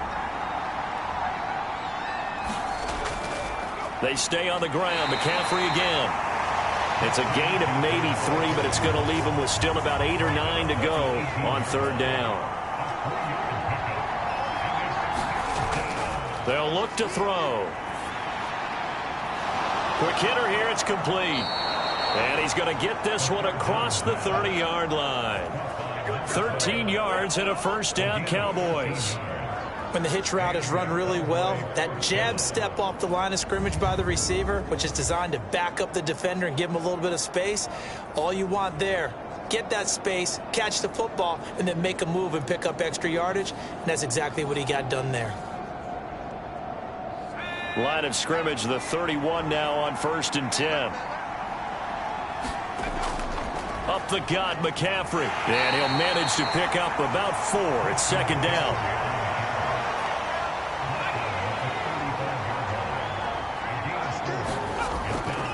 Now back to throw. Open man, the tight end, Luke Schoonmaker. And he'll be taken down, but not before he works it past the 50. 17 yards on the catch and run. It's a first down. For many teams, the evaluation of tight ends has really changed. We used to wonder about how they would block first and foremost. Now we want to know how these guys can run, because we envision them in offenses, catch the ball, how much yardage can they gain after that? And that on display there for a good pickup. So operating from Tennessee territory now. Here's 1st and 10 at the 48-yard line. But now a fake on the jet sweep, and instead they'll give it to McCaffrey. And nothing doing. He's immediately taken down at the line of scrimmage. No gain on the play there. 2nd down.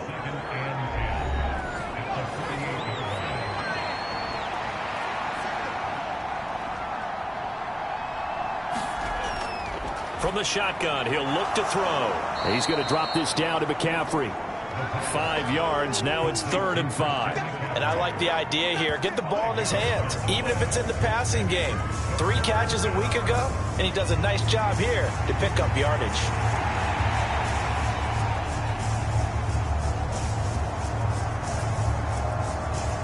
And on 3rd and 5, this will be the 8th play of the drive.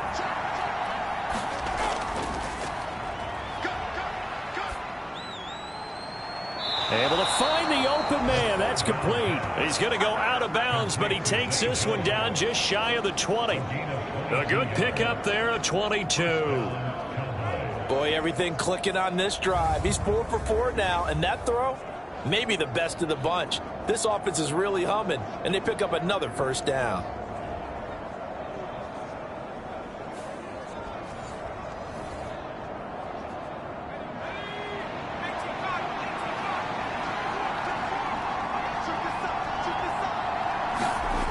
Now on 1st down, he'll drop to throw it. His throw incomplete. It sort of looks like they still have some fight in them on this series because it seemed like things were headed for the red zone. But if this defense gets 2 more stops, they can keep them out of that area. 2nd and 10.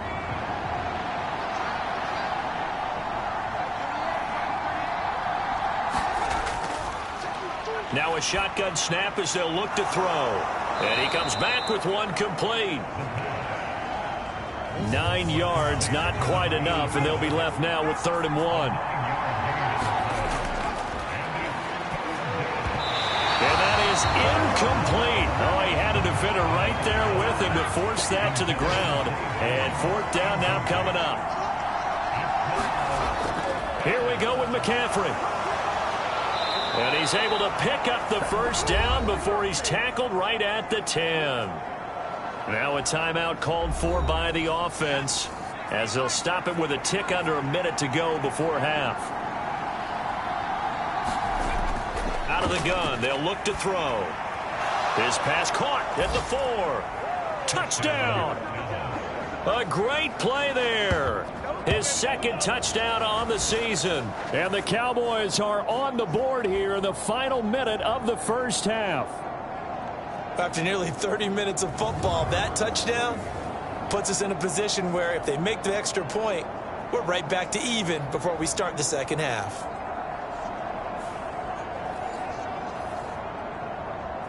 Brandon Aubrey now for the extra point.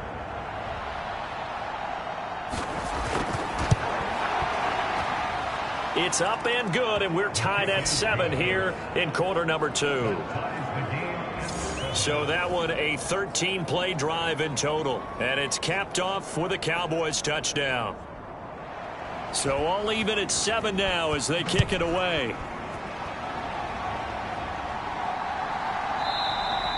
And no effort to bring this one out. It's a touchback. The Titans going to go back on offense here late in this 1st half. And with a little under a minute to play, they may be looking to pick up some yardage here, maybe try and come up with a field goal to seize the lead before intermission.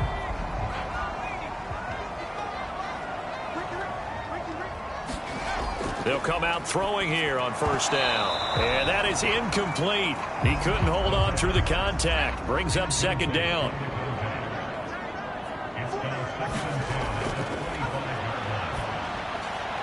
Firing quickly here, and that's complete.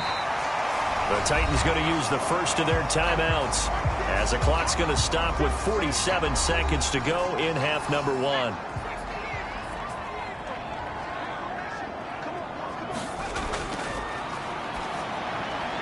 He's got his running back out of the backfield. And he'll be out of bounds right at the 40. An 11-yard pickup for the Titans and a 1st down. But they certainly made a point of getting him involved in the passing game here in the 1st half. They must have seen something in the scouting that said, hey, we can capitalize on him getting the ball possibly in the open field. And I think in the 2nd half, that may loosen up the defense a little bit to get the running game going back inside.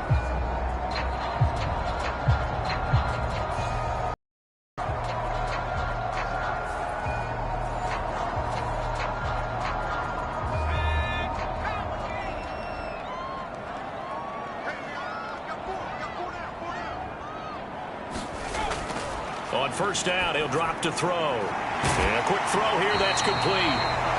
Now Tennessee going to use the 2nd of their timeouts as the clock will stop with 37 seconds to play in this 1st half. Back to throw now on 1st down. That's complete downfield to Okonkwo. And he'll have it in the red zone before he crosses over out of bounds. He got 29 yards that time. He's certainly done a nice job spreading the field on this drive, and here he finds his big tight end for good yardage. And that's what you have to do. Keep defenses guessing about where you're going to go with the football.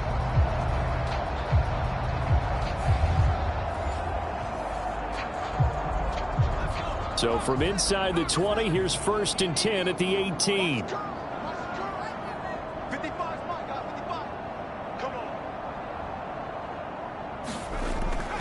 Inside the red zone here. They'll look to throw. Oh, he catches it off the tip. It wasn't even intended for him. And they'll work this down to the 15 for a pickup of 4.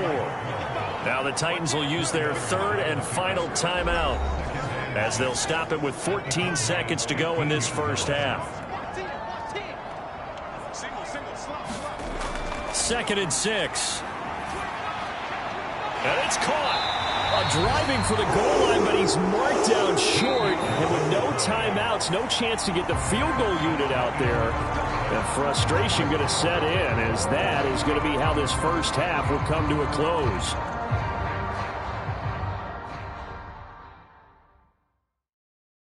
All right, Brandon, thanks. A few teams starting to rise to the top as it's time to take you around the NFL here in Week 6.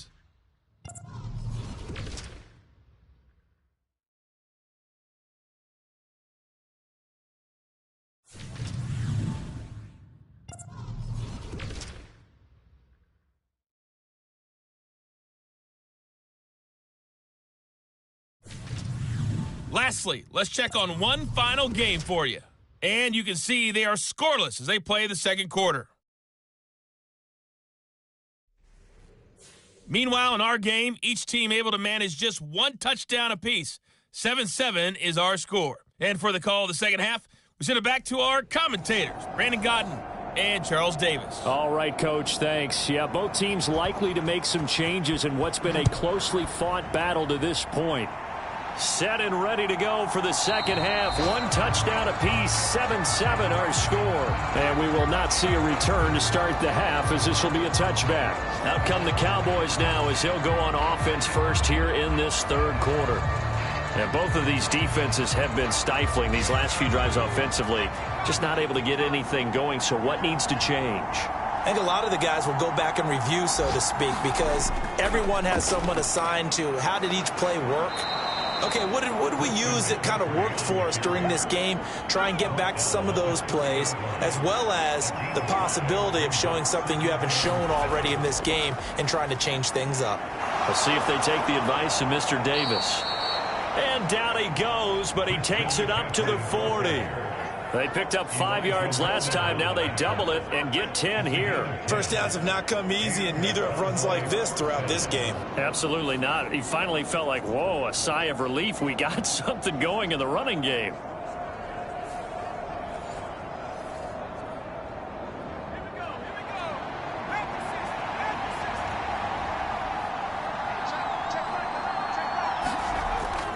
On first down, this is McCaffrey. And they get to him after a gain of 6 to the 46. Here now, 2nd and 4.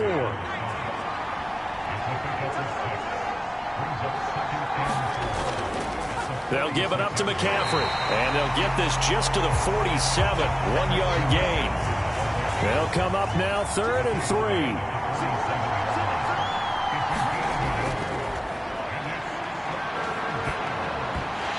He will not be able to hang on through the contact. It's incomplete. The coverage strong, and now it's 4th down. On to punt now, Anger, as he boots this one away. And a nice special teams job here. This is going to be down inside the 10 at the 7-yard line. And for an offense that is struggling, this is not where you want to start from. Great punt. Fantastic punt. And for all those who wonder, what do punters do during the course of practice each and every day? The best ones do what we just saw there. Work on positioning the football and helping their team.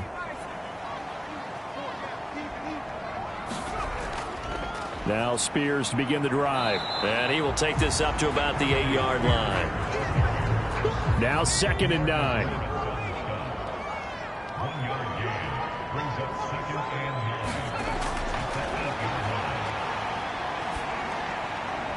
Meanwhile, the throw here is complete. And they take this up near the 30 before he's taken down. A gain there of 21 yards. And they were backed up to start the drive, but not anymore. Now, that's the play call that the offensive coordinator had in his head. You saw the end result. He wanted to go ahead and push the ball downfield, and that's what they did. And they wound up with good yardage there to get things rolling.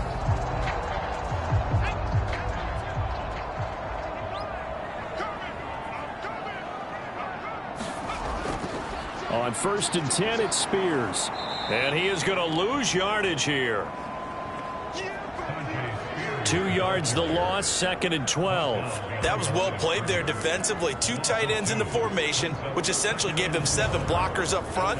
Hard to imagine with all that size and beef that they could let a tackler through, but that's exactly what happened. A loss resulted.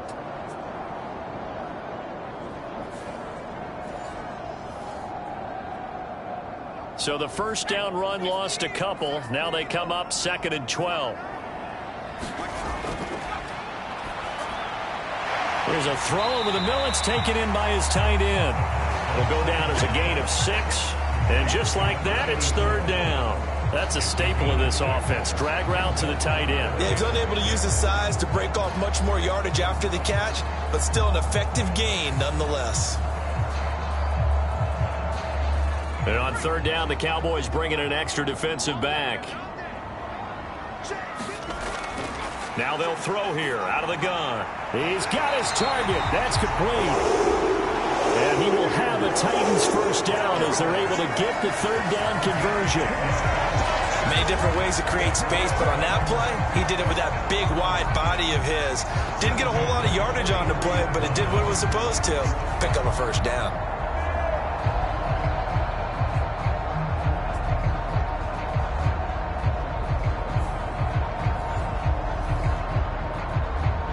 A couple of first downs, has the football positioned at the 43 as they come up 1st and 10. And here's a give to Spears.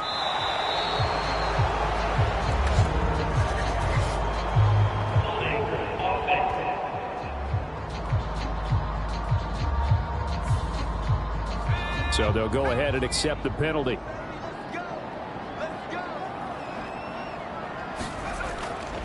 And now a run with Spears. And he'll get this up past the 45 to the 47. Now a 2nd and 6.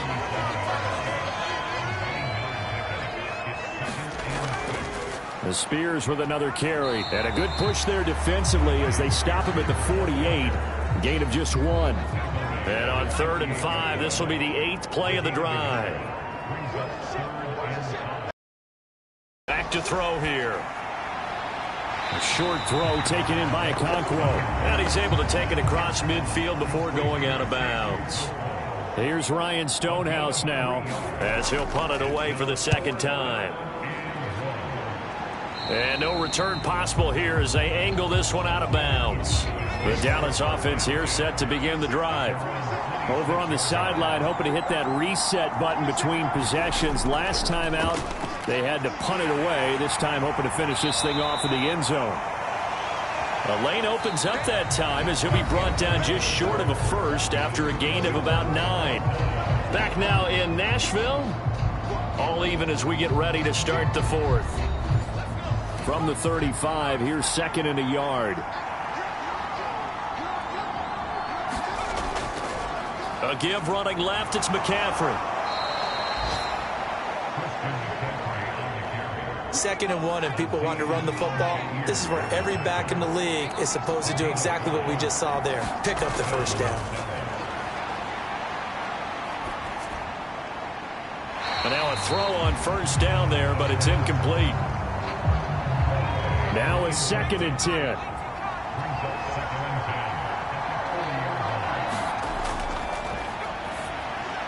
They'll set up the screen to McCaffrey. And he'll get it out a couple yards shy of midfield at the 48.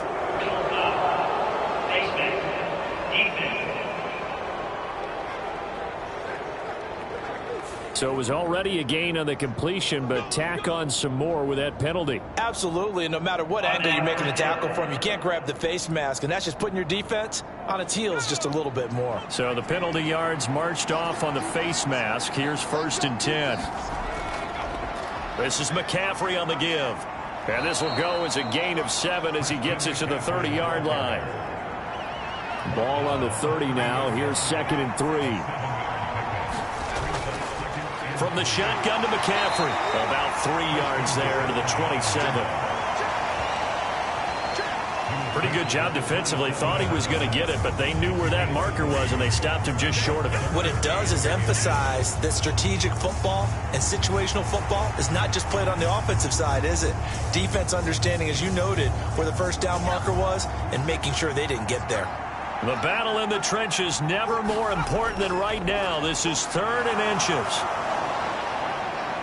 And he's able to pick up the first down here before he goes down at the 26. Brandon, unfortunately, I've been here before. They've had 2 opportunities to stop them, so this is demoralizing. They haven't gotten it done. Now you're calling all your blitzes, all your attack defenses, but you're not worried about playing your normal position. You're going to take chances now. Well, you said it. 2 third-down opportunities to get off the field. Couldn't do it, and the clock continues to roll.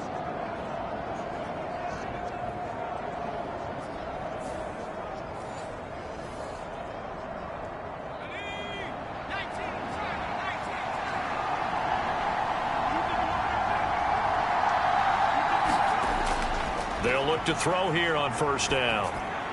Caught by Jones.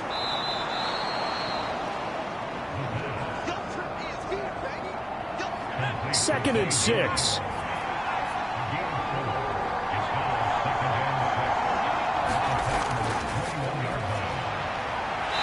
Quick hitter here. It's complete. Call it a gain of 3 on the play, and it'll be 3rd down. But there wasn't much there with that hitch route. They didn't gain what they expected. And sometimes when you call a hitch, you really don't have an alternate to go to. You don't have a second route to throw it to. So sometimes you have to rifle in there and hope for the best. The noise is getting deafening. Here's 3rd down and 3. They'll try and pick it up with McCaffrey.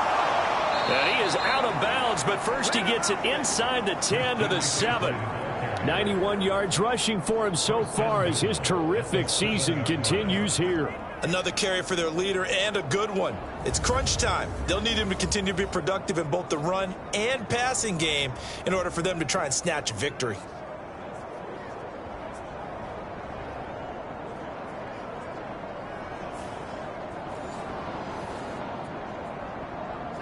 Here's 1st and goal.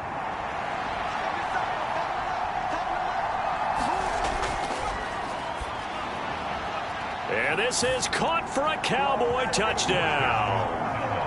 Christian McCaffrey. A 7-yard touchdown grab. And the Cowboys have broken our tie and have taken a 4th quarter lead. They went 5 wide in that offensive set. And racing, going 3 wide's a big deal. To go 5, how about the way that they finish things off? Did you just fit a race car reference into the game? Zoom, zoom. How about the way that you play? When you go 5 wide, that means you're going fast now. Zoom, zoom indeed. Aubrey now for the point after.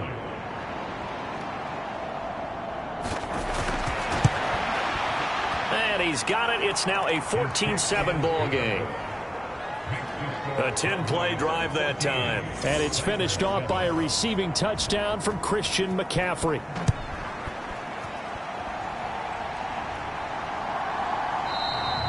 And no thought to bring this one out. He'll just go down to a knee, and they'll take over at the 25. So now the Titans down by 7, 2:14 to play. Plenty of time here. They've got 3 timeouts and the 2-minute warning as they've got it 1st and 10. They'll try and start this drive in the air.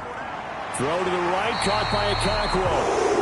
And they're able to get this one across the 35. 4th quarter, down to the final 2 minutes, and we've got a 1-score game.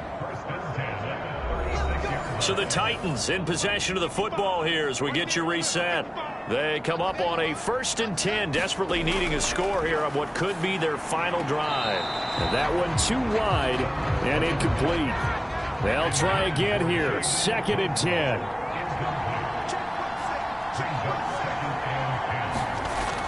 They'll look to throw. And this time he's got the hook up. It's complete. Here now, 3rd down. Back to throw. Leaping, and he makes the grab. And he's going to have another first down here as the tackle's made at the Cowboys' 42.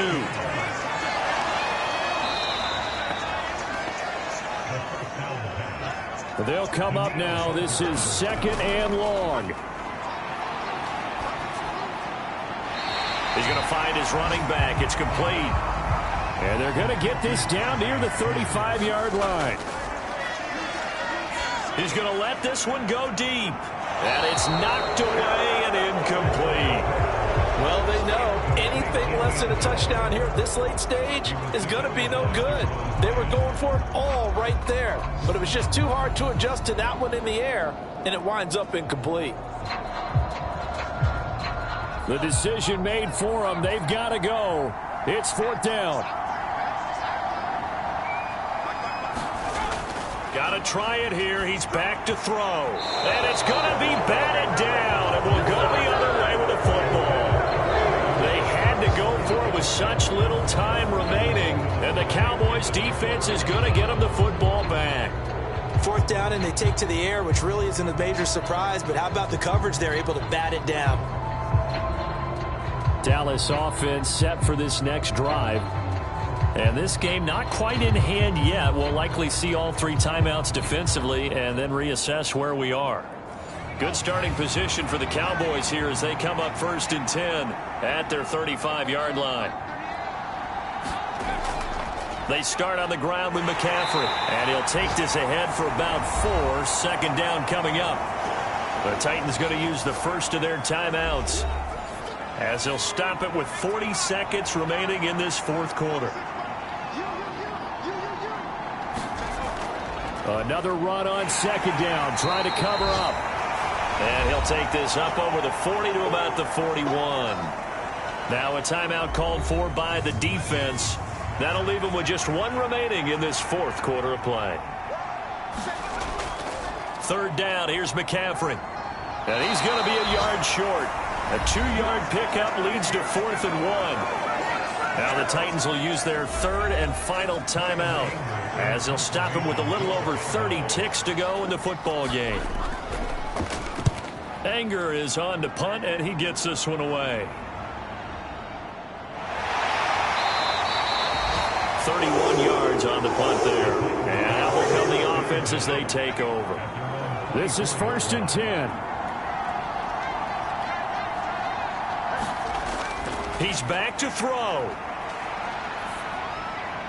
A short throw taken in by Okonkwo. And that won't help much. Only a yard on 1st down. Well, it took us until the final play, Charles, to officially decide a winner. Although on that last play they were so backed up, it would have taken a miracle, and they couldn't get that miracle done.